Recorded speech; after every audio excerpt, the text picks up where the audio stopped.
Welcome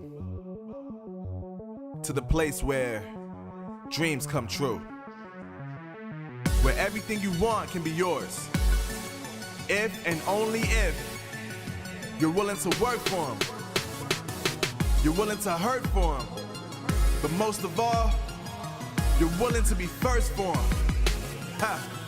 Look, I'm going straight to the top. I don't know how I would stop, like it or not. I got some goals that I'm hitting. You hear what I'm spitting? It's hot. Look what I got. Whole lot of passion and pain. The road to success is insane. Stay out my lane, cause I'm on a mission. I'm getting what stands in my way. Yeah, I'm a beast. I wouldn't play with me, baby. The way that I'm training is crazy, and I do it daily. You wanna talk about drive? I got more drive than Mercedes. I've never been lazy.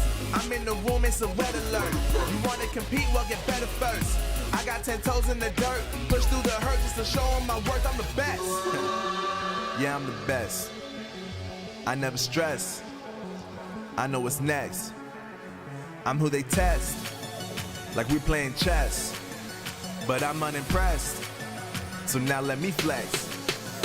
Yeah, I'ma work through the struggle and hurt, cause I know my worth, and I gotta be first. Yeah, I gotta be first.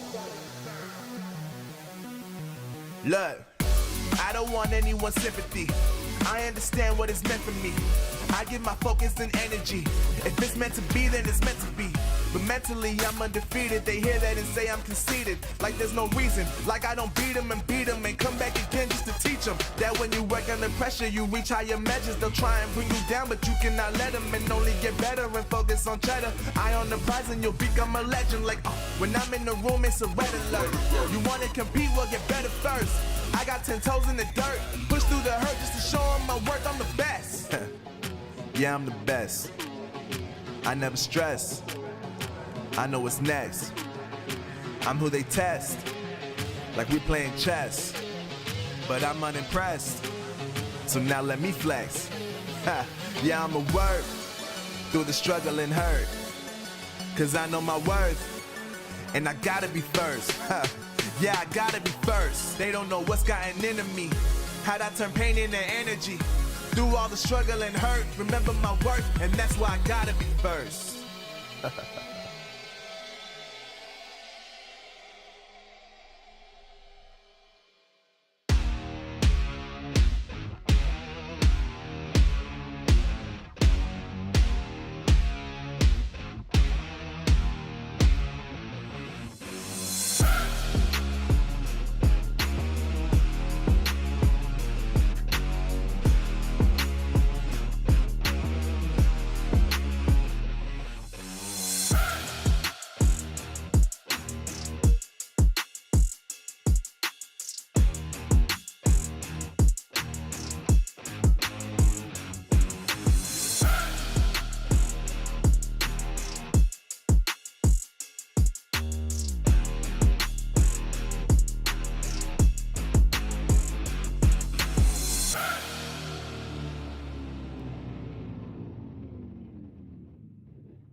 Welcome to the place where dreams come true, where everything you want can be yours, if and only if you're willing to work for them, you're willing to hurt for them, but most of all, you're willing to be first for them. Look, I'm going straight to the top. I don't know how I would stop, like it or not. I got some goals that I'm hitting. You hear what I'm spitting, it's hot. Look what I got, whole lot of passion and pain. The road to success is insane. Stay out my lane, cause I'm on a mission. I'm getting what stands in my way. Yeah, I'm a beast. I wouldn't play with me, baby. The way that I'm training is crazy, and I do it daily. You wanna talk about drive? I got more drive than Mercedes. I've never been lazy. I'm in the room, it's a red alert. You wanna compete? Well, get better first. I got 10 toes in the dirt, push through the hurt just to show them my worth. I'm the best. Yeah, I'm the best. I never stress. I know what's next. I'm who they test, like we playing chess. But I'm unimpressed, so now let me flex. Yeah, I'ma work through the struggle and hurt, cause I know my worth, and I gotta be first. Yeah, I gotta be first. Look, I don't want anyone's sympathy. I understand what is meant for me. I give my focus and energy. If it's meant to be, then it's meant to be. But mentally, I'm undefeated. They hear that and say I'm conceited. Like there's no reason. Like I don't beat them and come back again just to teach them that when you work under pressure, you reach higher measures. They'll try and bring you down, but you cannot let them, and only get better and focus on cheddar. Eye on the prize and you'll become a legend. Like, when I'm in the room, it's a red alert. You want to compete? Well, get better first. I got 10 toes in the dirt, push through the hurt just to show them my worth. I'm the best.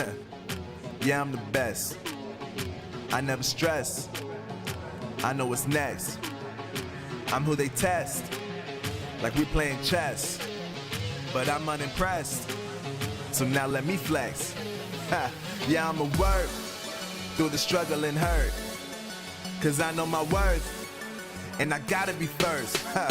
Yeah, I gotta be first. They don't know what's gotten into me, how'd I turn pain into energy. Through all the struggle and hurt, remember my worth, and that's why I gotta be first.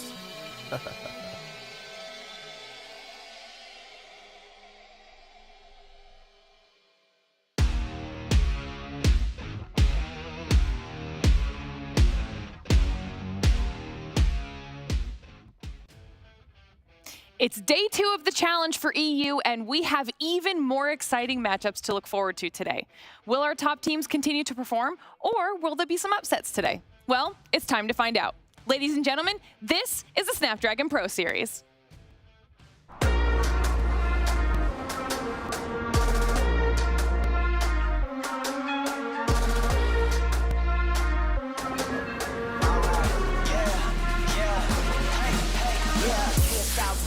Going till a player on top, know it. Rooftop, penthouse suite. If you really want it, gotta own it. Fly through it, we was at the lowest. Blood, sweat, tears, the components. Riding all year, now's the moment. We are not friends, we are opponents. Yeah, I'm coming for mine. Yeah, I'm making a play, the game on the line. Yeah, I've been on the grind. Yeah, I jump in the spot, I made it my time. Yeah, look in the sky. Yeah, the stars align, no shade to shine. Can't stop it already. Emotional work and devotion. We put in this time. Look, you won't stop.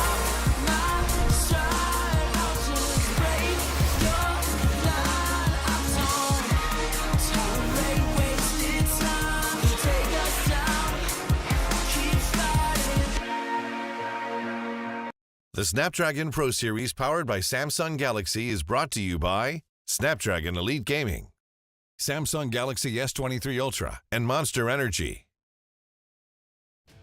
Hello, everyone, and welcome back to the Snapdragon Pro Series. Today is day 2 of our challenge season for COD Mobile EU. And I'm excited to get right back into the action, so that's what we're going to do. I'm your host, Glitter Explosion. We've got the gang still here all summer long. We've got I Hold Shift, Beef Mommy, and Bobby Plays back on the sofas with us. You ready for day 2? I'm ready. It's a beautiful day in Katowice. We've got clear skies, some thick thighs making their way on. No, I'm just kidding. I don't know why I just said that. I apologize profusely. I just heard that. It's going to be a great day, Glitter. Let's get it going.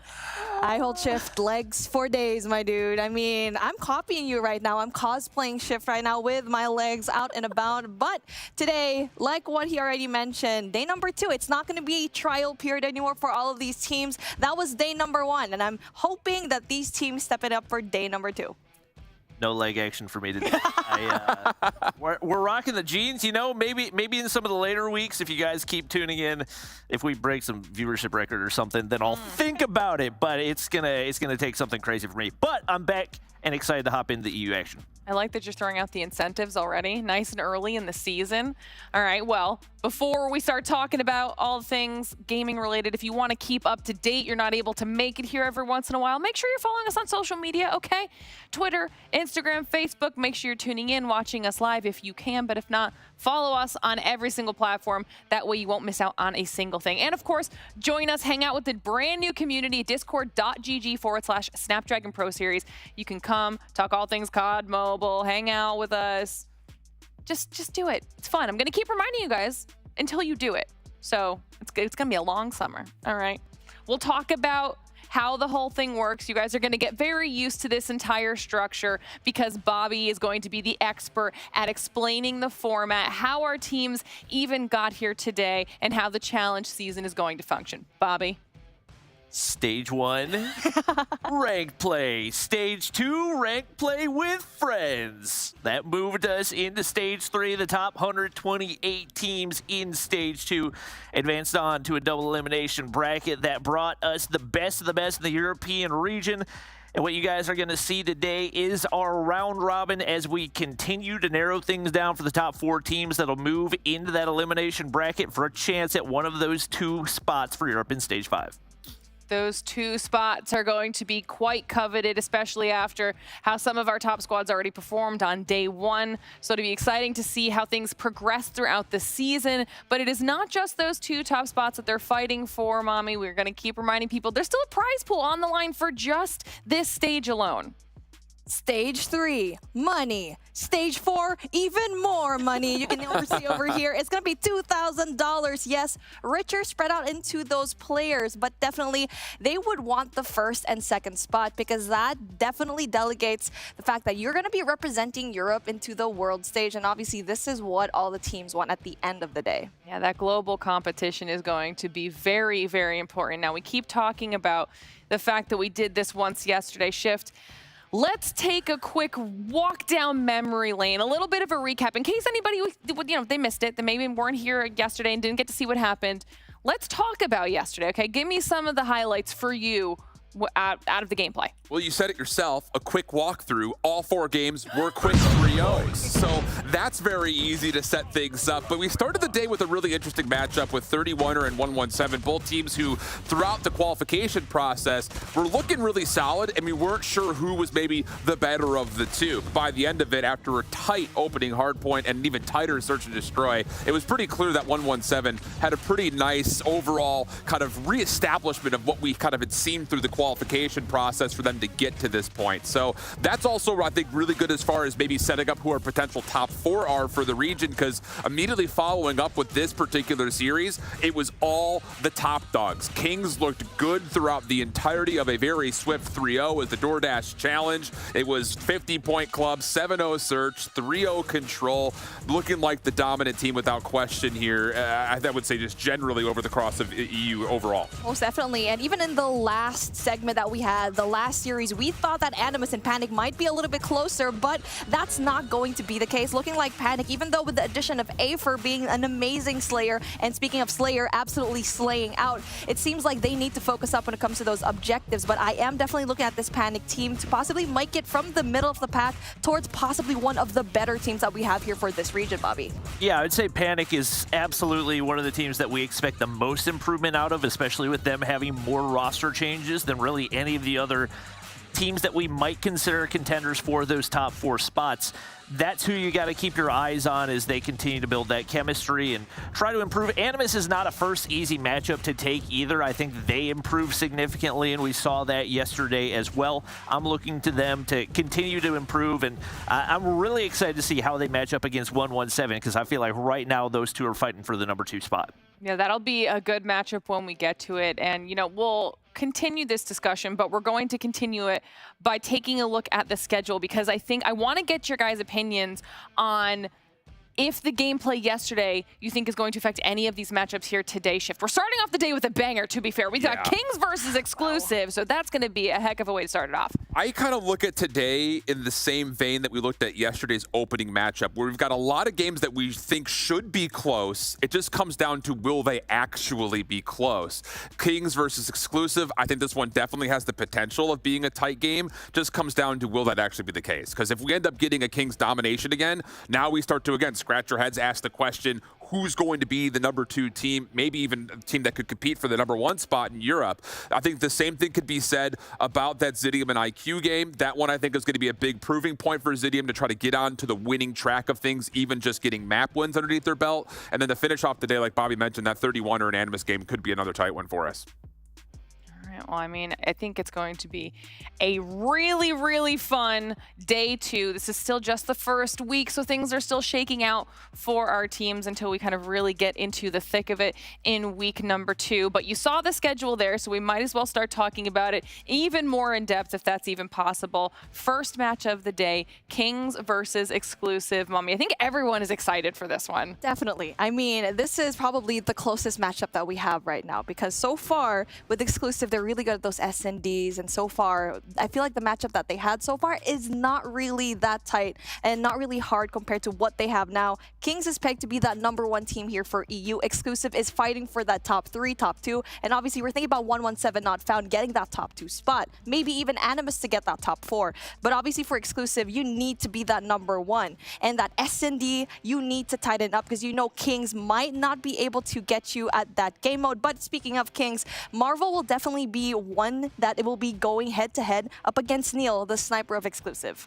I was hoping that you would bring up some player-specific kind of matchups. I was going to ask the same question of you, Bobby. When it comes to these rosters for Kings, who do you think is going to cause a problem for Exclusive? Raid has been one of the players that has just looked better and better as the tournament has gone on. He is the one rookie on this squad, and he has proved himself in a big way so far. Obviously, the numbers he was pulling yesterday were incredible. It was a 3 KD, if I remember correctly, in the hard point, but it was against a much easier roster than what they're going to be facing today in Exclusive, and basically everybody on this Exclusive roster has Stage 5 experience in some way, shape, or form.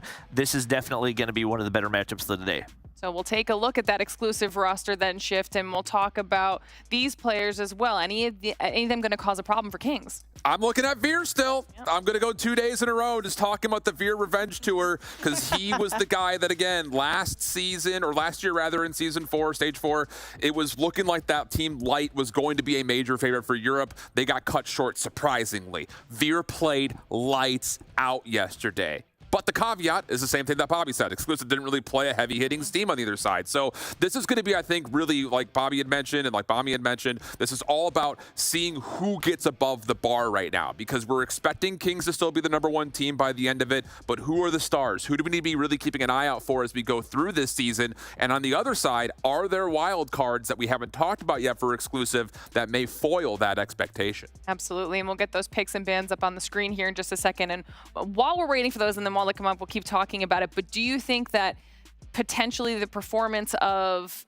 Exclusive can be dependent on momentum, Mommy, when it comes to starting hot right out the gate? Well, definitely when it comes to their S&Ds, I feel like it could be, because you are going up against really good snipers in the form of Kings. You have Marvel, you have Inferno that can definitely put you in a really, really difficult pinch. And now for Exclusive, I feel like for Neil, he needs to step it up when it comes to those snipes, because so far he's been struggling when it comes to getting those picks. And who is going to be your primary sniper going up against such really talented snipers on the side of Kings?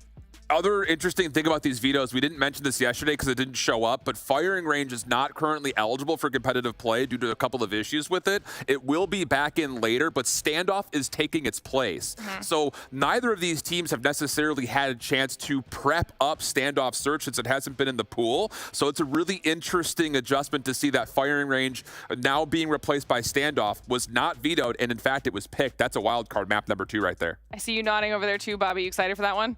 Yeah, absolutely. I mean, obviously, even though they haven't had a lot of recent practice, standoff was in the map pool for the past 3 years of champs. So they're going to have basically some leftover experience that they can kind of go back to. But the big question is whether or not it's going to be sharp enough to really play at a top-tier level. I think that's going to be one of the more fun maps to watch today.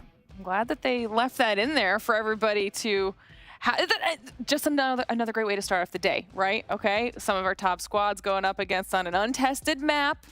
It's going to be a really solid first match, so hopefully you are getting comfortable at home. You've got your snacks and your drinks ready to go because we are almost ready to dive into it. Let's do a quick scoreline prediction for this one because this is the match of the day. I'm going 3-0 Kings. Oh, okay. I think the 3 maps are going to be tight. I think they're going to be close. Okay. But I see Kings coming out on top of the Arsenal in the raid, and I have an overtime standoff search. Okay. So I'm going 3-0 Kings. I like the rationale. I feel like I'm going to follow in the footsteps just a tiny bit. Arsenal, I think, will be more to the favor of Kings. Standoff, obviously, will be kind of a wild card, which I'm excited about. That will be, for me, more of a swing map compared to that raid control that we have, because raid, I think, again, because of the firepower that raid offers as such a good slayer for Kings, we'll possibly have raid. And honestly, I just want to see an express. I'm thinking a 3-2 here, because if we bring it down to an express, I think exclusive might be able to take home the win. I like it. I think it's going to be a 3-0, but there's one caveat. Champy in Stage 3 had a monster performance on Arsenal Hardpoint and was by far the best performance I've ever seen out of him. So I've got a feeling he's going to pop off on that map 1. If he does, I think they can make it 3-1. But regardless, I think Kings still take the win. That's a lot of pressure on one player. Definitely. Yes.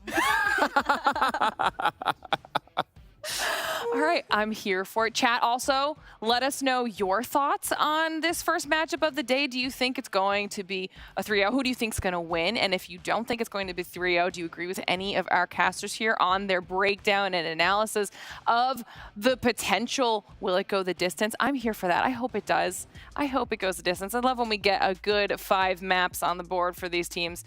Maybe you'll be a little bit smarter than our casters. I mean, I doubt it. But you never know. So, chat, you know, we want to hear. No faith in yourself? I have zero faith in myself. I know we just met for the first time a couple of days ago, but everything is artificial that comes out of my mouth, essentially. It's all fake until you make it. I mean, 3 different answers. You got 3-0, you got 3-2, and you got a 3-1. So as long as you sound confident saying what you're saying, that's all that matters. So say it loud. And you got the full variety, so someone is bound to be right. There's literally no losing at this point. Well, unless Kings lose. Yeah. Oh, that's on your end then. That's the only option left. So I'll take the underdog then. I'll take the underdog. That'll be my Hail Mary. I'm going to send you two across to the other half of the studio so we can get ready for this first matchup of the day. Chat, I hope you're ready. Mommy, Bobby, take it away. Here we go. I cannot do that, unfortunately. But wow, you got the moves, man. I was really worried that I was going to eat it right there. That was dangerously like close. Kick a camera or something. Yeah. I don't know. Just put it on my paycheck, just in case you do that. Please don't. I'm not going to do that to you. Here we go. Oh, I'm glad that I got put on for this match, because this one, we gotta get a map 4. We have not had a map 4 yet, and that is just an absolute travesty. With the new format that we have for Stage 4, like, we've been waiting so long for this. Somebody has got to give us a map 4. I think these guys are going to do it. Like I said, I'm looking at Champy. I think he's going to have a big map 1 here on Arsenal. but there's a lot of solid pieces around him, so it's not all pressure on him. Everybody else has to execute as well. You're right. Champy needs to step it up. So far yesterday, he absolutely did. Had so much fun over here in SND. He was the top dog, also in control. But the thing is, you mentioned he did get that 46 in Arsenal back in stage 3, but it was up against a weaker team, which is Zidium. Still here in this competition, but they are no kings. Again, we need to see specific people just step it up. It's going to be Champy. It's going to be someone else, possibly Neil, to really just get those long-range engagements and that rotation from P2 to P3. You gotta go there early, man. Well, the Holger is going to play a big role here, has been kind of the... Obviously, it's an LMG, but competitive Call of Duty, we think of SMG and AR roles. That has definitely been the go-to AR role weapon for these European players, and Champy's rocking that off the start right here. Gets some damage through, and does find a kill right there. Moving pretty cleanly with the LMG in hand, but it is Kings picking up the early time here. You know, that's really interesting to me because when it comes to Champy, he likes to play those SMGs, and the fact that he's using a Holger right now, he's changing up his gameplay. Let's see what's cooking up so far. If he's going to be able to get a lot more kills than he usually does. So far, though, it's going to be Kings on the map. 16 seconds already in the rotation. Not going to pull through because you have 26 seconds left, and you get to see Exclusive finally touching the point. But at this point, you need to find a way to go and rotate and possibly get those spawns that you favorable. It's a little bit more favorable, and Veer wins an essential rotational gunfight, possibly going into Gorilla Base to set up for P2. Grizz got his ankles broken right there. A big-time kill by Veer. Obviously, one of the players Shiv talked about needs to go big for them to have a chance. And Exclusive keeping things pretty even right here. Some big gunfights as we hop through the window side. It is going to be Exclusive rotated out early, but the high ground control is there for Kings. They're going to look to get pushed out right here to see if they can lock in some time. Nades over top from Creed. It is all Exclusive players on the inside of the point. Unfortunately for them, Marvel is going to be tearing things apart from the high ground, and just like that, Kings do find the full break and Exclusive spawning all the way across the map. Oh man, that was such a good early setup coming in from Exclusive, but unfortunately the gunfight's being won by Kings right now, and even though they're trying to play that catch-up, it doesn't really matter. But so far, another response coming in from Exclusive as Veer tries to go into that high ground, tries to get rid of Marvel. Unfortunately, Marvel still on the spree, still doing an amazing job when it comes to the defense, but Balance coming from all the way behind here into P4 is able to win that gunfight. And Raid, is he going to be setting up for P3 early on? And that's what you need to do if you're going to be Kings. Yeah, that's the thing about P3. That is one of the farthest hardpoint rotation, probably the furthest hardpoint rotation in Call of Duty Mobile. And seeing a 20-second early rotation off of Kings is not necessarily a bad game plan. Exclusive do find a way to tie things up, but they have some crucial gunfights up ahead. And as you can see, Marvel already putting it to him as he takes down one, Spy takes down another, and he's going to maintain this high ground position as Inferno finds one on the inside of P1 as well. And this is about as perfect of a map setup as you're going to find for Kings off the start here. You're absolutely right. That setup going into Special Forces Spy. You already had Marvel right there into Garden. Also, you have Spy right there. And it's just a solid set that kind of just stops the push coming in from Exclusive. You saw that they brought 3 men trying to go in from that subway all the way through Garden and did not get anything. Not just that, Inferno coming in with a claw, but he does get denied. And that is a big kill coming in from Creed. Still so many angles that you got to clear out. You start to see the smokes come in. Utility usage going to be crucial for Exclusive right here, but you've already lost 40 points, and it looks like they're going to go ahead and chalk this one up, give away the rest of the scrap time. Neil lurking out, but you have got to find that kill. You got to have better trigger discipline, and that is definitely a gunfight that could have been huge for Exclusive to maintain a little more map control right here. They still have control of the window. Is Balance looking to lock things down here in the mid-map, but you can see Grizz pulling out that Pred. That's going to give all the information they could possibly need. Takes down Veer in that process as well. And Exclusive, they've got the early control, but this is not going to be an easy hold. Champion's got to go big with the War Machine in hand. Man, Spy just won such an essential gunfight. He gets rid of the Claw of Creed, and that just allows them to just eliminate more firepower into Exclusive's hands. And now for Kings, though, they're trying to go in there for the infiltration, but unfortunately, you get to see that the defense from Exclusive going to be huge for them. So far, Champy switches over to the CBR, and that's what he's more comfortable with. But we need to see, speaking of, Neil needs to step it up when it comes to the gunfight.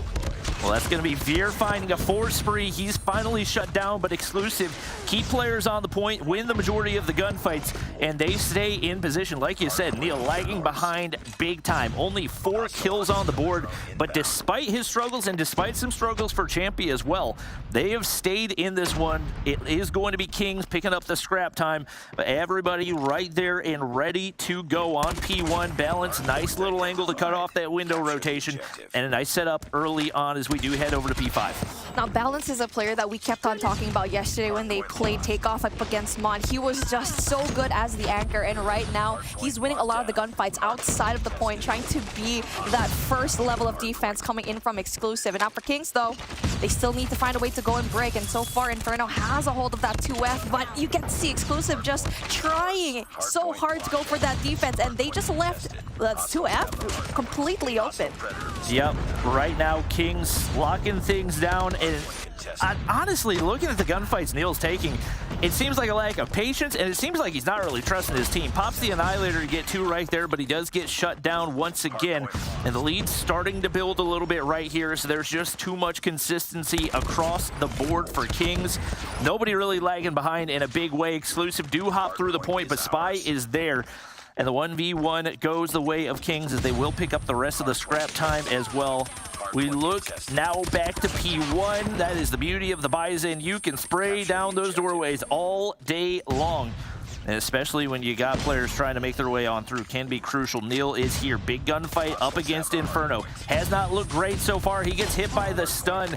Does not have a chance in that one. Champy slides through. He can't win the gunny. And they are getting picked to pieces back here on P1. It's all about those power positions, and so far Exclusive just losing majority of the fights when it comes to those positions, the anchoring spots. And now for Kings, phenomenal job at trying to keep the players at bay from Exclusive, and Raid gonna be able to win those big gunfights, but Veer is able to bring out the Sparrow, gets that double, and now it's gonna be yellow all across the board, and they might be able to get majority of the points here. They're gonna be heavily utilizing all of their operators here, not just that. Champy brings out the War Machine, but Spy is gonna be winning another big gunfight. This is the second time that Spy has been able to get rid of an operator coming in from Exclusive. Right now, Raid's going to be the guy hopping into the point, trying to get window control, but there are a lot of Exclusive players up top, hoping the pre-fire connects, trusting his teammates to cover that window position, but Creed shuts him down. It is going to be only a 40-point lead for Kings right here as we do head on over to P2, and it looks like they have that early topside control, but a big couple of kills come through for Spy, and just like that, they've got the high ground. Obviously, Exclusive players set up on the inside of the hard point, but should be easy to clear out, but Neil wins a crucial gunfight, does get traded. Nobody in the hard point right now. You need to see battery control coming in from Exclusive, because so far that's where Marvel and Raid just absolutely wrecked everyone from Exclusive, trying to funnel in through. So far, Champy, though, unfortunately not winning that big gunfight, because Grizz does have that Purifier in hand, and Inferno with a beautiful double piece coming in from that Holger. And now Veer in a really good spot to flush out and contest this point. Not able to sustain. Marvel still alive, and Raid gets that information down that the Veer is going to be right there in that corner. That is a huge kill for him and should lock in another 20 seconds of hardpoint time. This was an even earlier rotation out of Kings this time, and I think because they chalked it so early, maybe an opportunity for Exclusive to win some of these early gunfights. Veer's going to be able to take down Inferno. He's going to get pushed down into the bottom side, and right now Champy on this rotation might be able to find one. I think Balance had eyes on Spy. That is not a head glitch you want to chow, but he's got Champy on the opposite side. Should be able to apply some pressure, but he gets shut down too. Oh, there you go. That's going to be those situational gunfights that you need to win when you're outside, and so far Spy's able to come out with his life, even though he was going up against 2 players. Creed, though, goes in there only for the assist. Spy still wins the gunfight. That's going to be huge. They still have that guard control. Champy going big. Triple kill for his name, and so far not able to sustain the 4th. That was a lot of missed bullets out of Creed, but somehow Exclusive still come away with the hard point, and Champy's got his 3rd War Machine of the game. Wow. He's going to cut off that doorway as long as he can, and now goodness. Kings spawning across the map. They're going to find a way to take the lead right here. Champy slides the corner, and he's starting to pop off right here as he and Veer lead the way for this Exclusive squad. Champy is just playing the angles right. He's using the operators to his advantage. The timing is going to be perfect for him in all aspects of this game, and we already hyped him up earlier on that he needs to step it up when it comes to this hardpoint arsenal. So far, though, Exclusive, the 2nd lead change of the day, and Kings go down, but it's very uncomfortable to have this small of a lead so far. Wow, and he doesn't know Neil's coming up that ladder. It does get traded out. I believe that Spy with the Bison in hand, but definitely looking like it's going to be a heavily contested P4 right here. Veer not able to capitalize on those first few shots. I think only 1 kill going through. Should be able to get in position to contest, but no headies to work with from this entry point, and they've got to get a little bit pushed up into this hard point to have a better chance at getting some of these gunfight wins, but they do get shut down once again. Kings doing everything they can, but it looks like it's going to be a heavily contested hard point all the way through. Just such easy access from both sides, and at least for now, Kings gonna trend upwards. An exclusive might chalk it right here. One last push, as it looks like the rest of the players gonna start getting set up back on P5. Man, Raid going in for a 5-3 with a Sparrow just flushes every single one of the exclusive members outside of the hill. Still getting scrap time as well. Champy tries to go and contest, but Spy's gonna be right there to just take majority of the points. And now as we're going in for that redo, and exclusive in the first half was able to get and rotate this point, but they left 2F here in Lounge wide open, and that allowed Spy to creep on top and get that hill. So far though, exclusive has control, has the anchoring spots, but here we go again.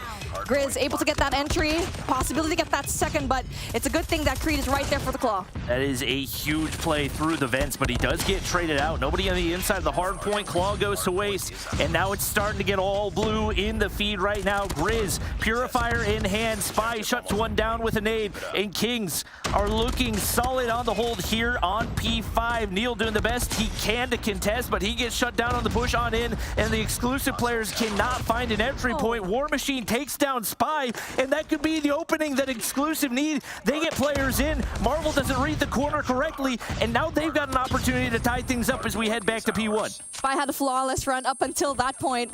That's going to be difficult for them. That must hurt a little bit, but with it being contested, they could actually still win this hill. No one's going to be there for the contest. 5 seconds left on the clock. Kings 247, and exclusive is just not touching the point. What a misplay! And exclusive just dropped the ball, and even though Spy took himself out and they were able to funnel in, it was enough for them to win this first game. That one final wipe off the point gave Kings enough time to clutch up. And I think you were right. I think exclusive thought that they had an opportunity to go ahead and set up early on P1, but made the move a little bit too early, and they end up paying for it. I mean, the fact that they were in that game is huge credit to them, because they were getting outslayed by a massive margin across the board. Balance at -16, their most positive player. Their only positive player was Veer at 32 and 27. But man, oh man, that was much closer than I expected map 1 to be. Definitely. I mean, you saw Champy just doing an amazing job at timing his angles, right? And also the operators. But speaking of operators, we saw Spy deny 3 operators coming in from exclusive. Not just that, their rotation from P2 to P3 always worked out for them. That garden control definitely was huge. That was going to be Spy and Marvel always winning their gunfights there. And even though Creed was right there, even though they were able to tight the spot, but Spy is just right there, even though he was stunned out of his mind. And this is what I said about Champy, just knowing when to use those operators. Unfortunately for them, I think their kryptonite was that P5 2F launch control, where they always left that space open. Yeah, the P3 break by exclusive was about as perfect as can be, and they got so much crucial time off of that, but like you said, couldn't capitalize on the rotation back to P5. Maybe started to rotate out a little bit too early, didn't do the math quite right, and they end up paying for it on map 1. But that got me excited for map number 2, because now we're about to head into standoff search and destroy. It's not something we've got to see a whole lot recently, but taking the place of firing range search and destroy for right now definitely should be an exciting one. You know, I wish I brought out stats coming in from standoff before getting into day number 2 and day number 1, but we have a clean slate. So far, no one has played it in day number 1, and now this is the question mark that a lot of people are saying. This is the wild card, and I feel like this could be the swing that possibly favors exclusive a little bit more. And if they win this S&D, and if they take it to that game number 4, that next map definitely going to be huge for them. Yeah, and you can see the resiliency in this exclusive squad. Even when they got down, even though they were getting outslayed by a pretty heavy margin, they didn't let the deficit get to their heads, and they put themselves in a position to win, and that's all you can really ask to do at the end of the day. I'm excited to see what they're going to do in the search and destroy, because we've seen a lot of these European teams kind of be hit or miss, especially when it comes to the offensive side. Very, very aggressive pushes a lot of times and not a whole lot of different looks. I'm looking to see which of these teams is better at making the adjustments here in the standoff search and destroy, because I think that's going to be the game changer. And like what we mentioned already pre-game, you need to find a way to stop Inferno and Marvel, because these guys are just so good when it comes to pinching those players down, and usually get to see one or the other being that primary sniper, getting that information, and one on the lurk. And so far, Neil spots one though, not able to sustain. That's going to be Champy also getting that information down really well here in mid. Like the little mid-map pressure out of balance. He's going to be able to get some crucial information. Peeks out the side right here, and I don't know if Inferno's going to see him. He peeks up, nearly gets flicked on, but finds the kill. Traded out immediately, and the better of the trades do go the way of Kings. Champy's going to find one back alley as well, and it is going to be exclusive. Up a man right now, heading in the middle of the round. Now, Veer, one of the best players that you can be up against Neil. That duo is going to be good if they find their rhythm right, and so far they have. With one more sniper down for both of these teams, it's definitely doable for Kings to try and pick one more off, especially when they wait for the queue of Marvel. Champy, though, could be playing this right, gets rid of the trophy, and he's going to be playing his angles right. Nice plant for boxes right here. That puts Marvel in a tough spot.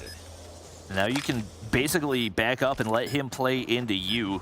More than likely, he's going to know what direction he needs to look, but the big question is whether or not he can hit the shots. And if you're exclusive, I think your biggest thing is to just not peek, especially from that boxes area, because that's going to be exactly where he's expecting them to be. He looks through right there, can't quite connect. Flick looked like it was going to be clean, but now gives away his location. And exclusive should have all they need to be able to shut this one down. I don't quite know how the nade didn't connect, but he hits the first one. But I'm honestly shocked Veer even peeked right there. He hit the shot, that's all that matters. An exclusive take round one. You know what's impressive with the post-fan setup of exclusive is that they were playing for Broken, and you know if you're going to be right there. If you see the bomb, okay, for Kings, Marvel thinks they're going to be by Broken for sure. One's going to be up top Bakery, 2F, but no one was there. They were close enough to hear that sound cue, and that is just really good situational awareness coming in from exclusive. And now we're going to be opening things up as we see exclusive just doing the same amount of plays that they did compared to a while ago, but a little bit less presence into that back alley. Well, right now, we're in a bit of a stalemate.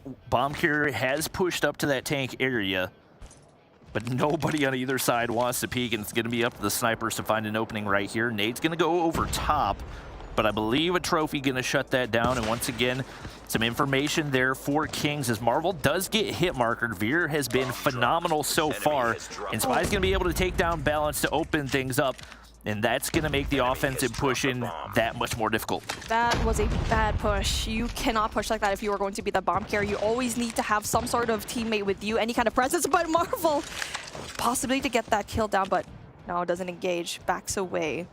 That's going to be huge for them. And now, actually, play number 2, that's Veer also gets that kill off the Locust. That's going to be evening things out, and I'm surprised that Kings actually didn't know that the bomb was down in that area, and even though they had the advantage, not able to capitalize. And there's a huge flank right here for Champy. He may be able to spot out Raid, who's right around that corner, and that's going to be the kill just like that, all down to the 2 remaining players for Kings. Bomb's going to go down here for Creed. Marvel might be in a spot to take him out. He does exactly that.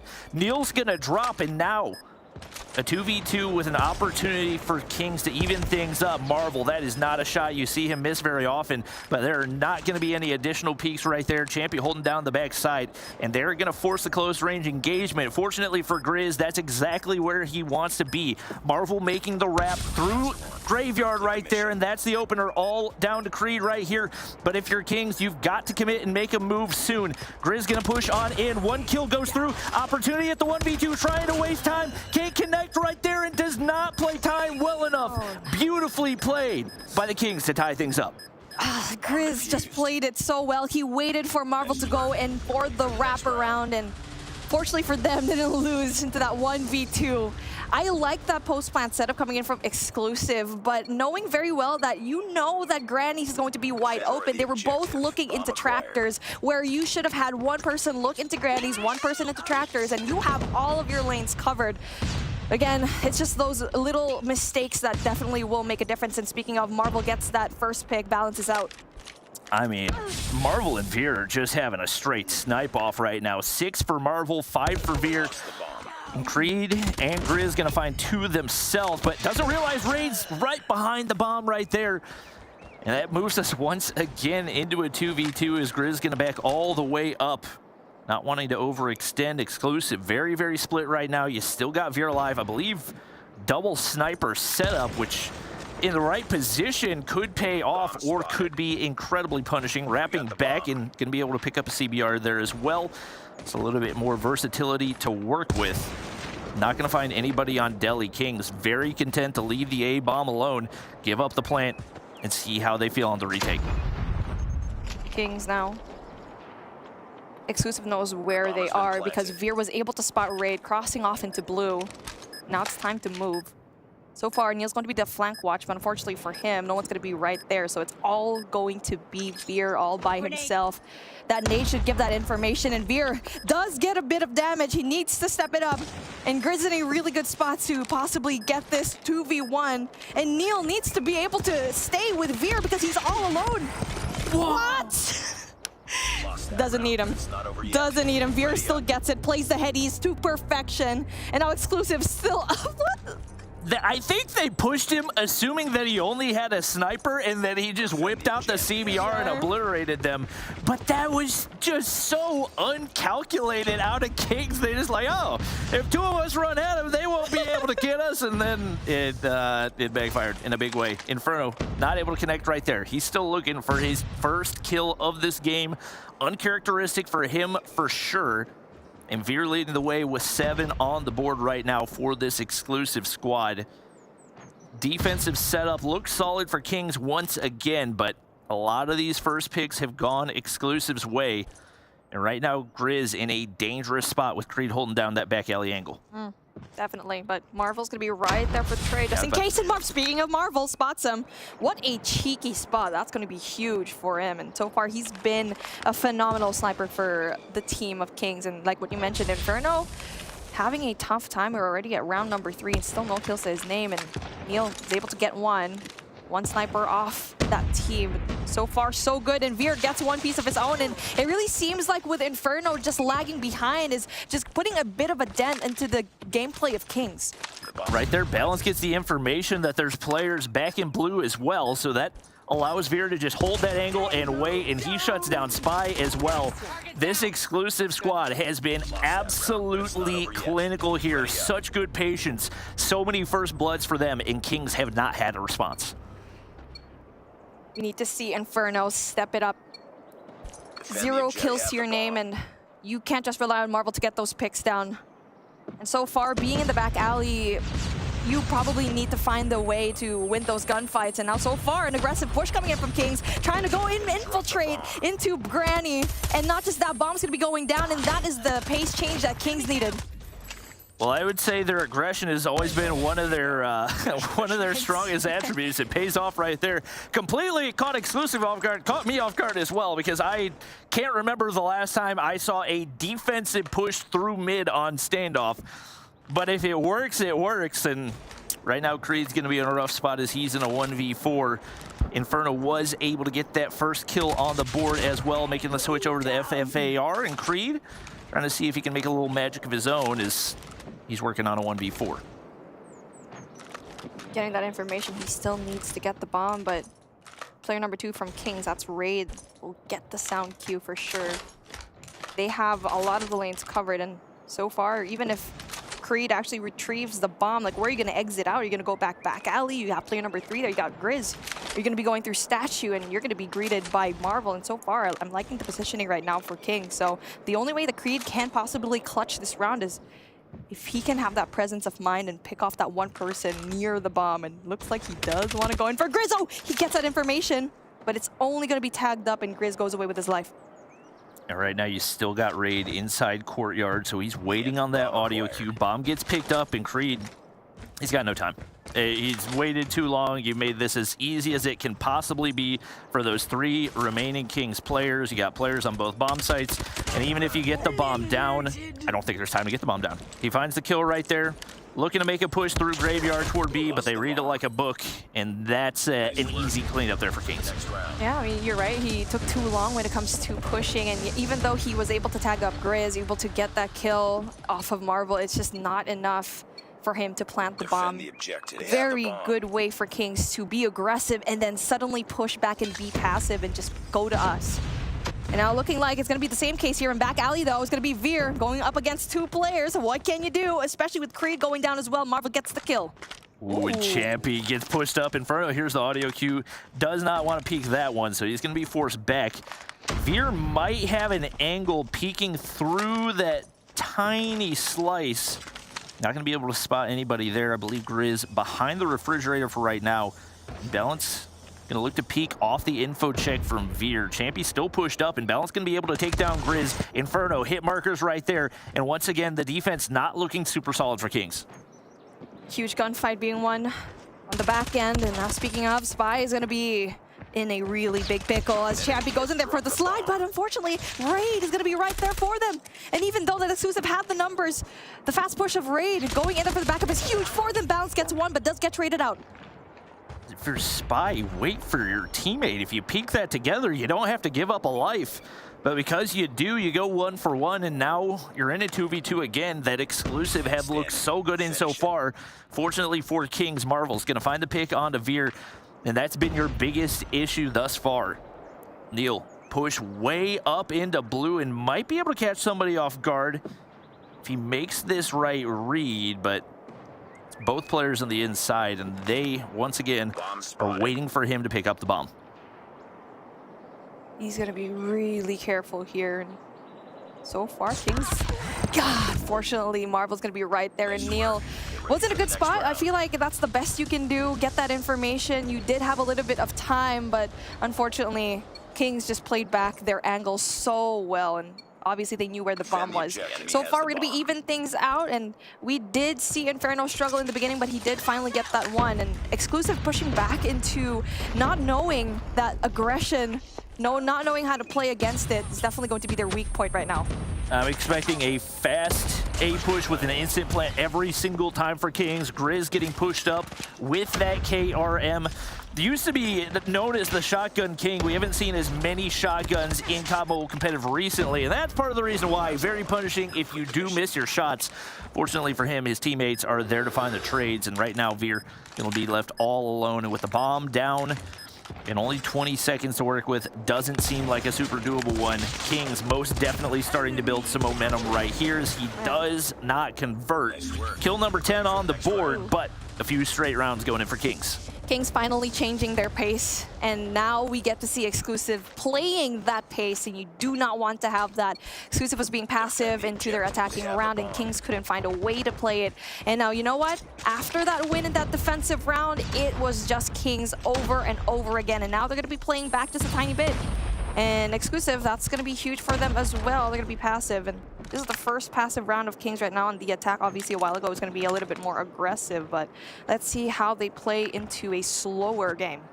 Definitely not what I expected out of Kings. Neil had a beautiful angle. I don't know how he didn't connect on to Inferno right there, but could have been a big first blood. Both teams searching for their first. Creed just info checking the exit of Granny's right there. Kings gonna sit back as long as they possibly can and hope that their snipes can find an opening kill, and what do you know? Marvel does exactly that on Veer. I mean, it's always Veer versus Marvel, and so far you get to see that Marvel is getting the best of Veer so far in this attacking round of theirs. Champy in a really good spot, and Inferno is gonna be slightly seen, just a tiny bit if he moves, but he's gonna have a lot of patience right there. Is able to get rid of Creed, and Neil gets a pick of his own in the back of the map. So far, still doable. Speaking of, Neil, get one. 4 and 3 is going to be your scoreline. 45 seconds left on the clock, and so far, Kings need to find a way to push it right now. Has to worry about just one player balance, not able to get that one kill. And everyone else from Exclusive, that's Champion Neil, need to find a way to pinch this. They look so good on the offensive side, but Exclusive just losing steam fast. A lot of the shots that it seemed like they were hitting the first time around have not been connecting here. Champion with an opportunity to make some noise. Does he read? He does. Inferno's going to get shut down right there. Grizz on the opposite side of the wall. It's a 1v1, and Grizz going to wrap back.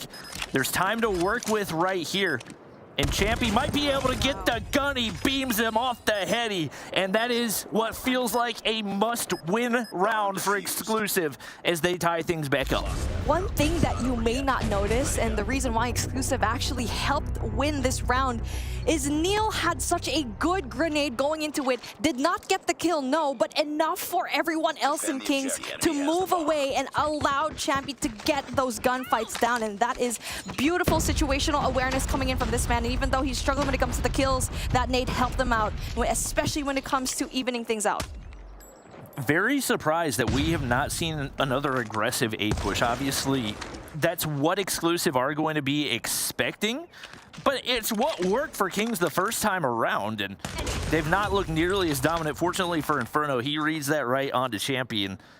With that first player down, should make things a little bit more manageable, but Grizz out of the equation. Hasn't really looked like himself, especially for what we come to expect out of him on a standoff map. And right now, team's back into a stalemate as Marvel looking for another pick to open things up here on the A site. Neil, though, look at that. He's in a really good spot to go in there for that flank, if possible, to get Veer.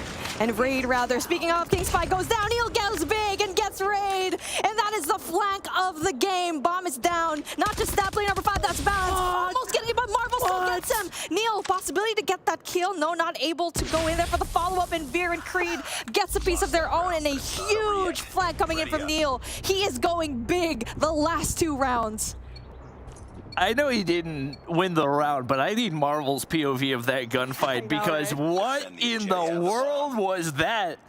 Exclusive still have the momentum right now as they've gotten multiple consecutive rounds. It has been a game of streaks as both teams... Whoa, Grizz getting full sent up into A, and Balance was not ready for it at all.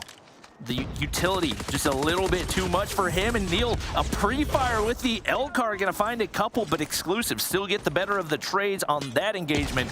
They will be down a man here, heading in the end of the round, and right now, Veer, a big task, scope in hand, trying to pick off Marvel, who has been so lethal so far. Now you have a flank wash if your Kings. Inferno's gonna be that. And that leaves A a little bit open. If we do get to see Exclusive push as a duo, they might be able to win that gunfight. But obviously, Veer having a sniper in hand needs to be able to pick up that SMG. Veer, though, gets that information. Inferno goes down. That's going to be huge. 2v2 situation. Veer doesn't go big. A Spy gets a double. All right, we're going to be even down. This is going to be a close one, buddy. Oh my gosh. I knew it was going to be a competitive series, but man, these guys have been going at it since second one on the hard point. Right now, Spy picking up the bomb is once again, we see a slightly different look out of Kings, a little bit further pushed up toward gas station area. It looks like a lot of real estate given up by Exclusive. No lives given up though, and at the end of the day, that's what's been working for them here on the defensive side. Spy is going to be able to clear out one of the trophies, but gives away information. Grizz, timing doesn't go his way, but can't find Champy. And right now, Exclusive finding 2 of those opening kills. Grizz doesn't read that one right as well, and Kings falling apart at the seams. Now all down to Marvel. He's going to find one, but he's working on a 1v5 here. And with the bomb down in a nasty spot inside courtyard, he's got a monstrous task ahead. How did Marvel not see Balance? He literally crossed right in front of him. He's probably scoped into that alpha site. Speaking of Balance, takes him out, and oh my goodness, if y'all were able to see that minimap, and Balance was literally going in through Granny's in the back end, he just went in there scot-free, no bouncers whatsoever, and now Exclusive already at match point. Let's see what's gonna happen here, because so far they have adjusted so well in the defense. Well, right now, Marvel has just got to be yelling, "Help me!" 17 kills on the board, but the full send into A. And Kings, it worked so well the first time. Why have we not been doing this every single time until they find a way to counter it? They get the opportunity to push into that bomb site, and it looks like Spy going to be able to get the bomb down quickly. Is into the 3v3, but no type of flank control right here for Exclusive. That means at least one player should be able to get back to that bomb site, but Champy reads that perfectly. Wow. Marvel shuts him down, but Neil is there for the trade. Marvel doing everything he can to keep his team in it, but Neil shut down, and now it's all down to Veer. Spy making his way back. Veer trying to identify those last two players. He's got to clear them out quickly, and he had the opportunity, but that information should be all Kings need to win this one and send it to OT. There you go, OT we go, as Spy is able to bring his team into overtime. And Exclusive, I mean, honestly, that was Exclusive round to win, but Marvel just gets those shots. We saw Champy go into the back end, that flank that you were mentioning that Exclusive was lacking. He tried to be that. But now Kings is slowly adapting into that flank watch, and they've just been so formidable when it comes to that aggressive side. But three players go down as Veer is on a rampage. And they tried that same mid push on defense. That'll work one time maybe if you've been doing something else the entire game, but trying to throw that look in there a second time is just so risky, and it does not pay off for Kings. They allow the bomb down, and they're now down a man as well. And Grizz has a shotgun in hand, so almost no versatility for him unless he can pick something up. He is going to be able to make his way up to tank, but the big task ahead for Marvel to try to find a pick right here. Grizz able to get a CBR in hand, takes down Veer. Creed in a nasty spot, and the nades might be able to connect, but Grizz pushing in, could be lethal, gets one, trying to find the second right here. He's just running in circles, trying not to be found, but Kings are the ones that find the round, and now one more for them to lock in the win and take the 2-0 lead. We're going into another lead change here, ladies and gents, and now Kings are going to be into that match point. So far, they played their numbers right. They played that shotgun to perfection, and that just allowed Creed to just dominate into that A side, especially holding your angles close. And even though Neil was just so good at that round, and he was heating up, definitely, it's just so hard. Marvel goes down. I mean, Marvel takes out balance, rather. And that is going to be huge for them, but surprising that Kings don't actually go there aggressively. They're still playing that passive play that Exclusive knows how to play well. That is a 20 bomb on the board for Marvel. Nobody on his squad in double digits is single-handedly carrying them through this map right now. And Kings on the offense, looking to make something happen. Exclusive definitely seemed to be the more comfortable team on defense. But Spy getting pushed up a little bit right here. Some of the utility starts to go out. Creed not in a position to be affected by it. And he's trying to hold down that long angle with an AR as long as he can. But Grizz around the corner, shotgun in hand, just can't seem to connect for the one-taps. But the bomb goes down right here, and now only 3 players alive for the retake. It looks like Kings have set themselves up for success with an opportunity to close this one out. Inferno, big kills for him. Spots another player, and that's going to be chump for him as he feeds it. But unfortunately for him, Chappie spots him. 26 seconds left on the clock, and you still have to worry about other players there. And unfortunately, Grizz able to get rid of him. And that's going to be huge kills for them. 1v3, and Grizz able to sustain, and he's been huge the past few rounds here on the attack. Whew, that was a close call coming from Kings, but we knew it was going to be close. But unfortunately, Exclusive just could not deal with the aggression of Kings. It's the difference between a good team and a great team. Good teams put themselves in position to win. Great teams execute when it matters most, and that is what Kings did right there. Getting into overtime, they take care of business. But absolutely no question, we are 2 maps in, and that is by far the best match that we have seen so far in Europe. Map 3, hopefully going to be a banger as well. Wow, look at the score line. Marvel in it. 21 kills for him, speaking of. Veer, on the other hand, tried to go head-to-head, but it was always Marvel winning those gunfights. And not just that, it was those quick scopes that you're not even supposed to win. That guy, unlike what word you like to say, the flow state, he was definitely there. He brought his team to a lot of the wins in these rounds. And I feel like for Grizz, he was the reason why they won a lot of those late rounds. Yeah, no question about it. Just applying that pressure. He didn't really have his best game, but I think once he started to feel a little bit more confident, we do have different roles in COD Mobile as well, so restrictions on what weapons each player can use. You can't just use any weapon at any time. You have specific roles that these players are in right now. But I believe Grizz is an SMG as well. I believe we saw him using that on the Arsenal. So I'm a little bit intrigued why we saw him stick with the KRM so long, even when the shots weren't connecting. But regardless, they do come away with the win. He has a couple crucial rounds in that final, or a couple crucial kills in that final round, and Kings do take the 2-0 lead.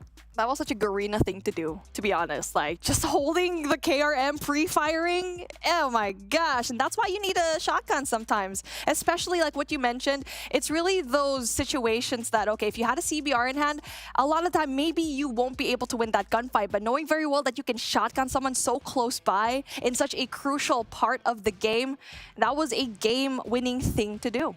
Yeah, absolutely. At the end of the day, everybody gave it their best, but Yeah, Marvel is the guy that you got to look at for that map. And I got to give him credit. There was like debate earlier this year. Who's the top 10 COD Mobile snipers of all time? And I said Marvel's probably in there, but I don't know. Marvel's in there. Marvel's in there. He's dropped multiple 20 bombs in multiple majors in COD Mobile with a sniper, and I don't think I've seen anybody else ever do that. So you got to give credit to him. He's not doing it against some pickup team either, doing it against Exclusive, who have played this so incredibly close all the way through, and you got to give him credit for that map. And he performs on the highest level. I mean, when you're thinking about the best snipers, that's when people are consistent. And so far in this competition, from stage 3 and our first day, he's been really consistent, always having, what, 10 kills at the minimum. And now he has outdone himself with 21 to his name. And now let's see if Exclusive can try to go for a reverse sweep, because obviously you don't want to have that, and you don't want to give Shift that win. I'm betting for that. You know what? I'd rather go for a 3-1 than a 3-0 at this point. Well, Balance getting aggressive in the mid map right here. Not going to be able to find Grizz, and he is sticking with the KRM, cooking off the start. Neil is going to be able to find one trade there as Exclusive, looking to take early control, but unfortunately for them, starting on the defensive side, going to be putting them in the rough spot to get things started here. Raid can't spot anyone through the smoke.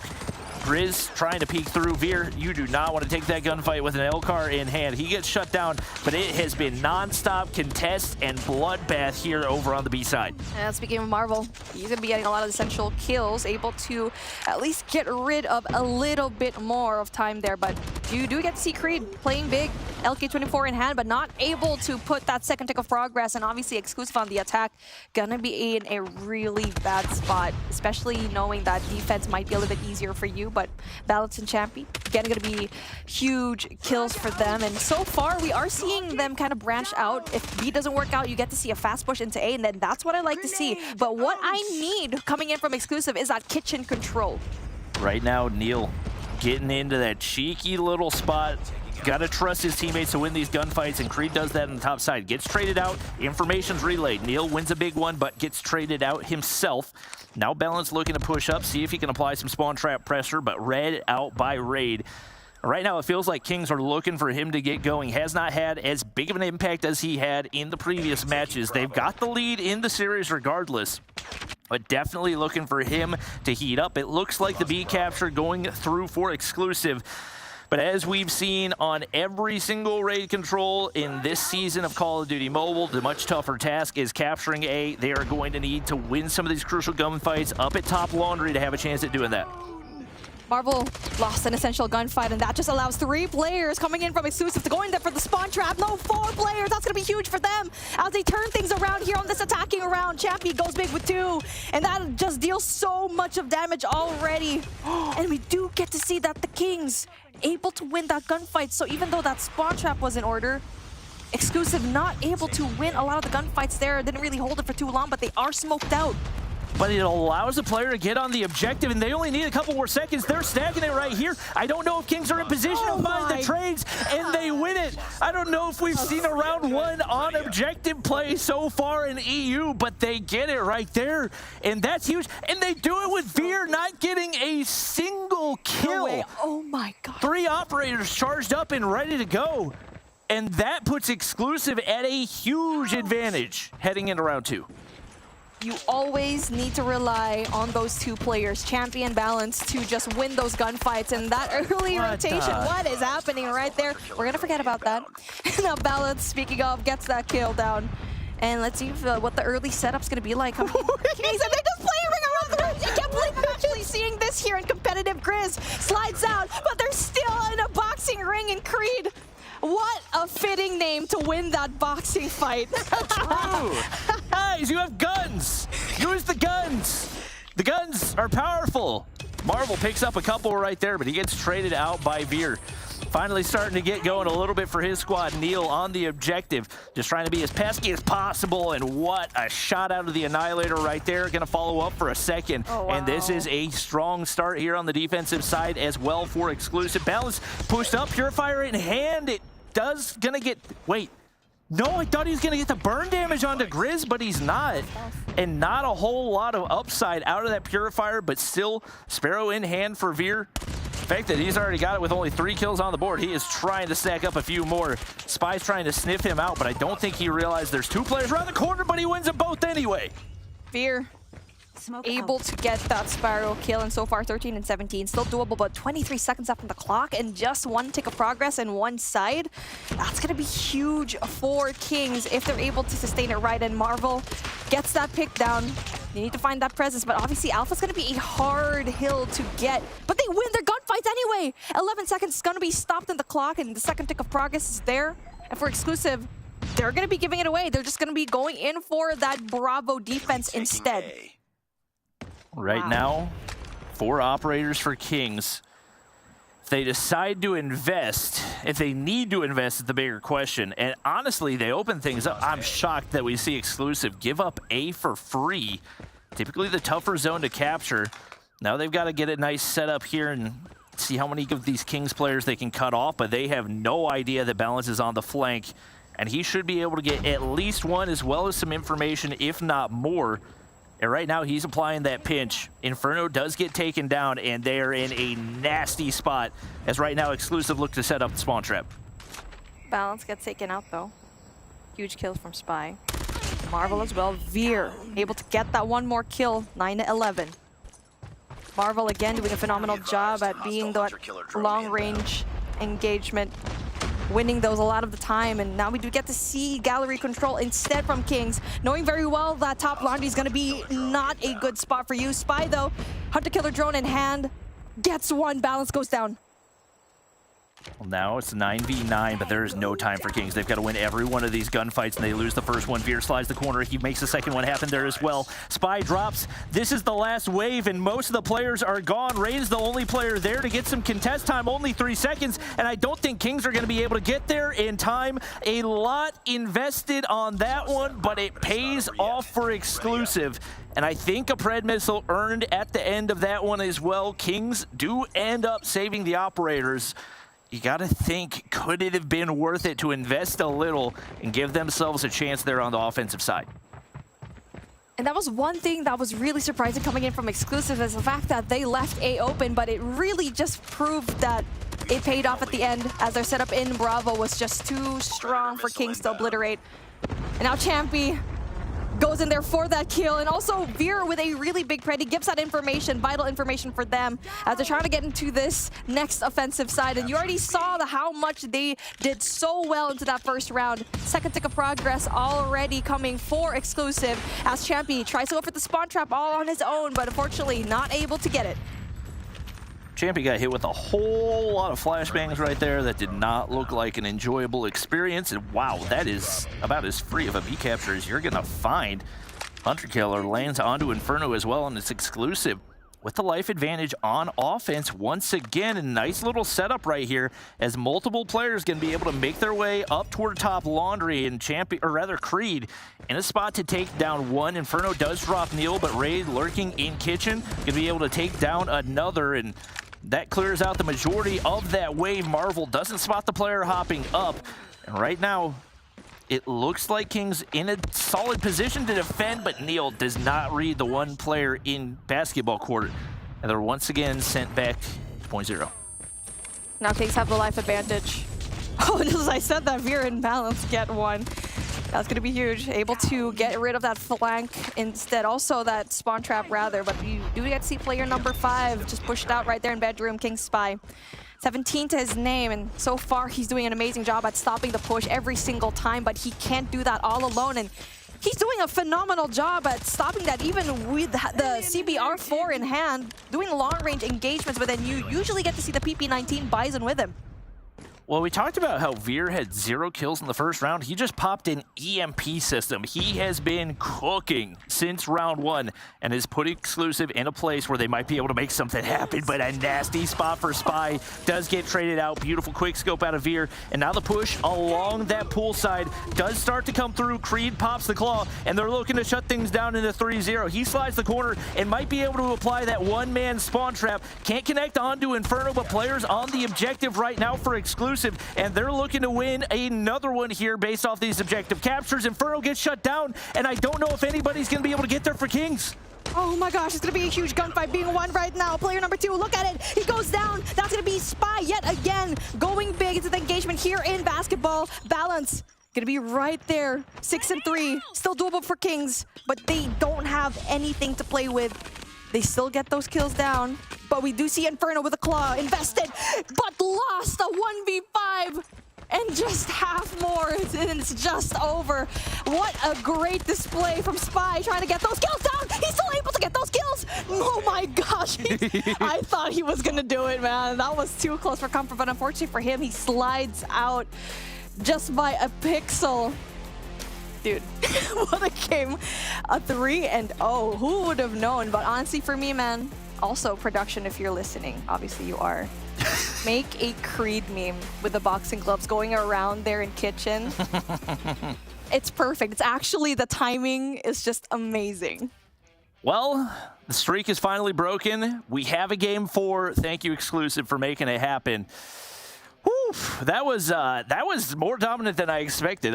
Based off what we saw there, I'm assuming that was an Exclusive map pick because they looked incredibly strong up against a team that we widely considered the #1 team in the region. And to be honest, they did it with the objective. You look at the kills, and it was pretty much neck and neck all the way through. Only person really popping off was Veer, who we saw getting that EMP system, but Spy led the way 25 and 14, just not quite enough from the rest of the squad. And it was even starting on the offensive side that Exclusive found the win, which makes it that much more impressive given the 3-0.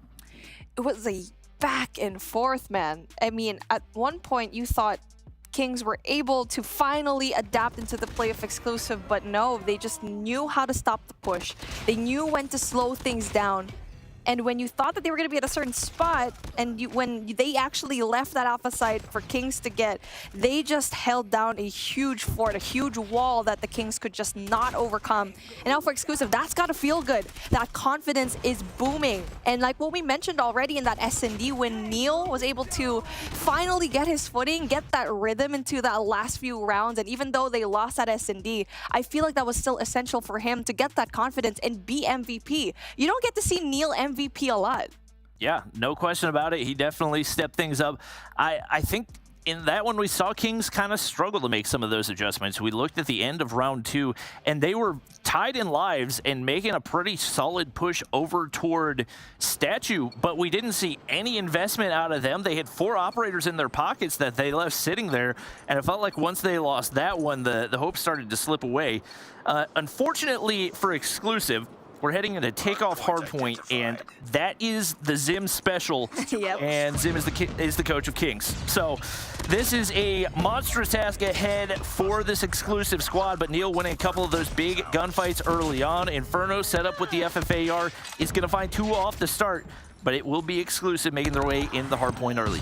The last time that we saw Exclusive play this was against Mon, and Veer was the one that spearheaded his way through victory. 35 kills to his name with the LK24. On the other hand, though, Kings as well did an amazing job at takeoff, where we saw Marvel absolutely pop off with 37. And so far, both of these guys are pretty hot right now. Wow. Crucial gunfights coming through right here. Creed in an unusual spot for a main AR, but He's going to be in position to find a couple of those kills. Marvel's still looking to get going. He's going to have to be big on the high ground to give Kings a shot in this one, and they finally make their way on. It's about time to move on over to P2, and this is where the setup starts for the rest of the game. It is going to be Veer finding the big one onto Marvel there as well, and Neil able to get inside the hard point, uncontested right here. The AR is playing a huge role early on.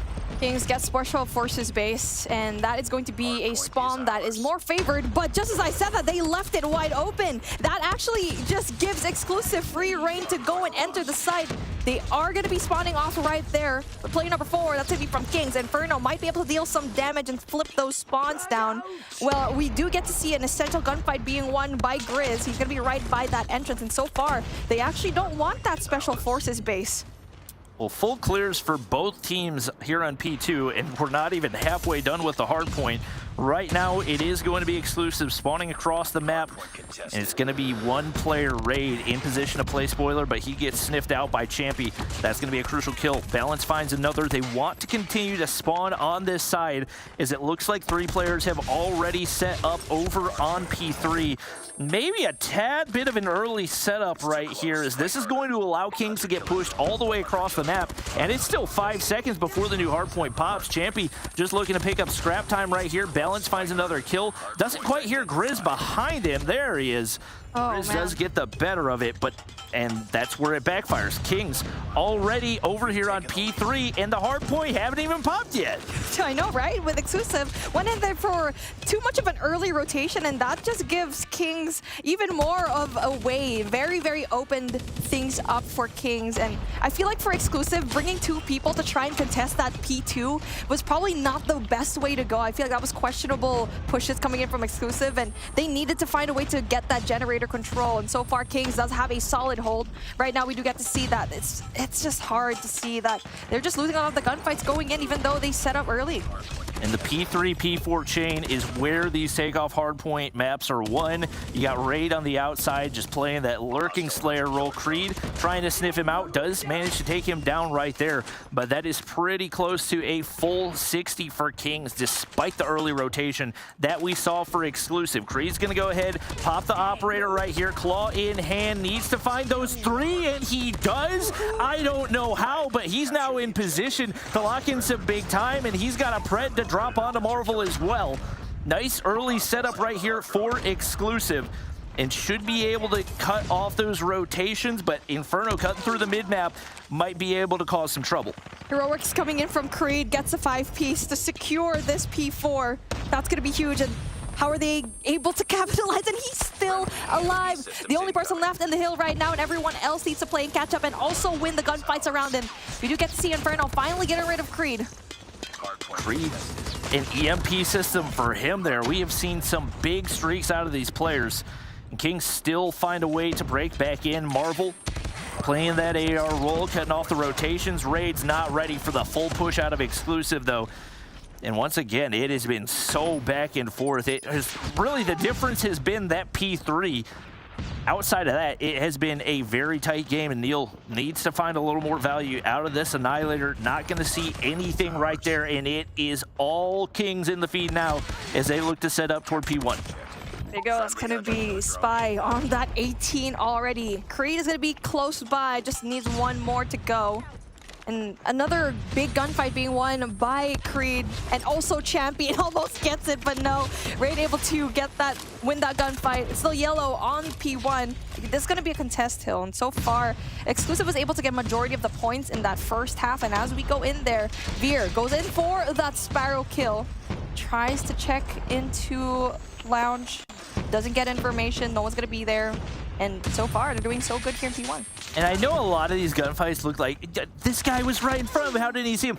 The flashbangs in-game show a lot brighter than they do in the spectator client. So a lot of the times when there's people walking right in front of them, they're just completely blind and they can't see anything. The spectators just want to make sure that we can actually see what's happening from that POV. It is going to be Kings locking in some of this scrap time here on P3, and I think a little bit of body shooting out of Marvel, especially in the middle of an intense map. A little bit surprised to see, but it seems they feel confident in their ability to close this one out, and Creed has been an absolute monster so far for Exclusive. 21 kills on the board. He has not had much counter. And right now, Exclusive winning the chunk of those gunfights to set up to P2. A while ago, we saw 2 squad wipes here, and Kings got the better of it. And now they do get the more favorable spawn. Speaking of, big gunfights being won by Grizz and Raid. Neil, on the other hand, gets an essential kill, but not able to sustain. And even though that the Kings were stunned out, they're still winning a lot of these gunfights, but they're low when it comes to that health. And Grizz able to get rid of a lot of these players, Purifier in hand. That's going to be huge for him. And that operator is going to be the reason why they still have such a solid hold. And so far, Kings 140 and 123. That's not going to be a huge lead, and it's such a back and forth here. Big investment right here for Spy, but he gets shut down by the War Machine in the hands of Champy. That's going to be another full clear for Exclusive right here, as they have looked incredible on this next rotation. It is going to be an early setup for Kings, and that's a huge kill for Marvel. Making sure that top side is locked down. Nobody anywhere close, and Raid continues to lurk, trying to find these kills from that long spawn angle. He's going to find another, and we've seen so many of these crucial feeds that have set up big holds for Exclusive. Neil doesn't read that right, but Balance is there for the trade. Not going to be a full break, though, as Spy is there for the trade on the other side. Here's going to be right there, though. Another player. Not quite sure who that's going to be, but they're going to be right on top of one another, and unfortunately not able to break the hill. And so far, Marvel outside of the point, just able to break that rotation from Exclusive, going into P3 every single time, is the reason why they're just leading by so many points. And this is the money hill that you want to get. And something about Exclusive is that why don't you early rotate into P3 or just find that better timing? They did too early, though. Too early, unfortunately, and now they're just struggling to play that catch-up. Right now, they have not found, they've found maybe 10% of the kills here on P3. Absolutely torched. Creed trying to set his team up for success, trying to relay that information, find the cutoff kills. But right now, it is the early setup for Kings once again, and maybe the experience starting to show itself a little bit, as it's going to be Exclusive. Split spawn right here. Shut down on the backside. Veer, the only player in position to try to take out some of these Kings players, and the Annihilator not going to find contact. And it looks like Neil's going to be able to break in for the time being. Nice little double kill, and at least setting up for a chance to close this gap.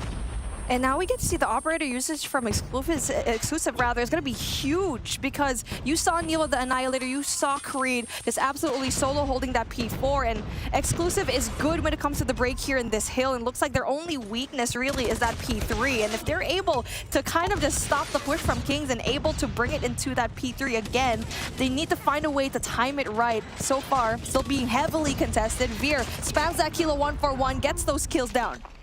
That's going to be crucial once again. They have not given a single second back to Kings since that initial break that they found. And they look super solid on points 1 and 2, at least on the last rotation. So we'll see what they can do. Veer looking to set up. But once again, a massive feed goes through for Kings. And still Raid on the high ground that you have got to deal with if you're Exclusive trying to lock in time here on P1. Scaffolding being won by Champy. No, unfortunately, it's still going to be Raid time and time again. And that just allows him to go in more for that high ground control, which you definitely need. And that presence of mind, that's going to be huge for him. Able to get one more, no 3. He's on a 5 combo right now. Someone stop this guy. And that's the reason why Kings are just having such a tremendous time here in P1. But finally, we do get to see big kills coming in from Neil and Creed. Speaking of, able to contest the point, but it's Neil versus Spy.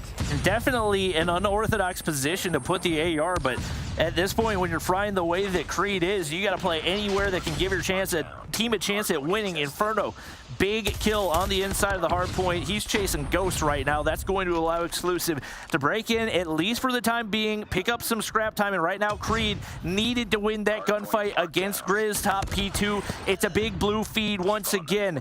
And Neil, the one lurker that might be able to play spoiler as he looks to push up, but shut down by the War Machine in the hands of Spy.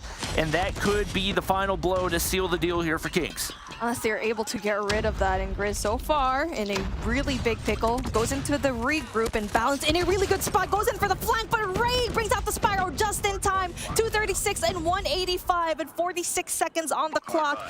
And for exclusive, they're just bringing out guns of their own, but unfortunately for them, they're just going to be shut down. Just 10 more seconds for Kings to win it into this 3-1. And so far, exclusive still hanging on by a thread. And right now they need a monster of the comeback. Creed living up to his namesake right there. And they get players rotated up top as well, looking to set up spawns. Balance, got to win those kills on the back side. And Veer does not read that correctly, stays alive. But the trades are there for exclusive once again. Staying in this balance, you know there's somebody rotated into the hard point, but there's 4 Kings players and only 1 balance to counter Creed. You got to push in, only 2 seconds, but he hops off the top side. And exclusive come up short.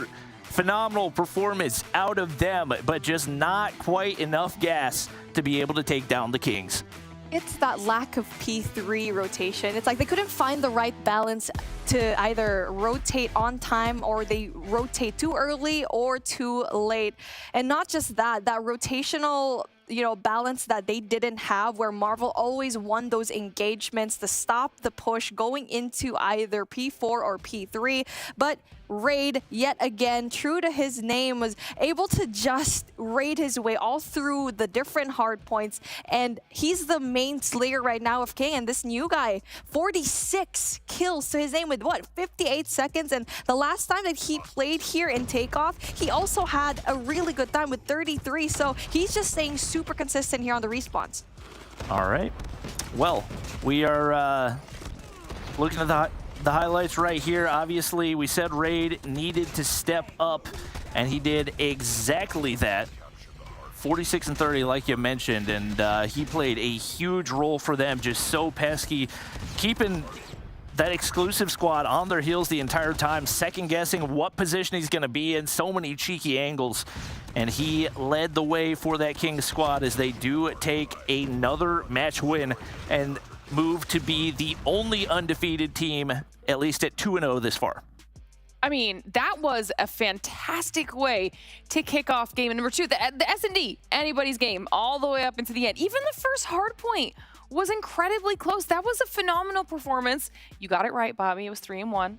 Oh, I did. You did. So Bobby gets a little win for himself there in the column of predictions. But there was so much that went on in that first match that we had to do a telestration. Yes. So we have Shift standing by at the telestrator to break down some plays for us. Woohoo! I'm so excited about this. I cannot even begin to express to you guys at home. Now, this is going to feel weird because this is actually the one map that Kings lost, but I wanted to try to use this as an opportunity to explain to you guys on Control, on Raid in particular, how important the middle of the map is. This is right at the rip. Right as soon as we had a chance to watch these guys go toe-to-toe, the break-off for exclusive is nearly perfect. They get a lot of focus over towards this mid-central point. They have good clearance around mid. The smokes embellish, and it makes life super, super difficult for Kings. But this is how you retake, friends. Keep your eyes on number 4. You've got number 4 in the bottom corner of the minimap taking a long route. That's Inferno. And not only has he put himself in a solid position to put himself into position to flank, but watch what he does to the spawns for this retake. As they start to see that this hit is going to continue to be a little bit more stressed, he's going to not just be in a position to hit this flank, but look what it does to the overall spawns. It splits exclusive completely out. And then once you start to get a realization that there's going to be an opportunity to clear mid-map, look at the route being hit to get around and to support this flank. This is beautiful retake from Kings in a break-off that was beautifully executed by exclusive. The split spawn situation all of a sudden has 2 members spawning bottom side bedroom. They either need to make a decision to go to A or go back towards mid, and by the time that they do, it's already a little bit too late to actually support that first tick of progress. So that is beautiful control when it comes to how do you retake when you lose off the rip. It just unfortunately didn't really work out at the end. So, you know, things. Either way, that was fantastic breakdown. Come join us over on the sofa one more time. because this just keeps getting better. You comfortable? I'm Are you so ready? happy right now. You're happy right now. Wait until I tell you that we have an interview as well. He's a happy camper. He's on the best seat in the house right now. All right, we've got the coach of Kings ready to jump on and chat with us. Zeke, can you hear us? Yeah. How you doing? Oh, good. How are you? First of all, congrats. That was a phenomenal performance. Incredibly close back and forth with exclusive. But how are you guys feeling about your performance? We feel okay. We're always striving for better and better. We want to beat every team the same way that we beat CoDM, but a victory is a victory nonetheless. 3 maps is 1 point, regardless of how you get it in a map 5, a map 4, or a map 3. So we'll take it. We'll try to improve and move on forward into the rest of the tournament. I love that. Yeah. Oh my God. Confidence is key. Hey, Zim, Shift here with you. I got to ask the question about map 2, standoff. Obviously, it's not a normal map for the pool. When you guys are going through the veto process, did you have something up the sleeve saying we can pull some strategies from last year and maybe beat these guys on a map that they didn't expect? Yeah, standoff not too long ago. It was only recently removed when the new map pool came out, but earlier in the year in our tournaments that we play community-wise, Mobile Mayhem, standoff was in the map pool, so we are practiced a bit on it. We do have some things. It wasn't too far left. Fair enough. Love it. You guys looked good on it, so couldn't be mad about it. Hi there. Looking really great, by the way. And you are probably one of those coaches that has been juggling multiple teams all throughout these years. And so far, you're just maintaining this kind of status of one of the best coaches. So far, what do you think is so great about Kings this year compared to any other team that you've coached so far? I think the great thing about Kings is their willingness to look out of their region and try to learn from the other teams. Europe falls into a kind of stigma of having its own kind of meta that they don't break out of for a while, and the desire from the Kings players to look forward, look at the North American teams and watch the Greener teams and the Chinese teams and try to not be a European team, I think is what separates them from the rest of the group, and just the raw desire to learn. In addition to the talent, it's a combination. What is it they say? They say something about talent and working hard. You have to have a combination of the two to be successful. You have all the talent in the world, but you don't bust your behind, you're not going to be anything. So these guys are hustling every day. Absolutely. All right. Hey, Zim, big fan. Love the V-neck. I feel like chat might cook your V-neck, but I'm a big fan of it. So you guys look really good today. I do feel like the one thing that we have to point out is the control. I was very surprised by that. That's a map that obviously you're very familiar with, the team is very familiar with. What do you feel like was the biggest falling point on that and the biggest learning point that you can kind of take moving forward for that? I think we had some composure issues. And again, this is a young team, so sometimes if you challenge them, they're still in that learning process of how to recover from a situation that doesn't go like how we kind of script it. Often we play Raid, and Raid happens to be our best control map by far. So this time around, exclusive, we profiled them as a really poor Raid control team, and they came out and they surprised us in some small instances. And those are instances we haven't been familiar with because we just haven't been on the back foot very often, but definitely tip of the cap to them, and we have to get better from that. All right. I mean, phenomenal answers. Can you come on here more, please? That was great. Yeah. I've casted with him before. He's really good. All right, so we will definitely be seeing you again in the future, especially if Kings continues this just absolute domination style of play. But before we let you go, any shout outs you want to do? Shout out to Mobile Mayhem, our community league. They put forward the European region. There's just not a lot going on. So without them, we wouldn't actually have a place to practice. So shout out to Mobile Mayhem. Also, shout out to the players on the team. They're working hard every single day. Shout out to the casters for giving us the the motivation and actually good coverage to go back and look on. Second opinions are always really, really helpful. And Shift, your breakdown of the control thing was exactly kind of how we like to look at it. So stop doing that. But no, I won't do it. Where are you? There you are. Zim, I also need you to do me a favor. Can you find some AA batteries and replace them in your smoke alarm? Because they're driving me crazy, and I'm not even there, brother. Come on. I got you. But I'm mad. That's it. Thank you, guys. All right, Zim. Well, thank you for jumping on and chatting with us. It's been an absolute pleasure. Bye-bye. All right, hopefully we will get to chat again with Zim in the future. That was awesome. I'm floored. That was easily the best interview ever. Wow, that's high praise. We're 2 for 2. Honestly, we are nailing it right now with the interviews. Everyone's killing it as we take a look back at the leaderboard, like you were saying, Bobby. Kings now the first team at 2-0 at the top of our leaderboard. We'll see who is able to match them throughout the rest of our day today. But now that match number 1's in the books, it's time for us to send it to a short break so we can get everything ready for match number 2 on the day. And if you've forgotten, that's going to be between 117 and Mont. So it's going to be another exciting match. We'll have to wait and see what happens right after the short break, so don't go anywhere. You're watching the Snapdragon Pro Series.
All right, everybody, welcome back to the Snapdragon Pro Series. Match number 1 in the books. Kings remain on top now at 2-0, the first team at 2-0 on our challenge season leaderboard. It's time to start talking about match number 2. This one, if you didn't hear before, is going to be between 117 and Mont. So, Bobby, let's talk about what we can expect. You're 1 for 1 today, so what do you think for this next match? 3-0. It's going to be a fast one. I want to believe in Mont. I really do. Obviously, we've talked in the past about the fact that they've looked solid in Search and Destroy, but not solid enough to win. I don't think that we've seen them win a ton of maps just in our entire coverage of them, and I think they've still got a lot of practice. So even with some of those recent pickups, it's tough to imagine a scenario where they take down 117. Especially, 117's been doing super well so far for themselves, where you're thinking about these open finals are now already kicking off the challenge. We'll talk about their roster shift. Who do you want to touch on? Yeah, I think the thing about it from yesterday, Karma had a great opening series. I think Saturn's as well. Those are your two big kind of veteran experienced leaders, and they provided every single moment that 117 was being tested by 31er. They made the exact right decision at the exact right time. And that's one of the things about this team that starts to check the boxes towards not just being a team that's going to make playoffs, but a team that could be a major threat when you get to playoffs a couple days, couple weeks down the road, because they're doing the right things. The one thing that I think, comparing what we saw yesterday from them to the other teams that we consider to be at the top of the region is some of the individual skill gap things, mechanical-based things, being able to just dominate your opponents off raw gun skill. I think overall, though, when it comes to how the team plays as a full 5-man squad, they're doing all the right things. Just comes down to, can they, individually step the ladder a little bit higher? Yeah, I love that. And this will be a good this whole entire season is going to be a good opportunity for any team that's in that type of a situation to really work on those types of things. But then on the flip side of that, we have Mont. Let's talk about their roster a little bit here, Mommy. Let's go. And this is a team, definitely like what Bobby already mentioned, pretty solid when it comes to those S&Ds. But what I am worried about is that there might be a one-trick pony because they always go to that Express map. And so far, it didn't work out for them the last time around up against Exclusive. But with the addition, especially of Etsy, and you already know that he came from Team Mobility and gave them a hard time in that Express S&D. So far, when it comes to the team chemistry, I think they're still trying to find their footing because we saw Zay absolutely smash it when it comes to the sniper, but the fact that you got another sniper in the form of Etsy, you're expecting them to have that double sniper setup, but you just didn't see that in that Express round. So I'm hoping that Zay is just going to let go of that CBR and pick up that sniper in those S&Ds. Well, you're talking about Etsy. He's actually going to be playing this time around in place of Patron. So... Oh. That changes nothing. Oh, okay. All right. All right. Just throwing it out there so you have all the information and all of the facts when it comes to what we could potentially see out of this upcoming matchup. Obviously, we're going to be getting the picks and bans up here in a second, and we'll see if we'll get what you're talking about here, Mommy, when it comes to S&D map-wise. And oh, it's different. It's different. That's good. Well, they banned it, so... Yeah, they banned it. Good play for 117, 117 because that's all you really got to do. You ban the Express Search and Destroy, and you're pretty much good to go, not a care in the world. I'm really excited for the Hardpoint because we got our 2 new Hardpoint maps in Arsenal and Apocalypse. I don't think we're going to get to see Apocalypse, unfortunately. I would really like to, but like I said, probably looking at a 3-0. All right. Well, especially now with the S&D being changed up a little bit. Obviously, strategy. Good job, 117. I'm assuming that you both agree with Bobby as well? Yeah, I think that that's a pretty clear-cut call. I mean, it was revealing to see Exclusive completely counter what Mont wanted to do yesterday in Express, but you don't leave it up to chance. If you don't feel good about your Express, you know it's one of their better maps, just get it out of the way. You saw the wild card of Standoff also get re-added into the mix again for that possible map 5, but Meltdown is going to be one of those old school BO2 maps that everyone knows, everyone loves. There's going to be an opportunity to really flex some of those OG COD strats here, especially if they've done their homework, which I expect 117 definitely has. All right, well, it's time for us to get into that match, so I'm just going to send you guys back on over there, continue this discussion. Match number 2, let's get it underway. Let's Here do we it. go. Hype train. Chugga, chugga, chugga. Choo-choo. Why are we doing this? I don't know. I have no idea because we didn't see Express. Train jokes. Train jokes. Thomas 1, Caster 0. She's got train jokes. I guess We're that's in one trouble. thing that I'm kind of sad about is we're not going to see a train death anymore because 117 not found.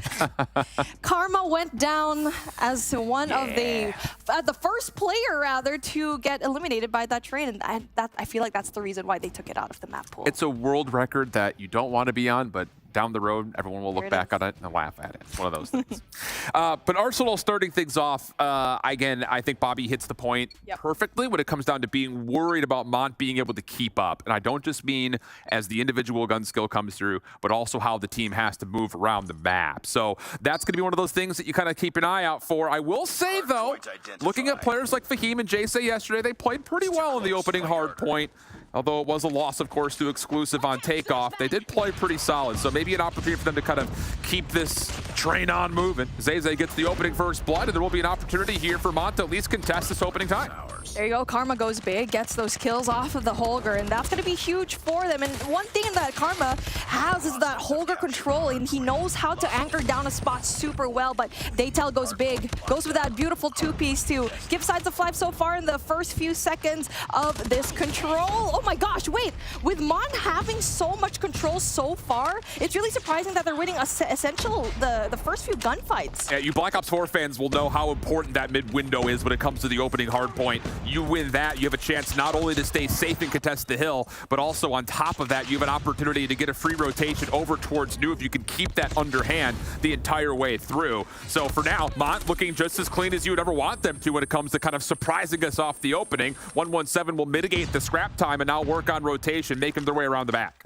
And this is what you need, that guerrilla control, the spawn that you will definitely favor more, but at the same time, you're going to be losing that battery control, which you definitely need for that high ground. And so far, Chase wins that essential gunfight in guerrilla. And now we do get to see Mon winning their rotational gunfights as well. Fahim is putting himself in the perfect positions for an anchor AR. He's got himself on top of Jenny's, and now at that top tower position, he will read that this flip around the back is coming through. He's dealing with it perfectly. How about this for Mont? No, do not adjust your monitors.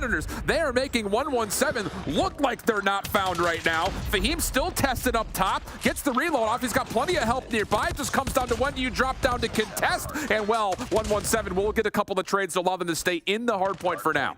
And it's still Mont all across the board. They're so fast when it comes to that retake, and they really did their homework. And so far, 117 not found with just 18 points, and the scrap points, not just that, the rotation going into P3 is going to be essential. Mont, on the other hand, even though, yes, we don't see it, we already see that they're going to be into that P3 control already. Zay just making sure the exit will be contested. Hardpoint can open up the next 8 seconds. Hunter Killer Drone will go over the map to come around the back. You see Saturn's, keep your eye on number 2 in orange. He is all the way deep trying to lock down spawns. He's 1 HP at the moment. Karma working on the front, but this is all scattered. Gunfights all over the place. Zay operating into the Annihilator. Cleans up the back, or at least is attempting to. Can't quite find Saturn, still behind him. Statue opens up, but it is going to be 117 with the better reads through mid. Then with that cleanup, that will also lock down spawns while still contesting the time. 117 not found. Really good switch up into Garden, and so far we saw Karma just alone there, and yeah, that's a really good pred by Zay. That's gonna be huge for him. Gets rid of 2, and that just allows them to go in there for that P3 control, but he has to worry about 3 more players trying to enter that hill all at the same time. We all just have 1 player there. That's gonna be Karma that will try to go in there for that defense. This is not bad overall for Mont. They will get rebroken again, but their contest time was pretty darn significant here in the first half of this hill, especially considering the fact that there was an ongoing battle for what felt like forever behind this hard point for spawns. So 66 plays 55 as we rotate over towards New, and already set up is the side of Mont. Lots of operators at the ready. Expect to see some getting pulled here as the setups start to come out. Need to see some mid-winter control over here from Mont, because so far 117 not found has been doing a phenomenal job at holding this hill, but so far though, Mont still able to get this, and 117 not found is not there for that rotation. Very slow, surprisingly. It's just one of those things that Mont is making it so difficult for them to get a read on where exactly the setup is. Fahim's just playing around with his food back here. Saves will eventually give up on the play, but he's not a part of this break attempt anymore. He gets completely bamboozled, and how about the hold from Mont? goodness gracious, looking unbelievably tidy. And Etsy's going to be able to, oh, never mind. Never mind, avert your eyes. I was going to say he should be able to solidify the rest of this time, but the rest of his teammates are there to pick him up. 18 seconds of scrap time still to play for Says. Trying to get it done by himself off the reload. Says looking for 4. How about the Fury kill from Says? Scrap time broken. 117 still contesting for a small time. Says is so good here in batteries, and he just keeps funneling, and even though he's by himself, winning a lot of these gunfights, flushing out the players from Mod, and now we are trying to go and set up for next. P5, let's see if they're able to control this well, as Saturn's right there in that P2 control, 2F control rather, that's gonna be huge. Not able to sustain it in the last round that they played this up against Animus, but they still won that round so far. Trying to get a lot of these points down, and so far it's still Gorilla base that you need to control, and so far Mont is going to be right there. Jason's doing a nice job. He's going to keep the spawns relatively proximal here for Mont. 117 is just bunkered up into the hard point, but the problem is they've got all the window control, and they're reading every single doorway push. Mont not quite able to get their break. You see all 4 members coming through the back door. Sparrow's out. This should be deadly from Caesar. Only gets 1 for now. The hit holds off just a touch, and it actually starts to connect back through Cafe, but Caesar does end up getting the Sparrow up, and that will be good enough for 117 to hold on, with the Purifier making sure of that. So we'll have about a tie game here as we rotate back over towards P1 in the next couple of seconds, but all things told, that is a great first set of hills for Mont. Definitely, and that was Saturn's just job into F, getting Etsy from afar, and not just that, able to take out the Purifier and defend it so well, and Mont could not touch the point whatsoever. And now P1, a more open point. And so far, who wins that window control is definitely going to have a little bit more defense here in P1. Well, Jay is right back up into position. But Says gets a perfect read on it. War Machine eliminates the threat, and now could be used to spam the choke points. First 20 seconds, good for 117 as they now build their greatest lead to this point. Jay back up off spawn, tries to get through, but now the Annihilator is there in the cycle of operators. Perfect for 117. First 30 seconds goes their way, and now streaks become an issue as Saves gets a Predator missile earned. Now it's snowballing out of control. 117 finally finding their rhythm as Karma able to get that 3-piece. That was beautiful. Not just that, able to sustain himself. Preddy, oh my goodness, again and again. And speaking of Preddy, Saturn's able to get that Preddy of his own, and that also gives that vital information down as we rotate into a very open hill. Says has even gotten all the way up to the EMP. It's the 3rd EMP we've seen today. You think the level of COD Mobile being played here in Europe has risen? There's your answer. Karma's spread missile helps on rotation. Caesar controlling barrels, watching this rotation towards the top side of guns. Etsy, the first one to try to contest, more on the way to try to assist on this, but it's 117. They've woken up, they've arrived, and they are taking over. They don't want whatever happened a while ago. They're going to forget about that, and so far they're trying to go into position where Mon was actually at a while ago. Now they're going to be smoked out. That's going to be difficult, especially Zay going in there with those Annihilator kills, and unfortunately for them, not able to sustain.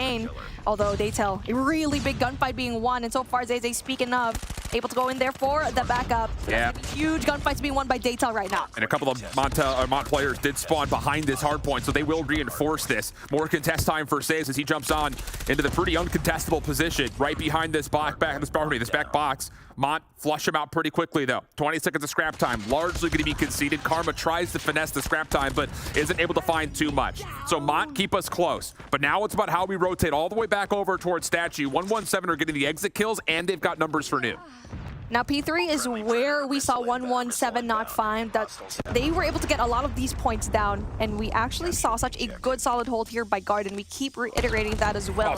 Oh my gosh, Daytel again, but Saturn's there for the trade, and now they're spotting off by P5 side, by Gorilla base side, where they need to find a little bit more of a defensive setup into Garden. Here we go. You've got nades, War Machine littering the zone, more operators on the way for Mont trying to break it. They know that they have to break this right here, right now. Lucky trying to reinforce with the claw, but he gets shut down, only finds a couple, but ultimately 117 will reinforce, and they will put together a very solid hold here, putting them very close to win condition as well. So you feel like if you're Mont, you kind of still have to go for this if you want to get back into the game. The problem about it is now all of a sudden all the operators are stacked up for 117, including the Purifier, which, to be fair, doesn't find as much as I think Saturn's was hoping for, but you got a double out of a hunter-killer drone, and 117 have to be feeling like they've done enough to win this game. Now we see Mont just having just one operator, and now everyone else from 117 not found needs to go and rotate into P4. And that's where we saw Mon actually just able to hold it really well, being really aggressive when it comes to those fights. And it really is that P3 control from 117 not found is the biggest difference here in this game so far. That's the reason why we're so far away when it comes to those points. And now Batteries is going to be a really difficult hard point to defend because of just how open it is. Not a lot of operators for either side. Says has one. Daytel's going to operate into his Purifier to start. Tries to catch the corner. The Guns does do so nicely. Lucky the next one in his way. And so Daytel will give a small moment of opportunity here for Mont.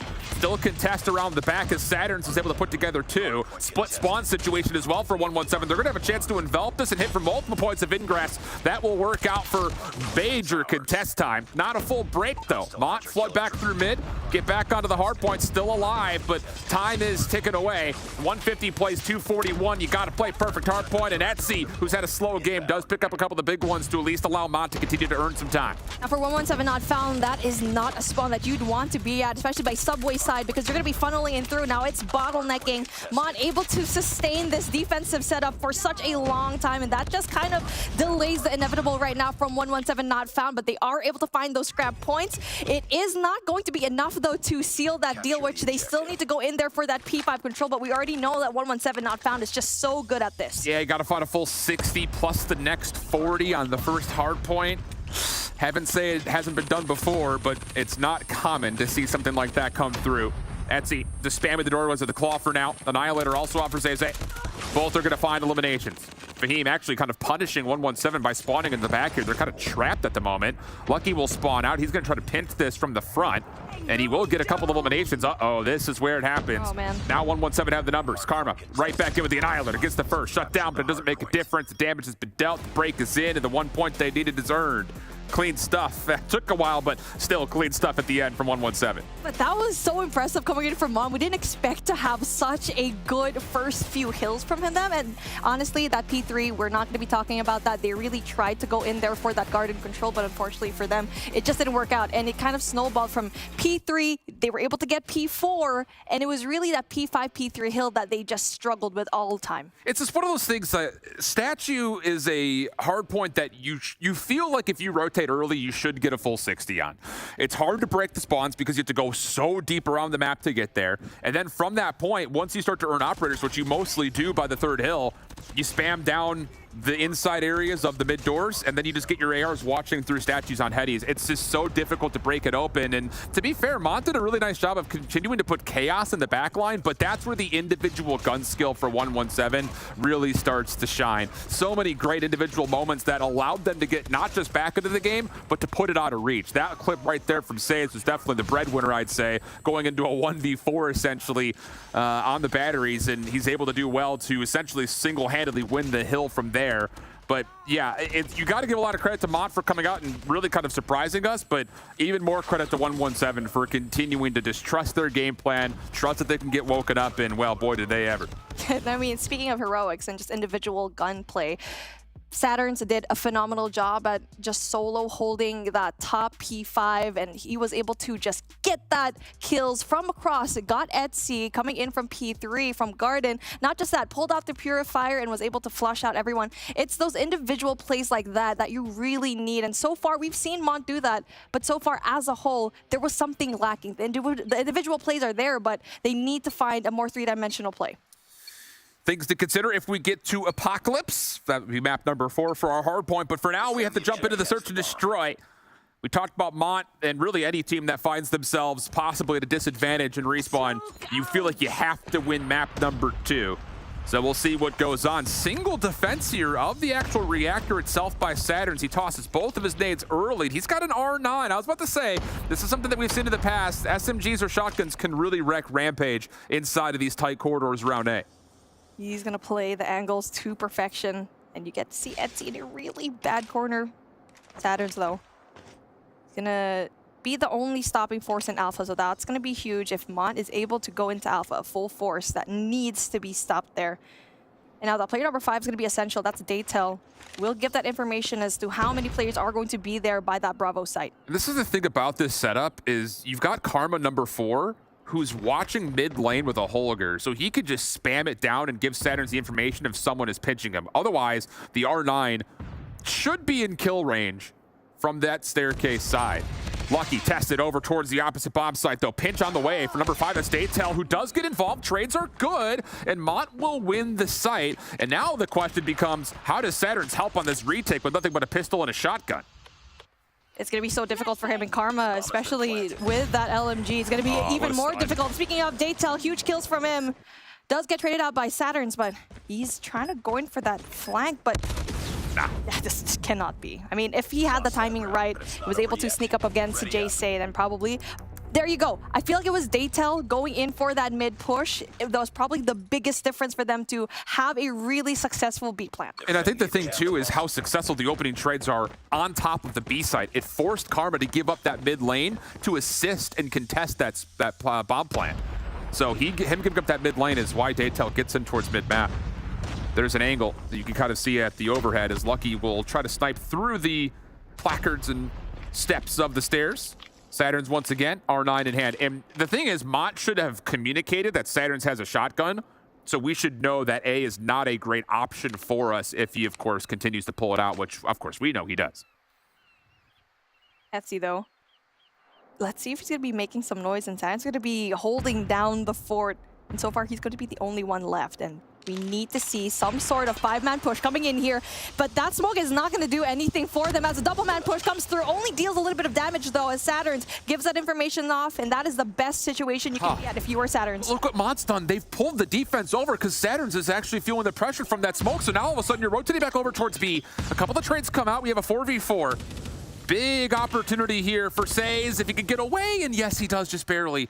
So key for the defense to stay planted around this B site. So tough to deal with these turbines. It's going to be a double chow from Daytel. Etsy, they get the first. Saturns is here, though. R9 starting to pump away. Doesn't quite find the kill. Everything comes to a bit of a calm. But numbers off for a moment. We're good for Mont, but a quick snipe comes out for Saturns. Karma follows up with the double. And now it's just down to Zeze for a 1v3. And now if you're going to be Mont, you were successfully giving that information that there's one player there, but I feel like they should have sustained aggressively into that alpha site. I mean, obviously, they didn't know how many players were there, but if they did gather that information that, okay, there's probably more players going into that Bravo site, let's go in for that alpha control, because so far, if they planted in the alpha, I feel like it would have been a 2-0 situation right now. It's just so tough to commit, especially when there's still a shotgun in your way, I think is probably the call. It's one of those 6 of one, half a dozen of another. You know, hindsight's 20/20, but this time Mont are actually going to put a little bit of pressure here over towards the A's site. But where's the comm on to Says? No one turns for him. Doesn't make a difference. Saturns is in position, and that's why you don't go into A when there's a shotgun nearby. 3 kills for Saturns, and a little double-up defense works out as Mont tried to throw a curveball, and 117 just knocked it out of the park. It's not just that, but I feel like the comps were so slow. We saw Daytel just go down, and Says just went out there for free and got so many kills, so much information down. And like what you mentioned, it was just so good defense coming in from 117 not found. And now they're feeling like they're backed up just a tiny bit. They're scared of A at this point. It's so tough. It's kind of like the same situation we saw with the shotgun over towards standoff last map. You get it forward, it's hard to deal with. So now all of a sudden Mont are going to give up on the A play and see what they can find over towards B. They have yet to threaten mid, and that's what I was going to say. Maybe you could put a scope up. Zeze commits, takes down Karma. Good first blood. Fahim follows up, and now B is wide open for the taking. unless Caesar can go 1v everybody, which he does get a lot of damage, but no kills. Looking like it could be a flawless round here for Mont as they get the bomb planted. Zeze doing a phenomenal job at just creating so much space. And speaking of, gets a beautiful 3K, gets that first pick in mid, and not just that, getting that pick off of the flank from Saturns. That's going to be huge. Possibly, I feel like confidence boots for Mont, because so far they're just so passive when it comes to their approach, and it's kind of awarding them right now. They're playing a great chess game, flat out. They've tested 117 on both sites. They've gotten the read on what is more difficult to deal with than the other, although this time, how about it? They are going to commit with a lot of nades over the top. Saturns is late to get in towards the site, but he can still work his way forward, and this is, again, the problem of dealing with an R9 in and around the A site. Sure, there are some trades, but Mont are not comfortable whatsoever to try to put a plant down yet. They need to get more clearance, and Caesar will deny them a chance to exit. And now Saturns can get to work again, trying to clear out these inner pipelines of Reactor. And yep, there you go. Jay-Say, last one left. Not able to do more than just get the first. Mont, keep trying it. I can't blame him for it, but I think it's time to give up on it and keep playing through mid here for your last offensive round. That shotgun definitely a menace here in those close quarter encounters. And right now for Mon. They don't have any kind of response whatsoever. And what they need to do is just get off a pick from Zeze. They worked in the past few rounds. Every time he got that pick, got that space, Saturn's still going to be in a really good spot here in Alpha. Going to be that lone defense, but he's been doing a phenomenal job here so far, and that's going to be a little bit slowed down here. This is a really small thing, but Karma, number 4 in blue, I don't know if we can take his perspective real quickly. He changes up his angle off the beginning of the round where he's not in sniper sight anymore. He's playing a closer corner, so that way he can stay covered, not just by his teammate behind him, but he can still watch the cross without being threatened by a scope. Love that little small micro adjustment from the defense of 117. It's going to force Mont to have to flood. And Caesar, he's already got a Fennec at the ready. Say's right there with him. And well, even though Zeze does get the first, can Mont still get a read on what this defense looks like around this B site? Now just waiting for Saturns to go in there for that control. Now Karma and Saturns, that's going to be a really good duo to try and flush in through mid, but they are going into the backup instead. Zeze, though, gets rid of Lucky. That's one sniper down. And so far, they're just so good when it comes to control here in B, where we are still waiting for Saturns to go in there for that respawn. Well, they also need to get Karma in a position to actually use this rifle. Says, sniper in his back pocket. Last player left now, all of a sudden. It's that or Fennec, and well, it's a 1v5. Yeah, I will flat out say Mont is looking really good and really dynamic when it comes to their search and destroy on this map. I actually like what I'm seeing here more than what I saw in the first 4 rounds of Express yesterday. They are flexing around the map. They're testing 117, even though it's going to be just a 3-3 half. The way Mon are playing this search is actually pretty darn impressive for a group of newer players. They're definitely showing that they're not that one-trick pony like what I mentioned a while ago, always playing that Express, always playing that well, but it seems like with any map that they choose, especially with an unconventional map like Meltdown, that a lot of the times it's going to be bad. They're doing an amazing job, and speaking of, we do get to see a more aggressive approach coming in from 117, not found, just getting into the faces of Mont. How different Mont is opting to play defense comparatively to 117. They try to full stack over towards A, and then they commit to defending B through mid, and it works out. If you can't take by the tone of my voice, that's surprising. Bomb is down. It looked to be an early plant for 117. That is thwarted. Reflank coming out, though, from Karma. He tries to clear mid, and the rest of 117 will wait for this.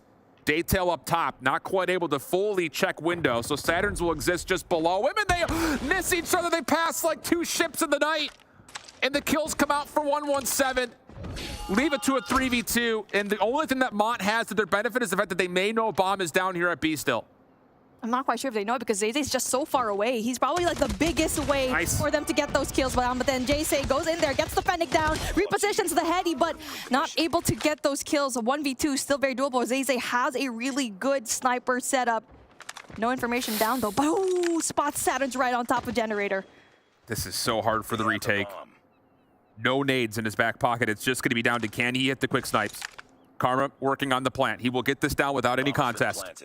Saturn's backs up to play closer on Turbine. And Zeze has to make something up here. What do you do? How do you clear this? And flat out, it's going to be just luck of the draw. Do you guess the right corners? Do you get the quick scope to actually land? Here comes the play. First one, hit marker, stop, pain. Spain. Without the S. Silent S. And that's what we mentioned a while ago. Zeze was just too far away when Jayce needed that backup, and I feel like they didn't realize where the bomb was. And so far, 117 not found. On the aggression, a little bit shaky into the beginning, but obviously just the timing on their side in the later half of that. Well, trophies down here for 117. They're looking to go very quickly towards B. A second one will go deeper to reinforce this. And once again, Mont are going to give up the initial play here at B. Not even going to opt to defend it whatsoever. They're going to try to play retake. Problem is Saturns is able to clear out the mid alleyways, and he's now tucked into a corner with a shotgun. How do you clear this if you're Mont? Whoa, what a prediction that is for Jayce. Lucky able to put one back in response, but Mont is starting to deal with a little bit of fuego here from the front. We get to a 2v2 situation, but Saturns, Karma, they team up for a couple other kills, and now it's just down to 1. Jayce picks up a Fennec. 15 seconds to make it happen. Karma's gonna be the first one in his way. Shots over the top, not gonna be able to land. Karma gets 117 to 5. Attacking round right now from 117 not found, looking pretty solid here in this round so far. Looking like their misplay from that round number 5 definitely didn't work out for them, but now we get to see Mont in that defensive side. I feel like a little bit weaker on their end, and so far when it comes to their attacking round, they're usually solid, even in Express, but the defense always lagging behind. Different look here though, Mont making an adjustment. It's a 1-2-2 split with the only single player at A, and the problem is 117 have blind guessed this. A little bit of nade utility thrown offensively through mid. Caesar sees a vacant bomb site. He gets the bomb down rapidly. And Saturn's once again gets to work with the R9. Pump chunk as he gets his double. Says drops Fahim on the retake, doing well. He's gonna get 3 by himself. Maybe an opportunity for more here. Etsy trying to get the regen off, will not be allowed to. Pistol battle, but Fahim, he's gonna try to go for everything. This would be an ace. 1v1 with Lucky. Oh my goodness, Fahim. Take it all and more. You can have your cake and eat it too. Mont take us back to within 1. It's these heroics that we are seeing here from Mont. A while ago it was Zeze, and now it's going to be Fahim, and so far he has been such a huge player, not just in this game, but in every game that they've played here so far. And right now 117 not found. I feel like that A pick would have been their comfort zone, but the fact that they were able to be stopped there, Mont is in a really good position to try in for a more aggressive approach. Mont's gonna go 3-2 on this split. 3 members looking for early aggression towards A. They see nothing, so they'll quick rotate through mid. Patience, though, for 117. Saturn's just being a little smoke lurker, and he will be sniffed out. So early 5v4. Mont not going to allow anything to come through, but Daytel a little over-aggressive. Does get picked. Fahim goes back to the gunfight. He had Jay with them, so the team shots work out, and the numbers will stay with the defense. Bomb is going to be down, though. Lucky gets that pick off. It's going to be a 3v3 situation. Stop peeking. Yeah, exactly. Oh, there's no reason why you should be peeking those angles. You're on defense right now. You just wait for them to come to you, and now whatever advantage that we saw Mont has now going to be dropped. Lucky just got 2 free kills. There is no options on the table for 117 after those kills come out. But now all of a sudden they've won mid-map. They're on their way to clear out A. They're going to realize no one's home. Nades will make sure of that. And now Etsy and Zeze are going to have to find a way to retake this. And they're going to play this from looks to be opposite sides. So they're going to split this retake. Nade goes right out through mid. Not going to land. Zeze and Etsy possibly going to meet right here at mid doors. And Caesar's ready for this. He's just got to play contact. He may have actually seen the jump from Zeze right there. Etsy, his gun surely has been seen. There's the spam shots. Etsy gets the first. Hold on, Caesar's not able to find the trade. Finally, the kills come through. It's just down to a 1v1. And it's sniper on sniper. Hold on a second. One's going pistol, one's going scope. And the clock could be the biggest deterrent of it. Lucky gets the kill. Heck of a try, but pistols at dawn works out for 117. Lucky with 3 kills that round. And like what you mentioned already, it's such a huge point with Mont right now on the defense. Why are you peeking those angles where you're supposed to be on defense? All you have to do is wait for a sound cue, wait for a plant, and that's when you go in for that retake. And now for 117 not found, again, it's just a back and forth that we like to see, but we are at match point. So far, though, you get to see Mont having a little bit more defense here in Alpha. 2 players there, 2-1-2 split. And especially with play number 5, that's going to be Daytel. Going to be able to spot that one player possibly, and Caesar in a really bad spot. He's still just going to play the heady, though. There's really not a lot of threat for him. He's got help nearby as well. Says gets the opener. Fahim secures a trade. We go 4v4. And the defense is trying to get aggressive through A. Says is still trying to watch this. Fahim, though, my goodness, you think he's feeling confident? Little heat check for the young man. Saturn's, though, over towards B once again, says, say hello to my little friend. R9 once again gets the job done for him, as it has 14 times already. And that will force Mont to split this defense up, but Fahim is just not missing. He gets long-range shots onto Lucky, and Mont will hold on to a 3v2 numerically.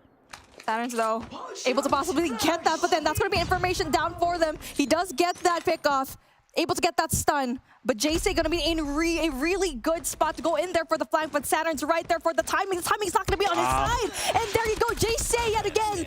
But Caesar able to get the trade. Go to the 1v1. Zeze on one side, Caesar on the other. And both are looking for one another. Lots of time to play with still. Bomb in hand for Caesar. And he does have the bomb at his back, so he could decide to plant this, but instead is going to long wrap it, and they very well meet here at A. Caesar's predicting this. Gets the plant for the backside of this site. How does he set up his post plant here? He's going to run towards Zay. Oh, the sniper's out. Quick scope not going to be there in time. Up the ladder goes Caesar. He's going to reset up around how this bomb is planted for the backside of this site. Zay is just sitting here like, dude, I got 3 corners I got to check when I walk through this hallway. But brother, you got to go sooner rather than later. There's no way that Caesar just walks into your line of fire. Surely not. So here comes the challenge. 15 seconds on the clock. You got to go now. Caesar playing top of the bomb site. No way, no how. Map 2 goes the way of 117. I'm just glad that Caesar didn't really repeat that, because it'll be a really bad situation, and that is going to be huge for him. Individual plays right now into this search and destroy meltdown, but Mott is showing signs of being a really good team, not only on the respawns, but also here in the search and destroy. They have really big brain plays here. Yeah, I think that they were more dynamic on this map than they were in Express yesterday. The couple of rounds that went awry were rounds that really shouldn't have. You're in a 5v3, Lucky sniping through mid, don't peek him. Yeah. They peeked him twice. And I can understand for, you know, you've got the ARs out, you're getting tags, you're getting hit markers, you think you're going to get him down to 1 shot, you win that kill, you win the round, but let's be honest, you pretty much already won the round when you're in a 5v3 defensively, and you already taken over both the A site and through pipes over towards B. So, a couple of things that are still plaguing the more recent rookies, if you want to call them that. On the side of Mott, Fahim, great map out of him, gets 11 in the total, but not enough to best 117, who are still looking real calm, real composed. And once again, the things that we talked about yesterday, beating 31er, are showing up again. When they need to come together as a squad and make the proper decisions, they are doing so near perfectly. And if you're going to be Mott, you're not going to be expecting a sniper, right? And also expecting that R9 right into your face every single time you're in Alpha. And the fact that they tried, it's definitely commendable that first time. But going there the second time around, definitely punishable. And Fahim, obviously with Mott, they had a difficult time here. But the heroics coming in from this man, getting that ace, is definitely going to be huge for them. And one thing I always see is Daytel just being caught with his pants down, always trying to climb up and always getting taken out. Goes like that sometimes. Yeah, it is meltdown for a reason. Okay, so with that, 2-0 up are 117, but Mott have really thrown their weight around the rink, and I will say, comparatively to yesterday, they're already looking better. So now you start to look at Crossroads Strike for the control. This was a map that Mott played yesterday, and by the time we got to the end of it against Exclusive, they were getting spawn traps. So have they had a chance to go back, review over that, and find a way to come out a little bit better today? Because you need it. You got to win 3 in a row if you want to find your first victory. Otherwise, 117 will see Bobby go 2-0 in predictions, as they would be then, of course, fulfilling a 3-0 as predicted by Daddy Plays. Daddy Here we go. Let's jump on into it. A hit right off the rip. Early contest coming through. Say's trying to clear, but Mon are coming out on top of the gunfights right now. Not bad for an opener. And it's going to be impressive because they are going to have a hold of the catwalk, which we always say that is very essential. That's going to be play number 3, Jay. He has been a phenomenal player every single time, and he did get 29 kills yesterday. But there you go, though. As fast as we said that, when it comes to the points down, we are seeing objectives being won by Mont as well. Yeah, this is looking really nice. You get 1 tick of progress at B, second tick's going to get locked in at A. The setup is really honestly perfect when it comes to how do you hold this. Says will try to jump onto contest, but no mid-map control means that Mont can continue to find the kills at range. Caesar trying to forward on play into this contest zone as well, but it's not really going to fully work out. He does get 1 elimination, but this 3rd tick is going to get locked, and Mont's going to have 2 minutes and 15 seconds with a life lead to figure out how to finish off B. Lucky, though. Able to try and cut off that rotation into that Bravo side. And speaking of, spots 1, but not able to sustain that. Etsy doing a phenomenal job on the inside, trying to flush out a lot of the players coming in from 117 not found. And just going to be right there all alone, creating so much chaos. And Jay as well. And so far, Jay has been so phenomenal when it comes to that tank room control. Well, top ammo does get cleared out. 117 making their move for mid-map. On towards the B zone, though, is Mont. And they're going to get the second tick of progress off this. I mean, this sniper rifle play is just way too passive. They will get a little bit of a flush out. Fahim up top, going to try to give a test to Lucky. This will feel familiar to the search and destroy. Lucky once again says, don't shell me. Etsy up top through balcony, not going to work out. And the only player left alive is going to be number 3 in Jay. and he's trying to play for this little climb up, it looks like, and he will eventually get the top boxes, but he needs help, I'll say that much. But there you go. He is able to get rid of that one stopping force that 117 has into that Bravo flag. Gets rid of Lucky. One tick of progress left and still more lives. That's really impressive. Zay's going to be solely holding it. Karma, though, going to try to eliminate that. And he does go down, though. Etsy, big gunfight. This is how you win right here. JSay will fall, but he may have done enough. He forced the spawns to be so far away. The clearance needs to get there. You got to touch, you got to contest. They get there at the last seconds. 1v1. Saturns. He gets the win. Keeps his life. It's a 2v7 situation, though. Caesar needs to get involved, and no, he will not be able to get over towards B in time. Good map control for Mott. And they will take the opening offense. It's really just those gunfights being won by JSay and also Etsy inside a fire room. And the fact that we actually saw that one person, Lucky, go down in such a good manner. And Fahim just wins those essential gunfights, eliminating that long-range engagement. Now we're finally going on for a switcheroo, as we do get to see a lot of the gunfights here in mid. Still going to be very quiet, and surprised that 117 not found is not actually getting that mid control down. Now they're trying to play off JSay's War Machine to control the top side of A, and then you can eventually envelop the B zone, and that is perfectly executed. Zayzay even getting 2 with the scope makes life extra difficult here off spawn now all of a sudden for 117. And boy, I'm telling you, Mon is playing some good COD right now.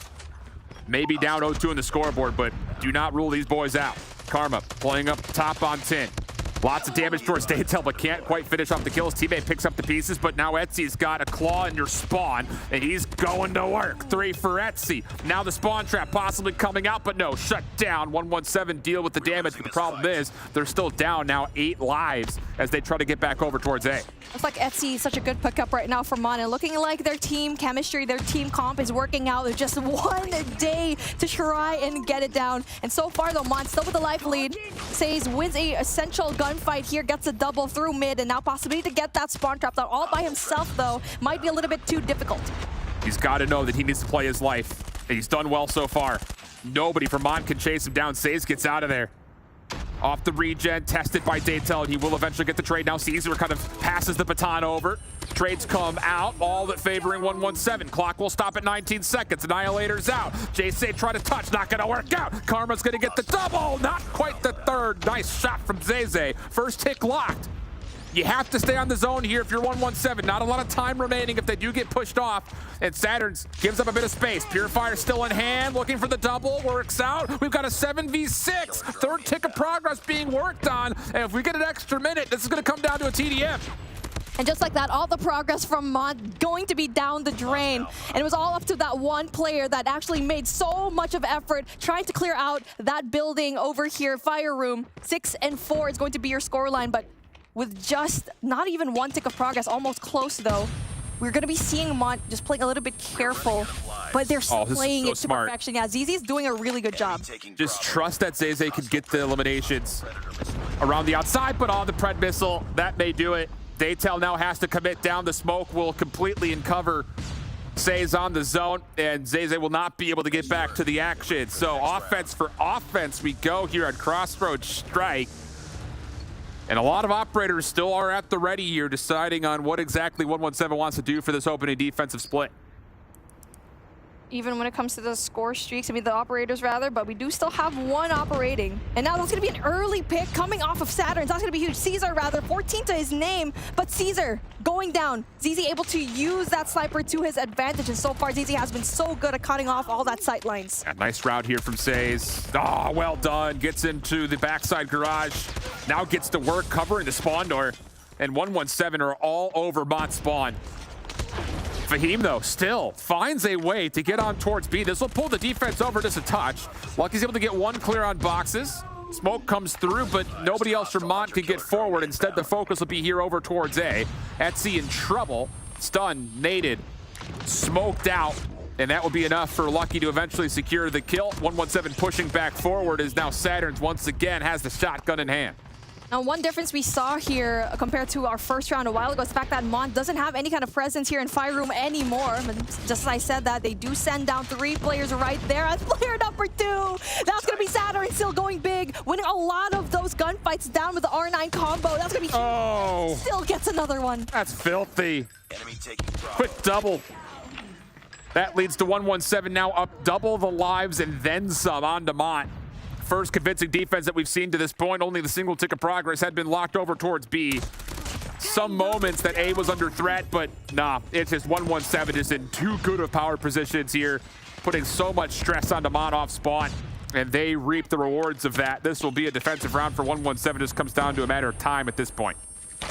There are 28 seconds left on the clock, and Says still doing an amazing job, picks up that sniper, and this guy cannot be stopped. Short range, long range, it just doesn't matter. He still gets those kills down. Mont gonna be backed up in a corner, and yes, even though we see 117 not found at match point, series point, Mont still gave a really good fight. Yep, Says has got streaks and operators out his ears right now. He is cruising on 6 in a row, 20 and 12. Oh, great heavens. 117 now onto the zone over towards A. War Machine able to kind of keep the defense from getting an early threat. Now Saturn's going to further the issue by pulling out the Purifier. He does get shut down pretty quickly, though. Daytel looking to take a trade over towards Lucky. And okay, even though the first 2 ticks are going to be locked here at A, Mont have regained control. Now it's just down to finding a way to rebreak. Pretty good defense coming in from Mont here in Cat Room. That's going to be huge. Speaking of, Fahim wins that gunfight, and Lucky's going to be able to go in there for that trade, and possibility for that spawn trap is going to be in order. They have no idea where he's going to be at. And so far, Karma going in with the Annihilator kills, takes out Zay as well. 23 and 15 is going to be your scoreline, plus that third tick of progress down, and Alpha is going to ensue in favor of 117 not found. Yeah, it just came down to the fact that, again, the operator usage for 117 has just been that much better than Mont, maybe outside of Fahim, who has put together a couple of great Sparrows, but 117 are finding their advantages and they are running with it. 21 now playing up against 9. No one can get through Saturns in this R9. Talk about maybe a meta changer here. Lucky forces the spawns deep, claws out. There is no way you're working through him. 19 plays 3, and 117 will get a 3-0 here, but boy, again, I'm gonna tell you, this is one of those that you can look back on for Mont. It's going to feel bad getting 3-0'd again, but they are playing some really, really decent COD overall. They're just getting bested off the individual skill gap right now, it feels like. They just can't close up a game. And a phenomenal way to kind of adjust from day number 1 where they struggled so much. But when it comes to day number 2 now, it seems like they have signs of life. They definitely have done some adjustments, especially Etsy now being inside of their team, and Fahim just stepping it up every single time. Yeah, Fahim's really impressed me, honestly. I think in the opening hardpoint, he put himself in great anchor positions as the main AR. I think for the Search and Destroy, obviously, he provided a number of clutch moments for his squad. And even though he goes 17 to 25 here, he was, I would say, the catalyst for a lot of the success that Mont was able to find. But on the other side, not to just sing one side of the story here, the team effort that came through today from 117, I would say maybe even looked better than when they did yesterday. Everyone here on the scoreboard participates. Everyone gets to a positive KD. And Caesar even puts down 3,700 score, which is a lot. So really good stuff here for 117. They were going to boost to a 2-0 count and, of course, keep their map record flawless. But, boy, again, it's just one of those things that I'm not disappointed with what I'm seeing from Mont, flat out. I think they're going to have an opportunity to surprise some teams if they could just get a little bit better, just a touch. And that's one thing definitely that you mentioned a while ago. Is there going to be a meta change? A while ago, we saw Grizz with that shotgun change the tides when it comes to that exclusive game, and now we did get to see the same with Saturns in there. Let's see if that's going to be the name of the game this time around. I mean, strong performance out of 117, kind of what you guys expected, but like you were just saying, Shift, there's promise there for Mont, and maybe a little bit more time, some more experience under the belt, specifically in this challenge season, can really kind of boost them up the standings a little bit later on. And this is a tough first 2 games for Mont as well when it comes down to their schedule overall. We've been talking about how the teams they've played are likely the top 3 in some order in Europe. So you can't really be too dissuaded off of what you've faced early. Really have to give a lot of charisma and credit to what they've been able to do improvement-wise and what they've been able to show us flexibility-wise to this point. That's what you want to see if you want to crack into the top 4. It just comes down to, again, tightening the screws a little bit more to not make those key mistakes that they did. All right, well, that's 2 of our matches now done for today. We still have 2 more coming up right around the corner.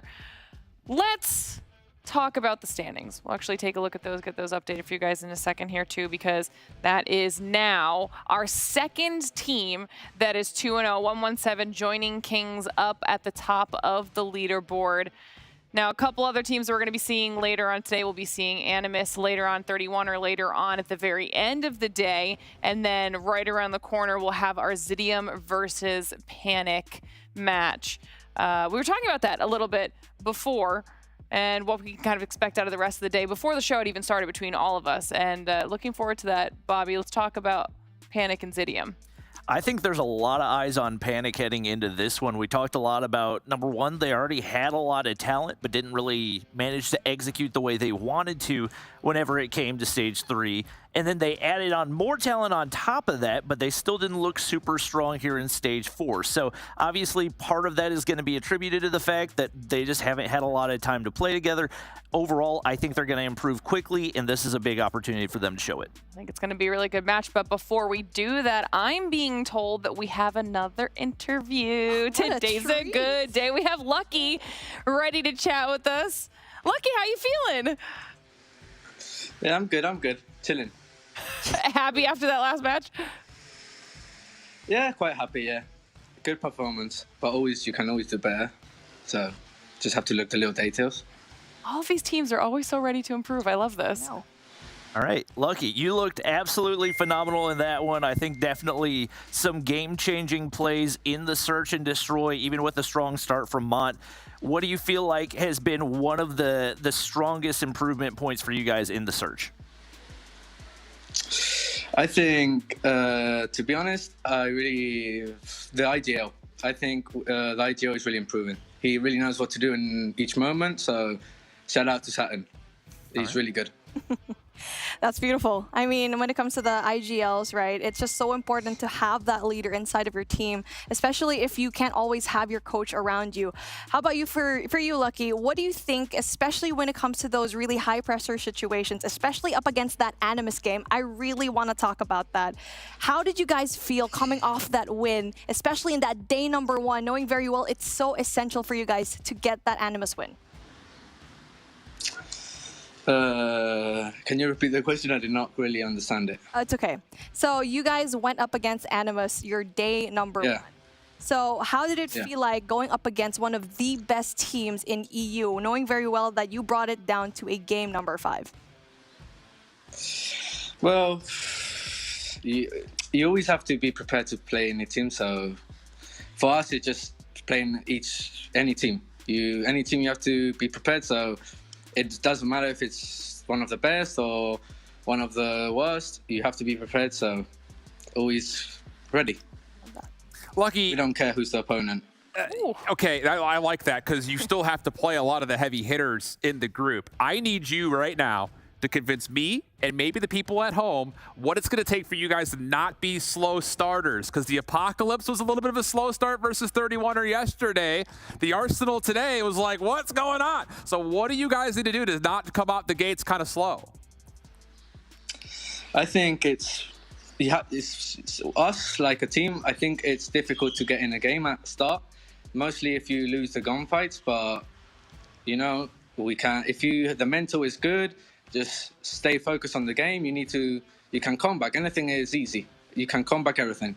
So it's not how I always say, it's not how you start, it's how it finishes. Okay. And we always finish All right. winnable. All right, good answer. I'm convinced, at least partially. Okay, just come out the gates a little bit warmer, all right? Let's get a little bit more comfortable on it. I mean, to be fair, they're coming out the challenge season gates 2-0. So that's not too shabby, Lucky. Before we let you go, do you have any shout-outs that you want to give? Shout-outs to my team. I really enjoy playing with them. Been waiting for this 3 years, full Spanish, and probably this is going to be our champ. So we wait, everybody. We'll win this champ. You'll see. Mark my words. Yes, I love it. Well, Lucky, thank you so much for jumping on and chatting with us. It's been an absolute pleasure. Hopefully we'll be seeing you soon. Bye. Thanks for having me. You know, I feel like, listen, I don't want to take credit or anything, but I did yell at everybody down the lens of the camera yesterday saying that you got to come on here and talk with us for these interviews. Now we've had interviews all day, so things are going well. I'm excited for it. That means it's time for another break, though. We got to get things ready for match number 3, so we are going to take a quick break. The players are going to get set up, and when we return, like we were just talking about, we have even more action ready to go. We've got Zidium coming up. We have Panic coming up. Don't go anywhere. We'll be right back. Welcome to the place where dreams come true, where everything you want can be yours, if and only if you're willing to work for them, you're willing to hurt for them, but most of all, you're willing to be first for them. Ha! Look, I'm going straight to the top. I don't know how I would stop, like it or not. I got some goals that I'm hitting. You hear what I'm spitting? It's hot. Look what I got. Whole lot of passion and pain. The road to success is insane. Stay out my lane, cause I'm on a mission. I'm getting what stands in my way. Yeah, I'm a beast. I wouldn't play with me, baby. The way that I'm training is crazy, and I do it daily. You wanna talk about drive? I got more drive than Mercedes. I've never been lazy. I'm in the room, it's a red alert. You wanna compete? Well, get better first. I got 10 toes in the dirt, push through the hurt just to show them my worth. I'm the best. Yeah, I'm the best. I never stress. I know what's next. I'm who they test, like we playing chess. But I'm unimpressed, so now let me flex. Ha. Yeah, I'ma work through the struggle and hurt, cause I know my worth, and I gotta be first. Ha. Yeah, I gotta be first. Look, I don't want anyone's sympathy. I understand what is meant for me. I give my focus and energy. If it's meant to be, then it's meant to be. But mentally, I'm undefeated. They hear that and say I'm conceited. Like there's no reason. Like I don't beat them and come back again just to teach them that when you work under pressure, you reach higher measures. They'll try and bring you down, but you cannot let them, and only get better and focus on cheddar. Eye on the prize and you'll become a legend. Like, when I'm in the room, it's a red alert. You want to compete? Well, get better first. I got 10 toes in the dirt, push through the hurt just to show them my worth. I'm the best. Yeah, I'm the best.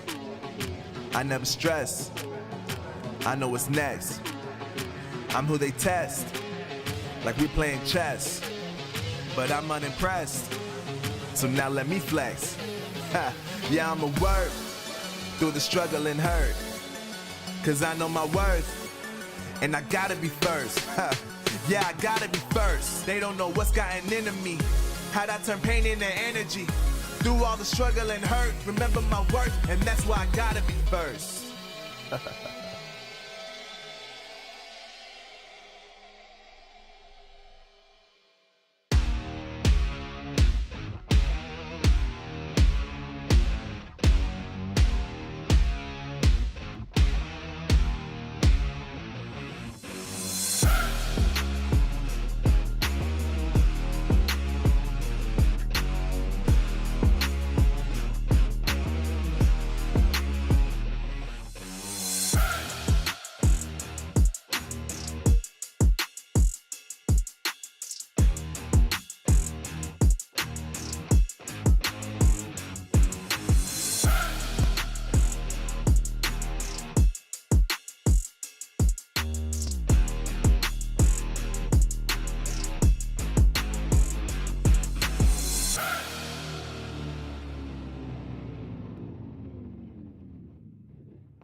The Snapdragon Pro Series powered by Samsung Galaxy is brought to you by Snapdragon Elite Gaming, Samsung Galaxy S23 Ultra, and Monster Energy. All right, everybody, welcome back to the Snapdragon Pro Series. Matches number 1 and 2 are done for today. We are now headed into match number 3 for our COD Mobile Day 2 Challenge season. It's been a good day so far, especially that very heated match number 1. If you didn't catch it, go back and watch it because it's definitely worth a rewatch as we now look forward to what we've got ahead of us, and we're going to start talking about our Zidium versus Panic match. What do we expect? Ooh, I mean, I feel like for me, this is the most interesting one because we did see a former Zidium player, EUR, probably one of the heavy hitters that we have here so far, the Slayer, honestly for me, of the tournament because he was able to get Zidium on the map, one of the most decorated EU players so far in the past few months. And now that he's going to be in a Panic squad that can definitely outslay a lot of these teams so far, but the only problem is they need to think about that objective because it always slips their mind. And the fact that they almost won hard points, but they always lose out when it comes to those objectives. Potentially a close one that we've got going on. Bobby's not sold on it. Well, Bobby, let's talk about the rosters. We'll start with Zidium and then tell me your thoughts. Well, I think Zidium, they have some talent. They have some players that have been around the competitive scene. It's just tough to get past the way that Kings wiped the floor with them yesterday. Like that was one of the bigger blowouts that I think we will see in all of Stage 4. With that being said, I think that's maybe more telling about Kings than it is Zidium, and I think this roster definitely has potential, but the loss of EUR is going to be one that is massively felt and difficult to overcome for this squad. Okay, all right. I mean, we've seen it time and time again. There are many cases where a single player can make or break a squad when it comes to these types of games.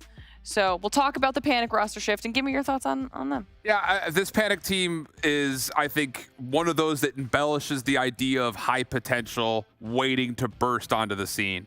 The individuals we have are pretty long-standing for the most part. Yaya and Onur in particular were definitely players that we had our eyes on throughout the majority of last year, but EUR and Slayer being added onto this roster since Stage 3, they've really kind of elevated the potential of this team. Like we were talking about, Panic fell short yesterday, but we definitely saw how they could potentially be a major competitor down the road. It just comes down to unlocking their full potential, and no better way to do it than with a tune-up game like you got right here against Zidium. I mean, technically, both squads struggled yesterday. I think yesterday was a rough start for some teams with some of those matchups. So both of these teams are going to be looking for a little bit of redemption, at least in this next match, as we see the picks and bans start popping up on here, Mommy. And there you go. Taking a look at what we have so far when it comes to that hard point. Takeoff is something that Panic has yet to actually play. And so far, when it comes to those hard points, I already mentioned, they only won 1 out of 5. And the other one was a DQ, so that could have been 2. But still, you're already thinking that how can they finally adjust, especially in that search and destroy where they were supposed to win 2 rounds, if not for that ninja defuse from whoever it was from Animus that was able to do that. So yeah, they just need to pick it up. I feel like we've seen teams adapt super fast here in day number 2, so I'm expecting the same here for this Panic team. All right, Bobby, you agree? I would agree. I think they're going to improve very, very quickly. I think a lot of it is just going to come down to team chemistry and finding the right players in the right positions. Like Mommy talked about, there are a lot of situations where they were just not close to the objective, a lot of solo pushes, and a lot of plays that just didn't really seem super well thought through. So I think this is a team that once they start to get more coordinated, once the chemistry builds, they have that potential to be a top 4 team and make it to playoffs. Scoreline shift. 3-0. All right. Next question.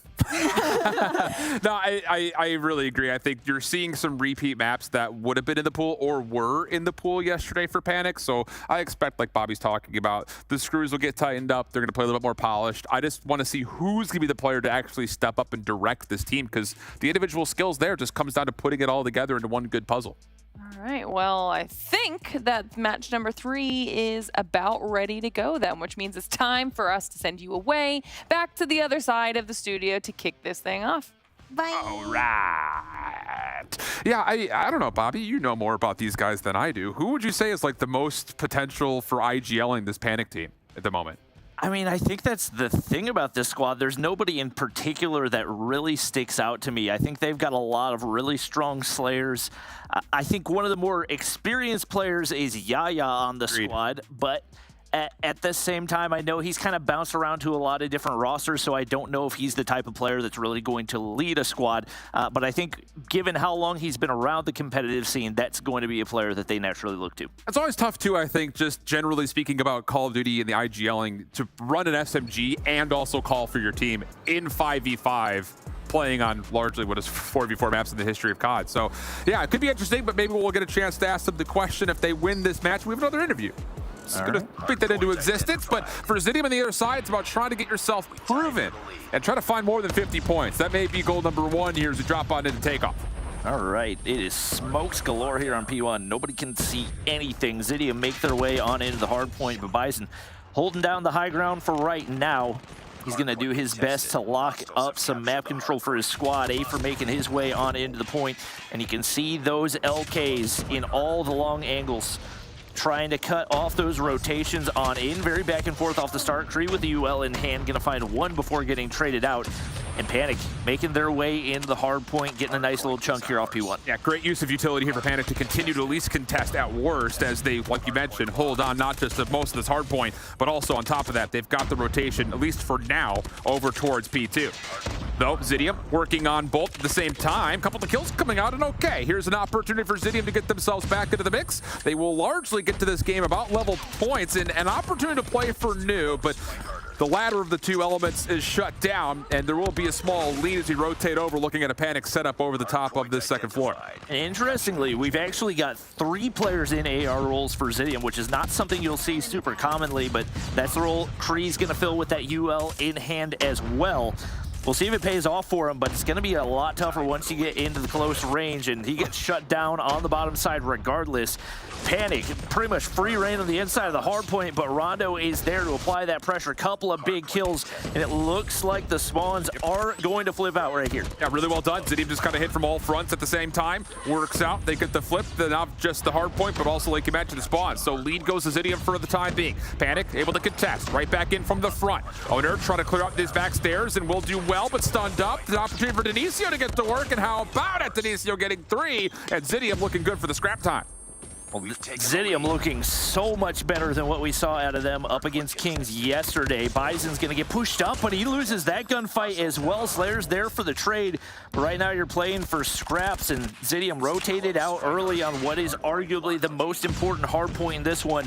Not only do you want to get this early time, but you want to be set up for that chain to P4. And right now, Panic, 3 players flood in from the bottom side. Genius taken down, and they're in prime position to get a big chunk here on P3. Oh, but wait, kills from the front, plus Genius spawns behind. Oh, he spawns in the middle of Panic's team. Tough timing. Maybe an opportunity to pinch, but all of a sudden Panic clean things up.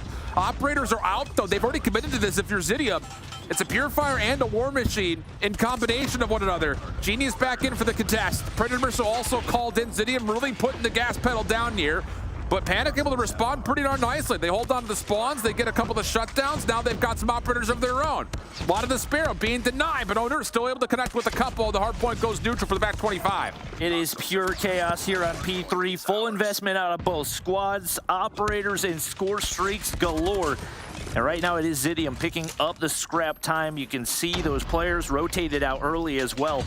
And he's got Slayer popping a claw, but this late in the hard point, you got to wonder what type of value he's going to be able to find. He's going to try to break in onto next, and he's going to be able to do exactly that. Now taking that high ground control, and that early rotation for Zidium now suddenly disappears. Hard point about to unlock. We'll have pretty much a full 5v5 at the front of this hard point. Number 5 in Blue Storm will spawn behind this play. Panic still spawned on the left side of the minimap, and actually Storm has done very well to stay and keep his life back here, try to stop these reinforcements before they come in, but once again, Panic able to combine the Purifier with the War Machine. That works out for the whole. Now an opportunity for Zidium to try to work this through the hard way, but Afer shuts him down, bumps the hard point, gets through with the Purifier, and with that Panic gets set up. Well, Zidium and Panic just trading blows nonstop right now. Annihilator going to push on in. Bison trying to clear out that one final player. He does that. Zidium still maintain control of the hard point right here. Slayer's going to get shut down. Denisio pops Annihilator of his own. And that's some crucial time once again for Zidium, as neither team able to build any type of a lead. And right now, this is just a knockdown, drag-out game of COD Mobile. Tug of war, brother. Tug of war at the moment. Zidium will exit from our first set of hills with a 20-point lead, though. Almost doubling their points what they had yesterday. So already just unbelievably better than what we had seen from day number 1. Panic and a little bit of stress, trying to work their way back over towards Fountain. First couple of gunfights don't quite go their way. Kree up top also kind of dominates the high ground here for Zidium to feel super comfortable behind the cover of smoke on the hill. They continue to build their lead. They're starting to build on this lead in a convincing way. There is no type of map control right now for this Panic roster. No high ground, and they're trying to force their way in from the front without addressing any of those long-range players on the Zidium roster. Slayer going to take a lot of damage before sliding in to get that kill, but all that's going to do is clear the hard point. Bison looking to cut off rotations from the opposite side, and he's trying to lock down the bottom side, but Genius reads it as well. And the hard point, once again, unoccupied. Numbers largely still good for Zidium, but they cannot crack the code of getting across the left side of the minimap. So we stay at about a 40-point game. Panic largely going to be trying to hold for new while trying to do what they can to contest with a couple of the players on this last couple of seconds. And that will be largely successful on both fronts as Bison's able to take down 2. So now Zidium spawning all the way across the map. Second hard point about to open up. But Zidium are going to have a lot to do, lots of obstacles to hurdle here on their way back over towards the second hill. And Yaya in prime position. Looks like he's set up properly on the doorway. One player able to slide through, and you know Storm's over at the window, but he shuts down Denisio. And that's the only player that he's got to worry about for the time being. Looks like Zidium looking to flip, trying to apply pressure through that stadium area, but not finding the kills is once again Yaya, the lone man in the hard point. Finally, the contest right here, but gonna reposition and wait for teammates to back him up. Panic just does not anchor these spawns either time that we've been here. They have to once again fight from the front. 25 seconds still to go, and Kree's gonna turn the tides by pulling off the war machine. Storm there to support. Rondo down low, furthering the issue. And how about Zidium? Great objective play. Playing for spawns, getting it as an opportunity to help use as a chance to break open these hard points at the same time. And Zidium will see themselves still up around 40 as we head over towards our big money hill at P3. Big rotations right here. Afer's in position, but he is the lone man there for Panic. 2 players getting ready to push in, wins the initial gunfight. That's a crucial one. Slayer says, I can use a crossbow, why not? He's trying to do what he can, but right now it is Panic in a phenomenal spot here heading into P3. Storm gets shut down. They have no map control. They have no high ground.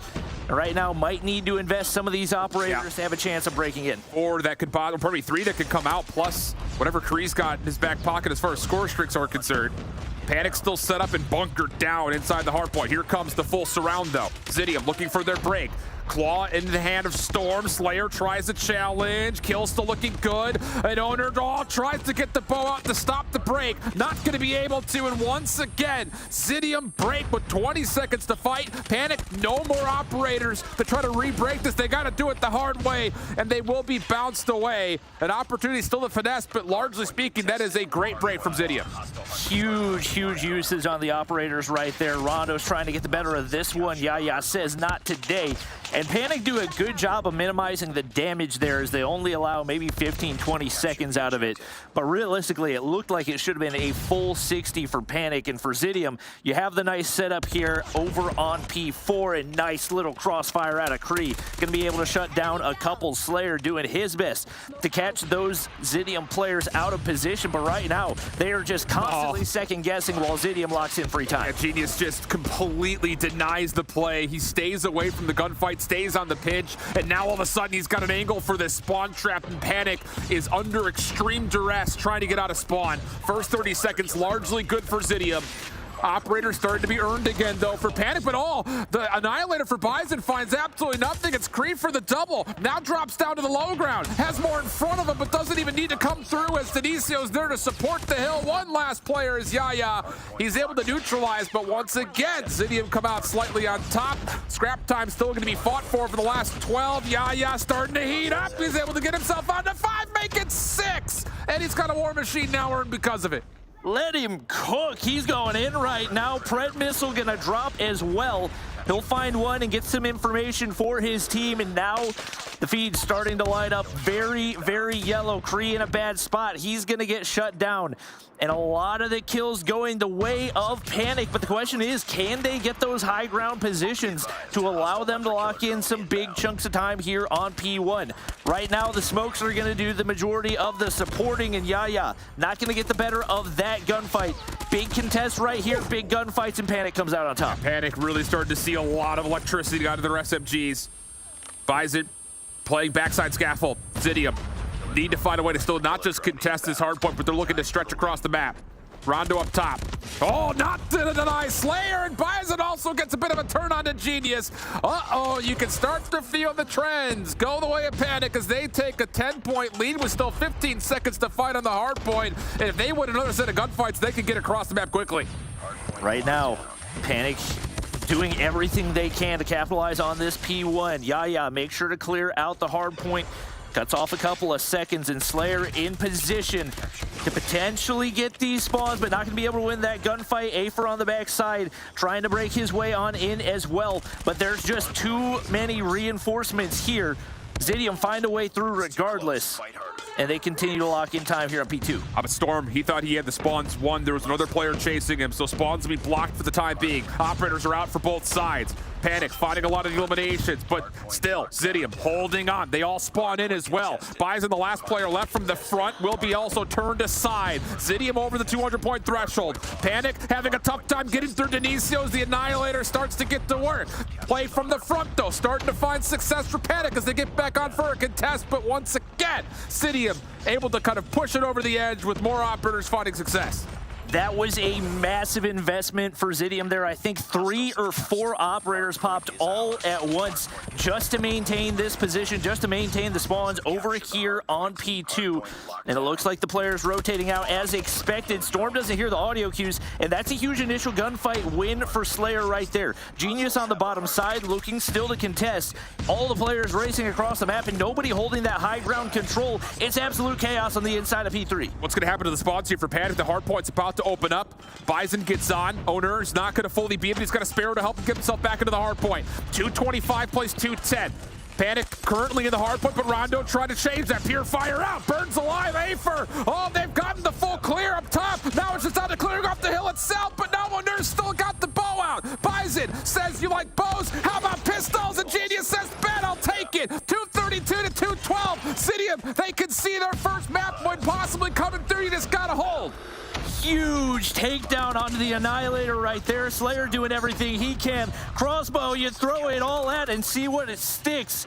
He's not going to be able to find that one, though. Kree pushes back on in. Only 10 seconds needed, and Denicio is there. Genius trying to find the trades, but it's not meant to be. Storm locking it down as well, and only 3 seconds needed for Zidium. Can they hold off the push? They do, and they take their first map of European Stage 4. Woo-wee. Didn't see this one coming, brother. Holy cannoli. Hands off, stove's hot. Oh, my goodness. And talk about just the ability for Zidium to come out of being beat down yesterday, not winning gunfights, not winning really at any point in time throughout their first hardpoint, to then play near perfect hardpoint to start off the map. Great rotations, great help, great support, and it came in the face of some questionable meta comps, like you mentioned, when it comes to overall weaponry compositions, but hey, it made it work, and in the process, 2 players get over 40 kills. Yeah, the thing is, in tournaments leading up to stages 3 and 4, Zidium was a very solid team. Like, they were top 3, top 4 pretty consistently, which is why I was so surprised at the way they were getting pretty much steamrolled, not only in stage 3, but stage 4 as well. So I'm loving what I'm seeing out of these guys, and they're showing they've absolutely got what it takes, and maybe a little bit of a reverse revenge tour as Afer leaves to join another squad, and they take map 1 off of that squad. Insert that one COD meme of, that's why you got dropped. Although he didn't get dropped, so he just left. So, you know, somewhat similar. But boy, I'll tell you, man, there were moments, and you mentioned this in particular, I think when we got to the final moments of P2, where it's like Zidium popped 3-4 operators all at the same time. And we don't often like to see that. You like to see them cycle them out, kind of stretch the ability for those operators to last between multiple hard points. But honestly, Panic kind of did the same thing. Everyone just kind of threw their specialties at one another, and Zidium just a touch better there at the end when it mattered most, but a tight one for the opening hard point. And now we start to talk about Tunisia for the search and destroy. We did see this yesterday. It didn't last very long for Zidium, but we did see it yesterday. Yeah, and to be fair, Panic Search and Destroy didn't look very strong yesterday either. Obviously, it was on a different map, but fortunately, if you're Zidium, you had that opportunity to look back at that exact VOD and see where things went wrong and look for room for improvement. So I'm expecting that they're going to come out hot. It seems like they've got the momentum right now and maybe a little bit more confidence building as well. I think for a lot of these players, some of their first opportunities to play in a COD Mobile Major, and sometimes you gotta shake off the nerves. That's the beauty of this new Stage 4. You don't necessarily have to put all that pressure on the first day of action. You got a little bit of wiggle room, and we'll see what they can do here heading into the Tunisia search. Like we mentioned yesterday, for Zidium, you're not circling Kings on your schedule as a must-win. This one, though, you very well may have done. So we'll see how it goes. It's going to be the offense initially for Zidium, looking to kind of at least feel out the pressure over towards A. It's a four-man stack all over the top of the bomb site. The only player through mid is Afer, and he's done well to get first blood. Slayer very aggressive up top as Afer continues to get solo challenged, and that will be good for the numbers for the defensive Panic. Rondo's got the bomb in hand, but they're pretty much stuck right now. Denacio on the top side, hoping for an angle to hit a snipe, but nobody looking to contest right here, and he is at a very wall-bangable angle for Slayer as well. And it looks like he's read this flank out of Afer. There's a lot of players trying to apply pressure here, and the Holger's doing the damage. No entry for Zidium, and that may be the last straw as they'll go to the 2v2 and try to rotate back over towards B. Afer, who had been previously kind of positioned in mid, will be the one trusted to rotate over and give this a check. He does have some utility to play with, maybe as a way to stun check this. Whereas for Zidium, at least a frag available for Rondo, and the play is made a bit further forward. Kree gonna open up the space by way of kind of covering with the snipe. And Afer will have to either play for sound cues or a shoulder here if he wants to reveal this information. And the question is, did they hear that slide? It seems like they did. Kree looking to hold the angle, but he reads it like a book. Afer shut down right there, and now on to Onur for the 1v2. Gets the perfect timing. Here's the plant go through, but does not find eyes onto Rondo. And now he's in a rough spot. I don't think Zidium quite know what position that he's in.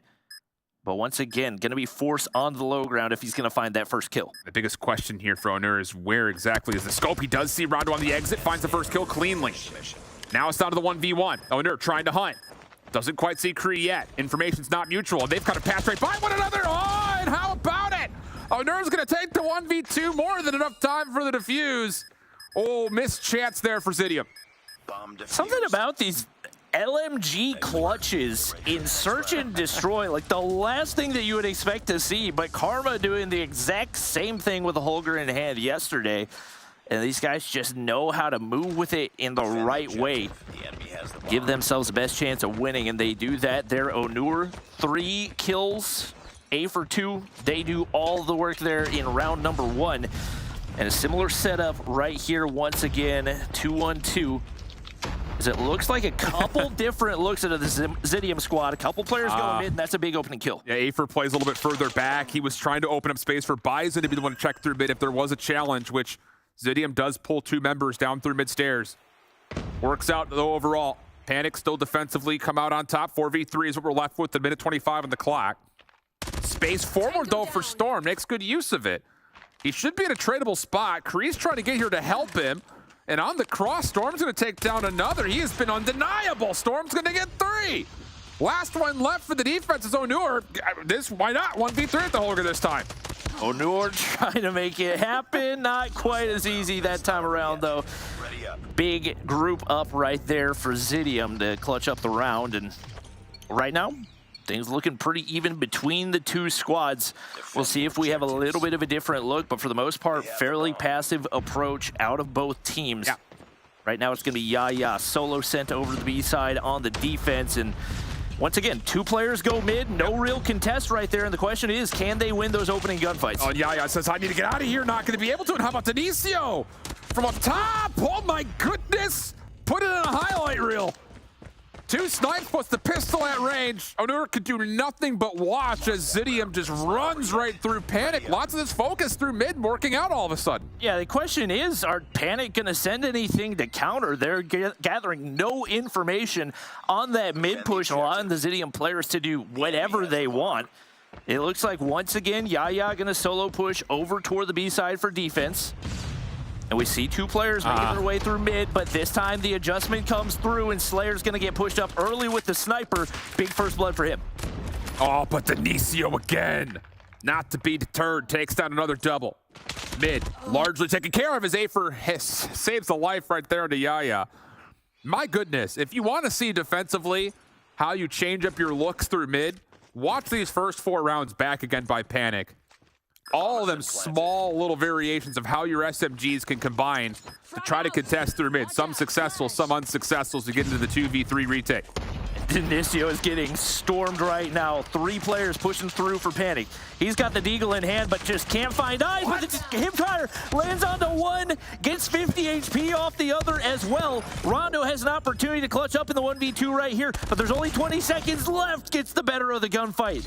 And Exidium extend out the lead once again. And again, it's how they're playing around mid-map. This double hit right down mid-alley has largely been uncontested until you get into mid-arch or the back ramp. Denicio uses that as a chance to say, if there's no one mid, I know exactly where I need to be looking with this scope. And Panic have to throw something different here through mid. And this time they will. Slayer's going to have a scope to watch, but Zidium are not peeking. This time they're looking for maybe a full flood right on this early A-cross. Bison reads it perfectly. Going to continue to hold that angle. 1 player crosses Storm. Big shot to equalize. Now into the 4v4. Genius. That is maybe not the best angle to be holding with a close range Fennec, but right now, Genius can be able to take down EUR, and the bomb is going to go down here on A. Storm has to watch this flank. Afer is still completely unconcealed. Now he makes his presence known. To a 3v3 we go. And the post plant is stuck on site. Nade starting to come through as Slayer looks to clear off angles. Rondo holding close. Kree connects for the first. Pistol out, works out for Slayer. Now it's out of the 2v2. Rondo and Kree playing similar corners. Afer up top needs to get active. Slayer's tagged down low. Afer gets the first. Turns, tries to find the second. Rondo, another possible 1v2, but no. Slayer cuts together the response, and Panic bring us back to within 1. Huge round. You avoid a 4-round deficit right there. You keep things close. And once again, they make the adjustments. I think on the flip side, Zidium do a good job of not remaining predictable. They send nobody mid, but just don't quite have the firepower there. And it looks like, once again, full sending things over toward the A side. 2 players going to go mid once again. This time a little bit more passive approach out of them, but Slayer rips the head off of Genius. Huge opening first blood. That's going to slow down Zidium convincingly, as they're still trusting Denicio to possibly find an opening towards A. Not going to find anything this time. Kree was working with it. Rondo bomb in hand. Storm still waiting for someone to push maybe through B, but it's not going to happen. Panic is just happy to keep their 5v4 for the time being. Rondo bomb in hand. Sitting back once again, you got your sniper up in top winery, just looking for info. Kree not able to connect on the snipe right there. He's in a rough spot, but EUR not looking to chow. He knows there's somebody waiting around the corner for trades, and that is not a gunfight he wants to be a part of. Rondo going to wrap back toward mid. Storm likely relaying some type of information, but Slayer's on the opposite side, sniper in hand. And right now, Zidium looking a little bit stuck. Just not a lot of options here. Sniper rifles are covering every angle of approach. Rondo does get closer on towards site to Denicio. Big pick onto Bison. Rondo follows up. Hold on a second. This is a 2v5, now a 2v3. Bomb site has been taken. And Panic, they're going to stack for this retake. Rondo may get a lineup here. He's on the corner. He's trying to take it away from him. He gets the first, slips away. No, Slayer gets the trade. Trying to follow was Denicio, but he's just got the deagle out. Bomb is down. Tries to cook up the nade. Does this land? Not fully, but it does allow him a chance to collect the bomb. Pistol out. He changes the angle up, and no. Lots of damage, but no kills. It's a 3-3 half. Ooh, both players 50 HP, but just not quite the right timing there. An aggressive play that does not pay off, and we go ahead and flip sides. See what type of push we see out of this Panic squad, and it is going to be completely the opposite. Now full sending it on over to the B side, but there are 3 players there and waiting to counter for Zidium. This will be the first time that we've seen a heavy-handed B approach if they do commit forward. Kree's watching deep, Storm on the close cross, and Genius is just holding the staircase. Tough to break down if you're Panic. Looking for spam shots through the walls, not going to work out. Denisio trusted largely to solo hold A with a little bit of support from Rondo nearby, but that is all long-range weaponry, and Zidium are going to try to make the prediction here. They're going to stack B. Well, you got Bison watching the flank right now, not allowing anybody through that winery side. It's still very much a waiting game with Genius at the bottom of this stairway. Likely to be the first point of engagement. Yeah. It seems like they know Afer's crossed through. Genius waiting for that first entry, and that's the information that you need. Gets shots onto Slayer, big opening kill, and that completely forces back the push of Panic. Afer's taking bullets. He's going to be forced all the way back, and he's going to have to win a crucial gunfight to have any chance of escaping this. Nades come in. Genius has to back up for a little bit. Storm still holding a very similar angle, though, as Bison does connect onto Rondo. Smoke right over the top of the stairheady. Storm still concealed behind the boxes, though. Ooh, Panic, they need to find him. It's a 50-50 guess. Storm reveals himself, changes the angle, finds the kill. Kree there to support. Oh my goodness, Storm. Unreal stuff, and now it's just down to 1. Bison for the 1v4. Oh my gosh, as clean as can be. Perfect disengagement. Reconnects with the sniper in hand, and Genius is there to clean up the last round. That's as solid of a defense as you're going to find, and I think if you're Panic, you're probably going to have to reevaluate after that one. B push was not successful remotely, perfectly countered by Zidium, but they're still going to head that way once again. I love that setup, too, for what it's worth. You've got a close quarter SMG crossfire setup. Kree watching deep. It's going to be hard to nade him out. Love it. This time, though, Panic changes it up like you kind of mentioned. It's all stacked up through mid, but Storm watches it, and he watches it avidly. There is a trade, but 1 for 2. More than enough, you'd think, for Zidium, but Afer all of a sudden turns the tides around. He gets us to even numbers as trades continue to litter the kill feed. We've got a 2v2 with tons of time on the clock. That's a player that is not going to lose a whole lot of 1v1 gunfights. Goes big right there to equalize. Now into the 2v2, and it seems like a perfect read from the top side is going to be a sniper in the hands of Kree. But he's actually going to wrap back right here, not looking to challenge and maybe second-guessing the read. Should have some type of audio cue, and right now it looks like they're going to look to counter as both teams looking to group up. Afer still holding through tunnel. Nades thrown by Slayer as he plays the outside angle, looking over toward the mid-cross. Zidium still leaning B, but not fully committing to playing for contest at the moment. So the onus goes to Panic. You have to make the first move. Kree up top, he may have just been seen. Slayer may have seen the exchange of the weapon. Doesn't connect, though. So Kree, lucky to be alive. Denisio turns that into an opportunity to collect onto Slayer. But Afer's going to rewrap. He knows both players are at B, so you should have a free plan today. That was crucial teamwork, fantastic communication, and you force Afer now into a tough 1v2. And I don't think he's got any sniper in hand to hold any type of a long angle. And he's actually going to go smoke here and see if he can catch them pushing on through. Might be able to hit a flank. It seems like Storm has read this. He gets shut down. An opportunity, but he doesn't realize Kree's on the backside. Some body shots right there as Zidium extends the lead. Wow. I mean, Afer makes the right read perfectly. Doesn't even second guess it. You get the information that both players are on top of B. Get the bomb planted, but I was just surprised as you to see, because he dropped the trophy. I was like, he's going to use this as a chance to smoke the bomb later on in this post plant to make life extra difficult for the snipers on the other side, but not the case. He tries to take the battle to him, nearly works out, but doesn't predict Kree's position. And so 5-3, Zidium up. What's the call here? Because Panic, they need a round badly. No question about it.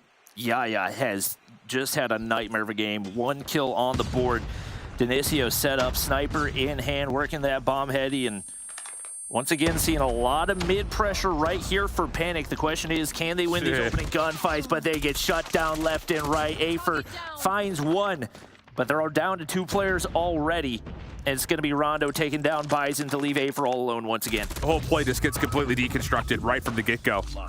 And that was a one-dimensional setup for Panic. Just run at him. Let's see if we can overwhelm them by sheer force of numbers. And Zidium is set up perfectly to deal with it. Storm once again collects a couple. Genius right there with them. The SMGs lighten it up for Zidium. Now on map point.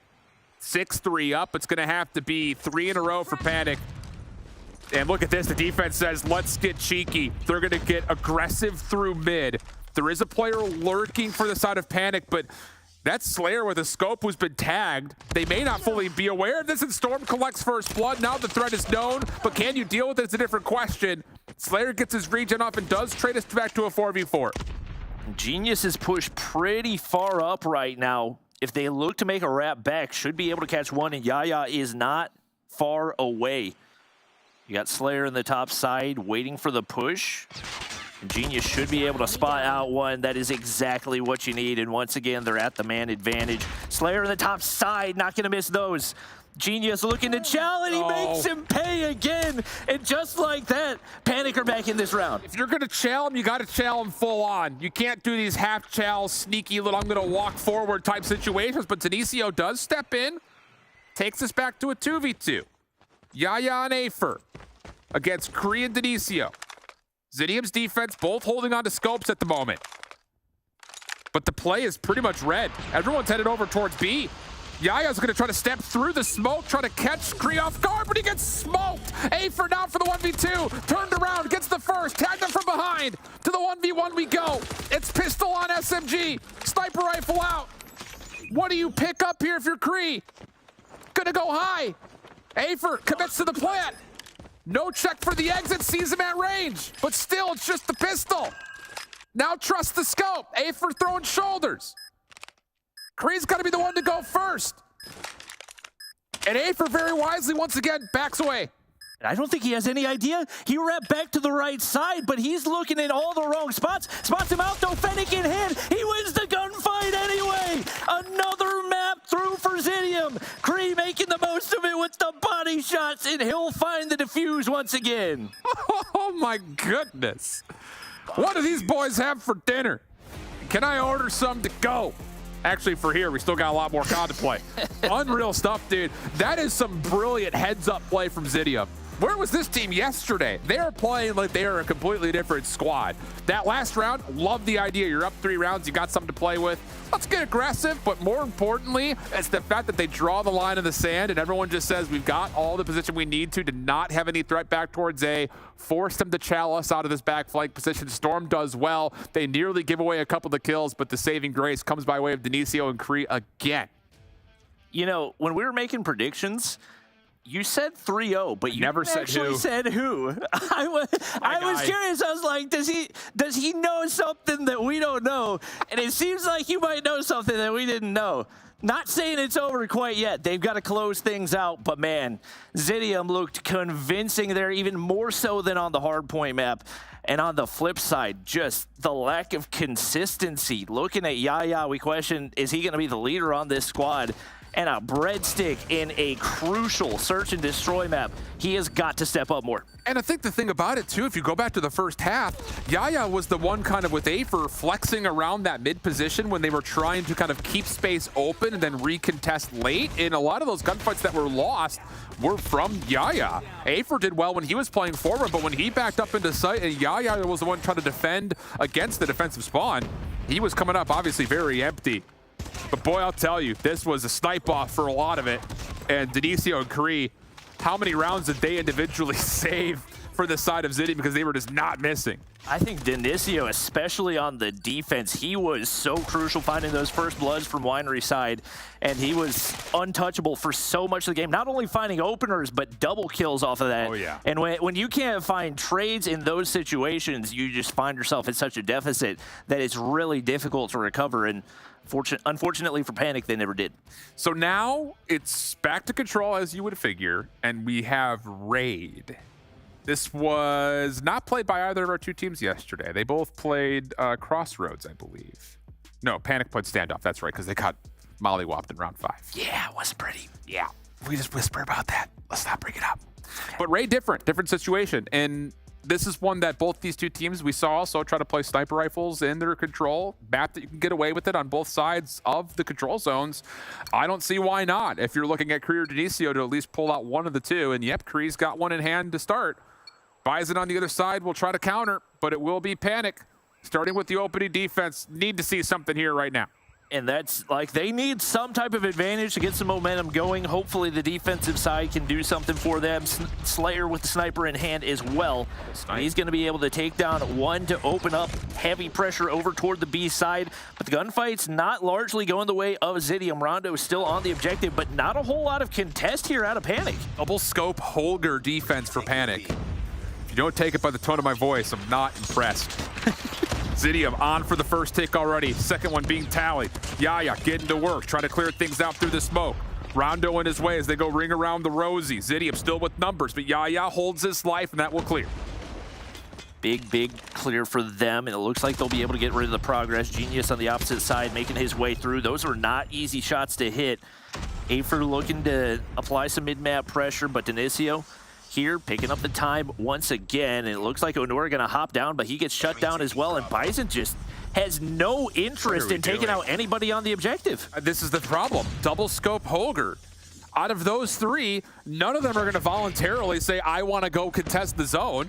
And they don't even really find exit kills either. Yes, there's some bedroom control here for the defensive Panic, which is key towards trying to set up things towards A, but they're losing around the back of Laundry, and Zidium can honestly just sit here and farm spawn kills. And I don't think they realize the AR is pushed up as well. Bison's going to be able to find one. Onur working that heady does cut off the flank from top Laundry. But right now, still a large task ahead for this Panic squad as there is a lot of mid-map presence here. Genius takes down one, and waiting for the reinforcements as Storm pushes on the bottom side. Bison does swap off the sniper rifle here. So the defense will start to get a little bit more proactive, but the problem is Zidium have taken over some kitchen control, and Rondo's gonna take down Money Window. Oh boy, here we go. Hunter Killer drone goes out. Denisio goes on the zone. Smokes, block off the jump window. Panic trying to work back through mid. Genius in their way. Rondo gonna take down more. First tick of progress is gonna get locked, and Zidium are farming kills as they lock the first tick in. And somebody's got to clear him out of money room. You're not going to have any chance right here as the lives continue to dwindle. And even as they capture the objective, they're still farming kills. Zidium looking untouchable here in round one as well as Panic struggle to get going. We thought maybe the defensive side would be their advantage, but with 2 lives remaining, it looks like a hopeless round for Panic once again. What is happening? I mean, this Zidium team, it's not even just night and day. This is like the Bronze Age to the Iron Age right now. I mean, unbelievable bounce back from yesterday, and Panic look lost. Get my boys a GPS, an Atlas, a bow compass. I don't care. Give them something to get their feet underneath them, because at the moment, Panic are just struggle busting this. Now operators are out early for the Zidium defense. Explosions everywhere as a War Machine and a Sparrow are in play. Yeah, finally finds a couple big ones to open it up, and pretty strong stack here over onto the B side. Slayer there to reinforce from Red Room, and he's going to be able to get pushed up. Looking to apply pressure, but it's still an objective-based game, so he hops back on. Storm over on poolside, but they look very happy to leave this, for the most part, uncontested, finally hopping on to remove that progress. And right now, Yaya looking to get pushed back up in. And good mid-map control here from Zidium. Rondo playing in the close corner on the art door. That works out for a chance to actually play into art window, and you need to make sure he doesn't get there. So well done for Panic to eliminate the threat. Time is ticking, though. 55 seconds on the clock. Panic having a tough time getting across in. Afer tries to take an across-map gunfight with an SMG against the heady on statue against an AR. I'll take things you don't like to see for 400. Yeah, that's an ill-advised gunfight, to say the least. Onur, that LMG in hand, looks like he's going to hop up and look to play the objective for his squad. Smokes out No real chance for Zidium to contest outside of Genius, and he's going to get traded. So this should be a locked-in B cap for Panic right here as Onur does lock in that final kill. But the question is going to be, can they apply that pressure from top laundry side and start to farm some of those kills? Bison's going to pop the Annihilator right here. Not a whole lot of value for him, but a lot of reinforcements up, and Afer's going to be able to find one with the Purifier, but big trades for Denicio. That's huge to keep Kitchen safe. Allows a chance now for Zidium to get out of spawn and get mid-map back under their hands as Denicio will pop the Annihilator. Bison still trying to hope he can catch someone backside jungle, but he's pretty much just going to be completely played with. Or so you'd think, but no. Still off spawn. Zidium want to recontrol Laundry. It's costing them a lot of lives here. 9 plays 8. A couple of operators are left on both sides, but Zidium have the benefit of not really needing to challenge this, and it looks like they'll finally kind of learn their lesson as Rondo will kind of draw a line in the sand here. Purifier out in hand, trying to play through Kitchen. He will turn the tides back around. It's a little bit of a dangerous strategy for Zidium. Yeah, you're not spawn trapped yet, but a couple kills go awry, and you may very well find yourself in that position, but Genius makes the most of the heady right there. Sparrow in the hands of Onur, gonna find another one. He's got a Pred and a Hunter Killer if he wants it. They find themselves up a life right now, and he's gonna opt to back up, but with only 30 seconds left, you gotta find these kills. You gotta think that this is the time to pop the Pred. Take this to a 6v3. Trophy system down. Rondo stays safe. The Pred missile does not land on anybody. Denicio still holding on to the backside of the site. 23 seconds before the clock stops. A being held, but Genius, he catches Yaya trying to play around the back. The only player on the time right now is Afer. Bison's nearby, but here comes the pinch through water. Stairs, Storm's behind it all. Doesn't finish the first kill, finally collects it. 3v3, tough gunfight versus Afer. Takes the win. Now to the 2v2. 10 seconds also on the clock. Who's gonna touch for Panic? Onur gonna be shut down at top window, and Slayer's not gonna be able to touch this unless he jumps through money window. No! Oh, he does! He gets on with 0 seconds on the clock. 1v1. Time coming through. Slayer shut down, and Zidium go up 2-0 with zeros on the clock. Oh my God, I thought he was gonna do the impossible. Was nearly gifted a second from the gods that didn't even exist, but it was not meant to be. Zidium, well played. Find the trade, and now on the verge of a 3-0 shift. You called it. You didn't say who it was, but you called the 3-0. And right now, a very good chance for them to lock that in here. If you're Panic, you have got to get more aggressive on those defensive plays. You need more pressure toward the objectives, and opening up, they do find some crucial kills. Yeah, well done. Bison doesn't come out with a sniper this time off spawn, and he immediately is able to find the success of the Kilo for an opening double. Yaya gets to work through rocks. Well done. Trade from Genius, though, is still in. Clock stops at 52 seconds. Slayer through mid, still sniping. Also has a claw, but doesn't get a chance to use it. Onur up top.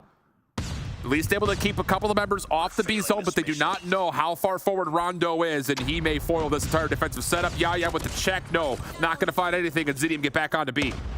Rondo had a big play right there, but gets shut down by Onur. Crucial kill, but once again, not in position to contest this B zone. And it looks like with a 3-stack on here, more than likely, Zidium gonna lock in progress once again. And they've been able to win the bigger bulk of the gunfights, looking to shut down the Hunter Killer as well. They do that. And in perfect position to capitalize and see if they can lock in the 3-0. Player has to hit some shots here. He's the only one contesting through mid. He gets caught by Rondo. That opens up Kitchen a little bit. Panic need to deal with it, and they will send numbers to try to at least possess most of this Kitchen position.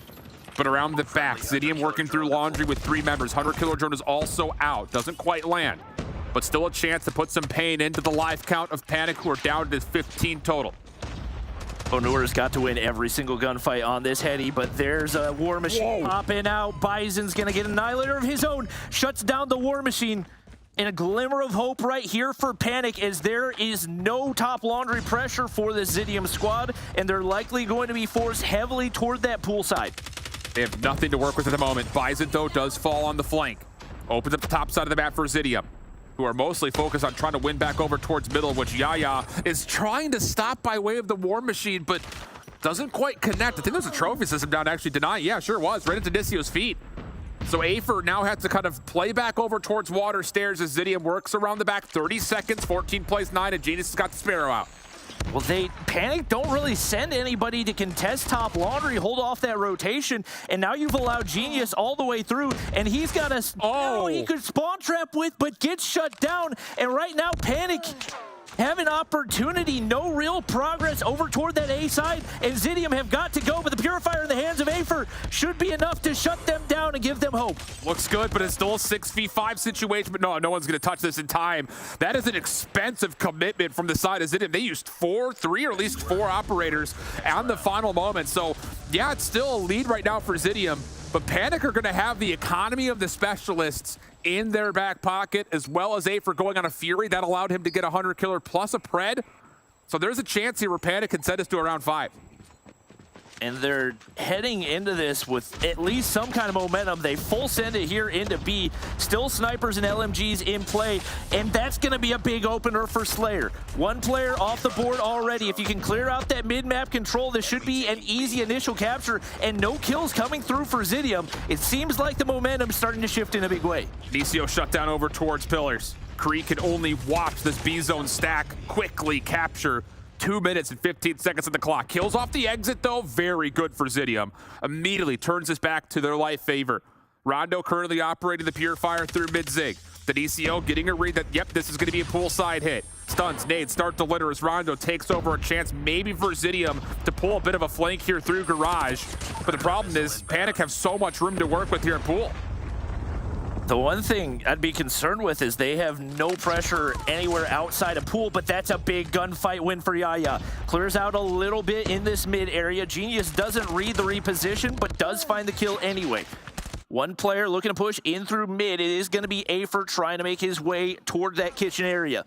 They've got to get pushed in and apply some pressure on the spawns to open up an opportunity to get on the objective. Great finesse there from Onur, down to about 1 bullet worth of health. Waits for help. Long flank on the way from Storm, but there are players waiting for this for Panic. And if you find this kill onto Storm, it should be green light special to make their play forward. Afer clears out jump window.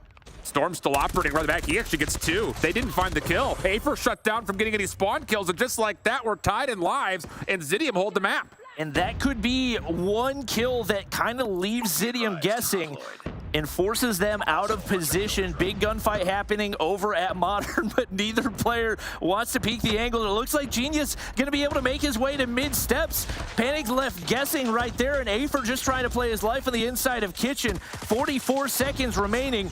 They've still yet to find any avenue onto the objective, but a big gunfight win there for Slayer. Bison and Storm are still dancing around each other. I mean, this gunfight is massive for what it's worth, and neither player feeling too privy to take it.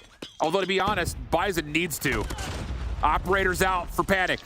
Slayer looking for spawn kills. Bison clearing out topside bedroom. Shut down, though, by Genius. He gets a double. Now the fight comes onto the zone itself. Kree shut down. Panic have a chance to stop the clock at 16 seconds as an 8v9. Afer's Purifier is going to get shut down, but Onur and Bison operators in hand. Denicio's there to counter, misses the first one, but shuts down Bison. Nobody on the objective, 15 seconds left. If you're Panic, you have got to go right now, and another kill through could be the beginning of the end. Onur nowhere close to the objective, and if you're Zidium, all you have to do is back up. Don't take the gunfights. They win off the time, and they lock in the 3-0 victory over Panic. What did we just watch, brother? Holy smokes. Zidium looked for real. I mean, that is some good clinical play across all 3 modes on a team of Panic who we expected to come out and play largely clean of what they did in day number 1. Again, this is a more recently formed roster. We thought that it may take them a rep or 2 to kind of figure out their comms, but honestly speaking, the moments where they drop these maps are in key moments where you have to be talking to each other. We're coming out of spawn, round 1 of a raid control with double sniper and Holgers, and then it takes you 80% of that round to swap off of the double sniper. It just felt like all these maps were super winnable, but overall, Panic just did not make the right decisions to give themselves a fighting chance. Denicio goes 31-19. I think for this Panic squad, it's just going to be a big question of who's going to be the leader. Agreed. A lot of that very much seems like it comes down to players just trying to make individual plays rather than playing as a squad, and it came back to bite them in the butt in a big way. So, yeah, you're very recently formed, and honestly, this is one of the downsides of capitalizing on roster mania. Yeah. When there's only like 2 days left to stage 4 starting, like, yeah, you want to have the best team possible, but sometimes it's better to maybe have a little bit less gun skill, but to have that chemistry that you built over a longer period of time. The phrase that Zim was looking for earlier was hard work beats talent when talent doesn't work hard. There we go. And at the moment, the talent for Panic, not to insinuate that they're not working hard, but that boost, like you mentioned, trying to find the perfect formula is not working out for them. And Zidium bounced back, I mean, leaps and bounds from what they put together yesterday. Super impressive from them. Yesterday. Yes. Less than 24 hours ago, they had to figure out, make those adjustments, and apply them successfully in this match against Panic. I mean, I think that was a surprise in a really good way for what we were expecting out of this matchup. It was everyone else stepping up, coming in from the side of Zidium, the new pickups, Genius and Rondo stepping up in that control. Denisio, oh my goodness, this guy was so good in that hard point, so good at that search. And I feel like Tunisia being played for that search and destroy was probably one of the best case scenarios coming in from Zidium, knowing very well that they have a more favorable sniper, a more formidable sniper in the form of Denisio. I'm going to pretend that that's exactly what you intended to say was going to happen, Shift. Yeah, I said 3-0, but like Bobby said, I didn't say who. Never let him know. You're next. Oh, look at this. Look at that. Oh, that looks great. I like Good. that. That's pretty. But you never let him know your next move. Yeah. You always get him on the edge. It's going to be a 3-0. I'm just going to say that every time. Yeah. Wow. I mean, it's just, I am completely baffled on how this team comes out and plays this cleanly today and gets 7-0'd on Tunisia yesterday. They only get 50 points in hardpoint. I mean, it must have just been a jittery day, or maybe Kings were just that good. I don't really know which to pick from, but boy, Zidium looked impressive today. I'm a fan, no bias. I mean, it could be a little bit of both, right? That's what happens. We've seen just how strong and dominant Kings are, so that's definitely a factor in it. But we talked about how day one, it's day one. I mean, we've got 4 weeks of competition, 2 days per week of competition. So sometimes there's a little bit of jitters, or sometimes it takes some teams a little bit longer to shake off the nerves, the rust, whatever you want to consider it, even though they literally just played like a week ago. Things change in a week. And I feel like that progress is what we're looking for out of all of the teams here in the challenge season. That's why they're here, to be able to show that they can make those adjustments and those adaptations that quickly and that well, Bobby. And I think we've given a lot of credit to like Panic for having a newer roster, for having roster changes. But Zidium's had to go through the same thing. Like, you have one of your top players in AFER leave to join Panic, and you got to think that's impacted Zidium in a significant way as well, and maybe the reason they looked so rusty yesterday up against Kings, not having quite as many reps as they would like. But it's obvious that this newly formed squad is very, very solid. They look very comfortable together, at least today, and I'm excited to see what they've got to bring the rest of the competition. I think we all are. Do we have another interview? Oh my goodness. We are 3 for 3 on our interviews. All right, let's do it. Get them in here. I'm ready to chat. All right. Can you hear me, first of all? Yeah, I can. Oh, Thank you. Sound fantastic. Oh, the mic is so good. God, Cree. Okay, all right. Well, first of all, welcome. Congratulations on an insane performance for the squad. Thank you so much. It was a good game from us, and I hope we can continue it in the future. And humble. Very, very humble. So I have a really big question for you. Something that we always said, especially in Panic, picking up AFER, you were teammates with AFER, and now that he left, I feel like it's probably one of the best things that could have happened to you, knowing very well that you're not relying on just one player. Everyone else is stepping up. What do you feel about that? No discredit to AFER. I think he's an amazing player. It wasn't working with us, so he decided to join another team. That's fine. But at the end of the day, he's my son, and I can't really let him. So, There you go. he had to come with the fire today. Yeah, that was a phenomenal performance out of you guys. I think we all collectively kind of slept on you guys just based off the performance that we saw yesterday. Did you feel like there was a lot of VOD work that you put in, especially having that very recent experience that enabled you to kind of bounce back and have a better performance today? Yeah, we were working quite a lot because, as you know, our roster picked up 2 new players in Rondo and Genius. It took some time to build some chemistry. I still don't think we're at our full potential, but I'm sure we can reach it very soon. And we're just going to keep working, keep improving, and hopefully secure that top 4 spot. What would you say right now? I mean, it's hard for us, I think, overall to look at yesterday and then look at today, and we're obviously a little bit shell-shocked, a little bit of a knee-jerk reaction. But where would you say your guys' biggest overall strengths and maybe one of your biggest overall weaknesses are as you continue through this stage? I think our biggest weakness, as I said before, is definitely just building chemistry with the 5 of us. We need to just play more, scrim more, and make sure we're at the top of our game. And I think our biggest strength is that even though we haven't played a lot with each other, we do have a lot of trust. So when let's say Storm is making a play in S&D, he knows Genius has his back, vice versa with me and Denisio. And I think that's what's really getting our team going. I love that. I love the trust thing. No one talks about trust enough. So big shout outs to you, Kree. All right, well, I think that we are all pleasantly surprised and stunned by the ability to make those adjustments that you're talking about, because you're saying you don't have a lot of time in chemistry as a squad, but you improved in a span of 24 hours so incredibly well. So, I mean, we just cannot give you enough props for that because it surprised everyone in the best way. This is the type of competition and the type of improvements we're looking for out of the teams that are in this level of the challenge. And so I just kind of want to get your opinion on where you feel like you guys sit now, even just after day 2. I think we haven't reached our full potential. We're obviously aiming to get that top 4 spot secured for next month. I'd say right now we're in the 4th, 5th, 6th place, but I think with our full potential, we can definitely go top 4, maybe top 3. Well, with 3 weeks left, I am scared to see what happens if you guys continue improving at this rate. Before we let you go, do you have any shout outs that you want to do? No, I'm just like, there was a lot of hate towards us, which is understandable. We really didn't play that well yesterday, but just keep supporting us. We'll do our best and we'll keep improving. I love that. Well, congratulations again. Very, very strong performance. And thank you so much for coming on here and talking. I hope. Thank you so much for having me. Yeah. All right. We are doing great. We are 3 for 3 on the interviews. We are 3 for 3 on the amazing games. We still have 1 more match left to go on the day. We're going to close things out with another banger, I'm sure. It's Animus versus 31er when we return, so don't go anywhere.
Welcome back, everybody, to the Snapdragon Pro Series, where we are getting ready to go into match number 4, our last match of the day, technically our last match of the week for EU right now. First week of the challenge season will be done. After this, it's time for us to start talking about Animus versus 31er. What do you think is going to happen with this one? Certified banger, boy. Has to be. I think both teams are very evenly matched right now based on what we've seen throughout stage 3 and their opening matches from yesterday. There are, I think, some questions still that exist for both of these two squads. For 31er, they get 0-3, but they did play some pretty solid COD. Just came down to a couple of things that were missing. Same could be said for Animus, even though they were 3-0 winners against Panic yesterday. I still think there were chances and opportunities for them to really elevate their game to the next level. All right. And after what we saw literally in the last match, match number 3, if you missed it, Zidium absolutely crushed it. There is the potential for any squad to improve dramatically from one day to the next if they're willing to sit down and do those VOD reviews. We'll start talking about some of these rosters, Bobby. I think we're going to start with 31er first. Let's talk about some of those players. I mean, if there's anything we learned from yesterday is you cannot put too much stock in the day 1 results. Zidium showed that in the last match, and 31 are looking to continue that narrative, as obviously they looked phenomenal in stage 3, and like Schiff said, they didn't look bad yesterday, just a couple of misplays on a couple of different fronts, but I think this 31er squad is one that will continue to improve. I think, obviously, you look at Brixton and Lydia, 2 players that are leading the way as the only 2 females that have made stage 4 on multiple occasions. Some of that younger talent, Zed, Gore, Legacy, and Aether, have definitely shown up in big ways. Obviously, we saw primarily Gore with some crazy clutches with the sniper, so we'll see if he can continue to have that level of dominance in the Search and Destroy. And then on the flip side of that, Animus, a team that we've been talking about a lot as one of those top contenders for those top 4 spots. Mommy, talk to me about their roster. I mean, we even had that interview yesterday with Guthilla, and he seems like he's in a very good spot. And both of these teams were taken down by 117 not found. So obviously, there's still something lacking when it comes to this Animus squad that they definitely need to kind of fix. But obviously, coming in from yesterday's matchup, they are able to finally get those pieces back together. And now, especially going in for those respawns, I'm looking at Shark to possibly get that win because he's had one of the best runs in respawns with 45 kills yesterday in that Summit matchup. You have just got all of your stats ready to go. I love my numbers. Honestly, impressive numbers too, when we're talking about those players. So I think that it's still has the potential to surprise us either way when it comes to these 2 squads here, Shift, as we wait for the picks and bans to pop up. I'm excited for it. Yeah, I think the thing that's going to be the biggest question for me in this particular series is what does 31er do in the control? Because that was the one mode where they really didn't look like they had the wheels on the car. That's something that I think Animus will have a natural advantage in. And we are actually, interestingly enough, going to see Apocalypse Hardpoint again. This was a map that 31er, I thought, played pretty well when we casted it to start, Bobby. It just came down to a couple of decisions on rotation were not fully there. I thought they played a good game. We even said at the end, the kill feed, the numbers looked pretty even when it comes to slaying, and that was ended up being true. It just came down to, will they actually find that polish they need to come out and win this first map? Yeah, it seems like they have a pretty good grasp on what they need to be doing to control those spawns, when to rotate, all those things. It's just a question of whether or not they're winning those crucial gunfights in those positions to really capitalize on it. And I think really after the first couple of hard points, they weren't able to do that a pretty big majority of the time up against 117. So I think Animus coming into this, maybe not looking quite as dominant as we expected. Maybe it's that Panic is just not really looking that good right now, and maybe don't put too much stock in that 3-0 that we saw yesterday. I think, like you said, these are 2 teams that on paper look pretty evenly matched up. Mommy, anything that jumped out from those picks and bans that you want to talk about? I'm looking at those Search and Destroys because Slum so far I think is the best pick for Animus. And yes, they're probably not the best Search and Destroy team, but having that map mode combo is definitely going to be huge for them. They did win it up against Panic, but obviously this is a different team, and with 31er, unfortunately for them, Slums wasn't really a good map for them. Again, the same type of team as well, up against Panic as well. So, I don't know, like what you guys have been saying the entire time, I feel like it's a pretty evenly matched teams. I think this is a must-win map number 1, though, for 31er. I agree with Beef Mommy. I think that map 2 goes the way of Animus because they did look particularly good on slums on both sides of the bomb. The raid control was the problem point for 31er. I could almost guarantee they haven't fixed that overnight. So you've got to win map number 1, and then you have to win this in 5. Takeoff and Meltdown were the map 4, map 5 yesterday that we didn't get to see, so they have to have something up their sleeve there. I think if 31er win it, they win it off the 1-4-5. That's really, you have to win this first map. Otherwise, I think it's a 3-0. All right. I like that. It's very specific. We'll have to see if you're right because it's ready to go, guys. I'm going to send you two over to the casting side of the studio so we can get into match number 4. Oh, man. So, Shift, is it going to be a 3-0 from... At this point, he actually has a really, really good statement right there. 31er needs to get this hard point matchup because if you let it into the hands of Animus, Search and Destroy will definitely be more into the favor of Animus right now.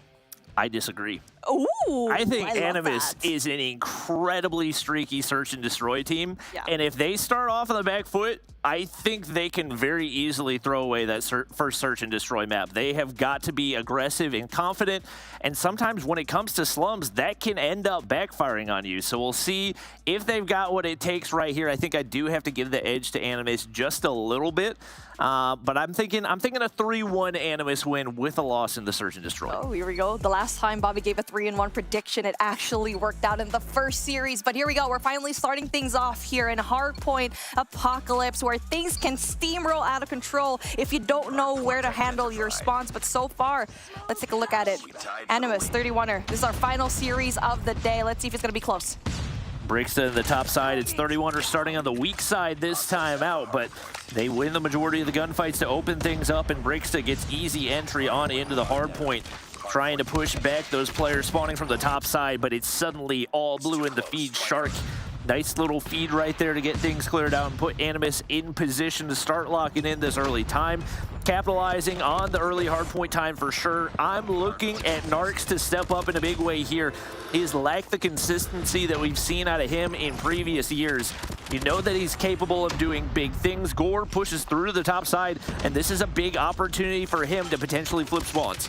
And this is the thing, though. Animus already had Temple spawns, and unfortunately, Boo just was able to get out of that, try to go in there more for that defense in that hill, but unfortunately for them, was able to get rid of it. But 31er on the flip side, though, was able to actually let go of that Temple spawn, and just as we said, that Animus able to get that favorable spawn here for P2.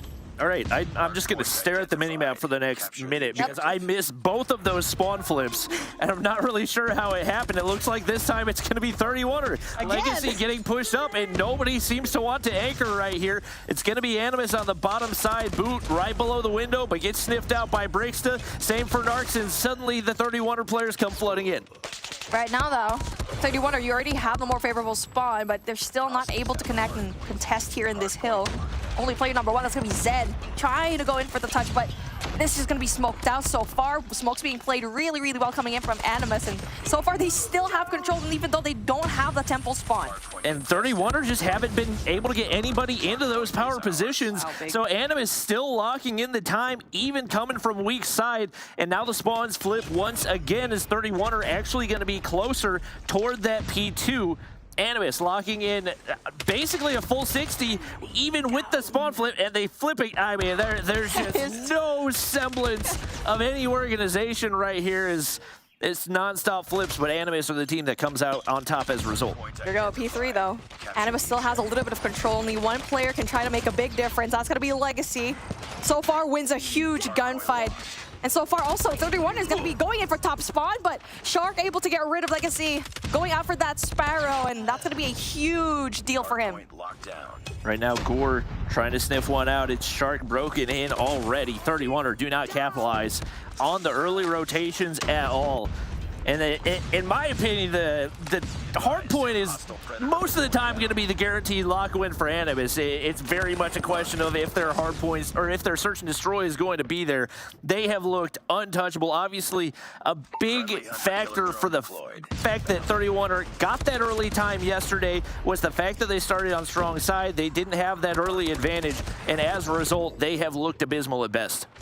And now for 31er, 15 points to your name, and looking like they're a little bit lost here, but the only thing that they can do right now is hope that Zed will be winning that essential gunfight and getting top spawn control. So far, though, does get that kill, and he has to worry about one more player. That's going to be Gothilla, but he does get spotted out. Still going to be more into the favorable spawn. Animus is going to be set up already here for the next set of rotations. And Shark is ready for it, locking things down in the treehouse for right now. I mean, 31 are just praying for his spawn flip. Zed not going to be able to connect onto the wall bang either.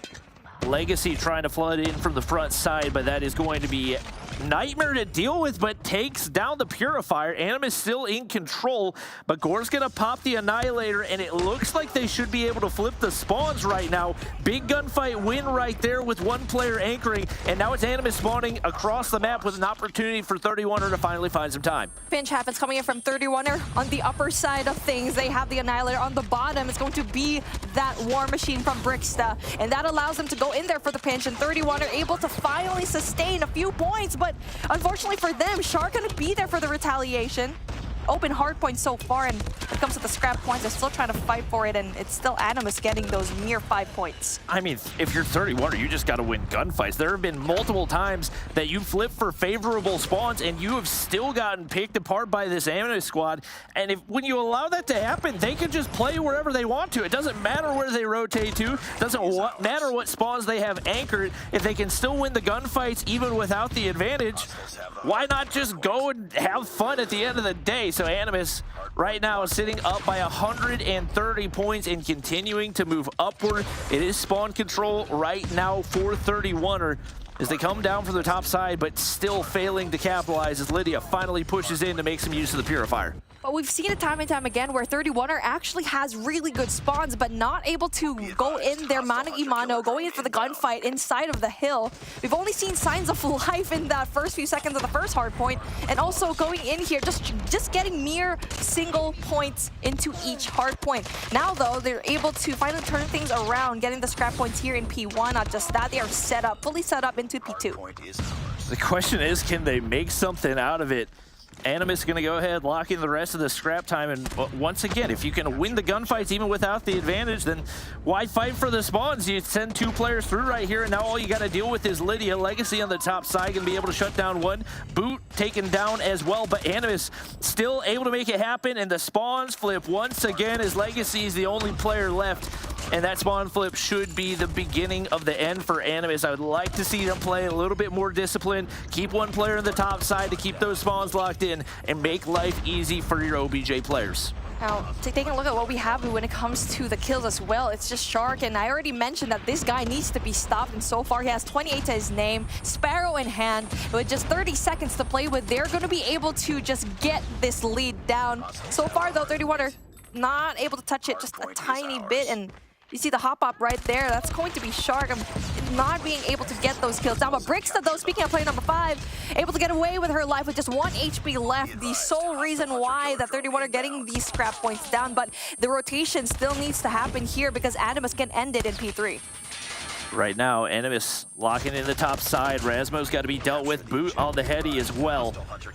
1 kill comes through at the hands of the Sparrow, but Zed still looking to clear out the hard point, and I don't think he's going to connect on to anybody as Gothilla able to play his life to perfection. Gore breaks on through, opens up an opportunity for 31er to find some time.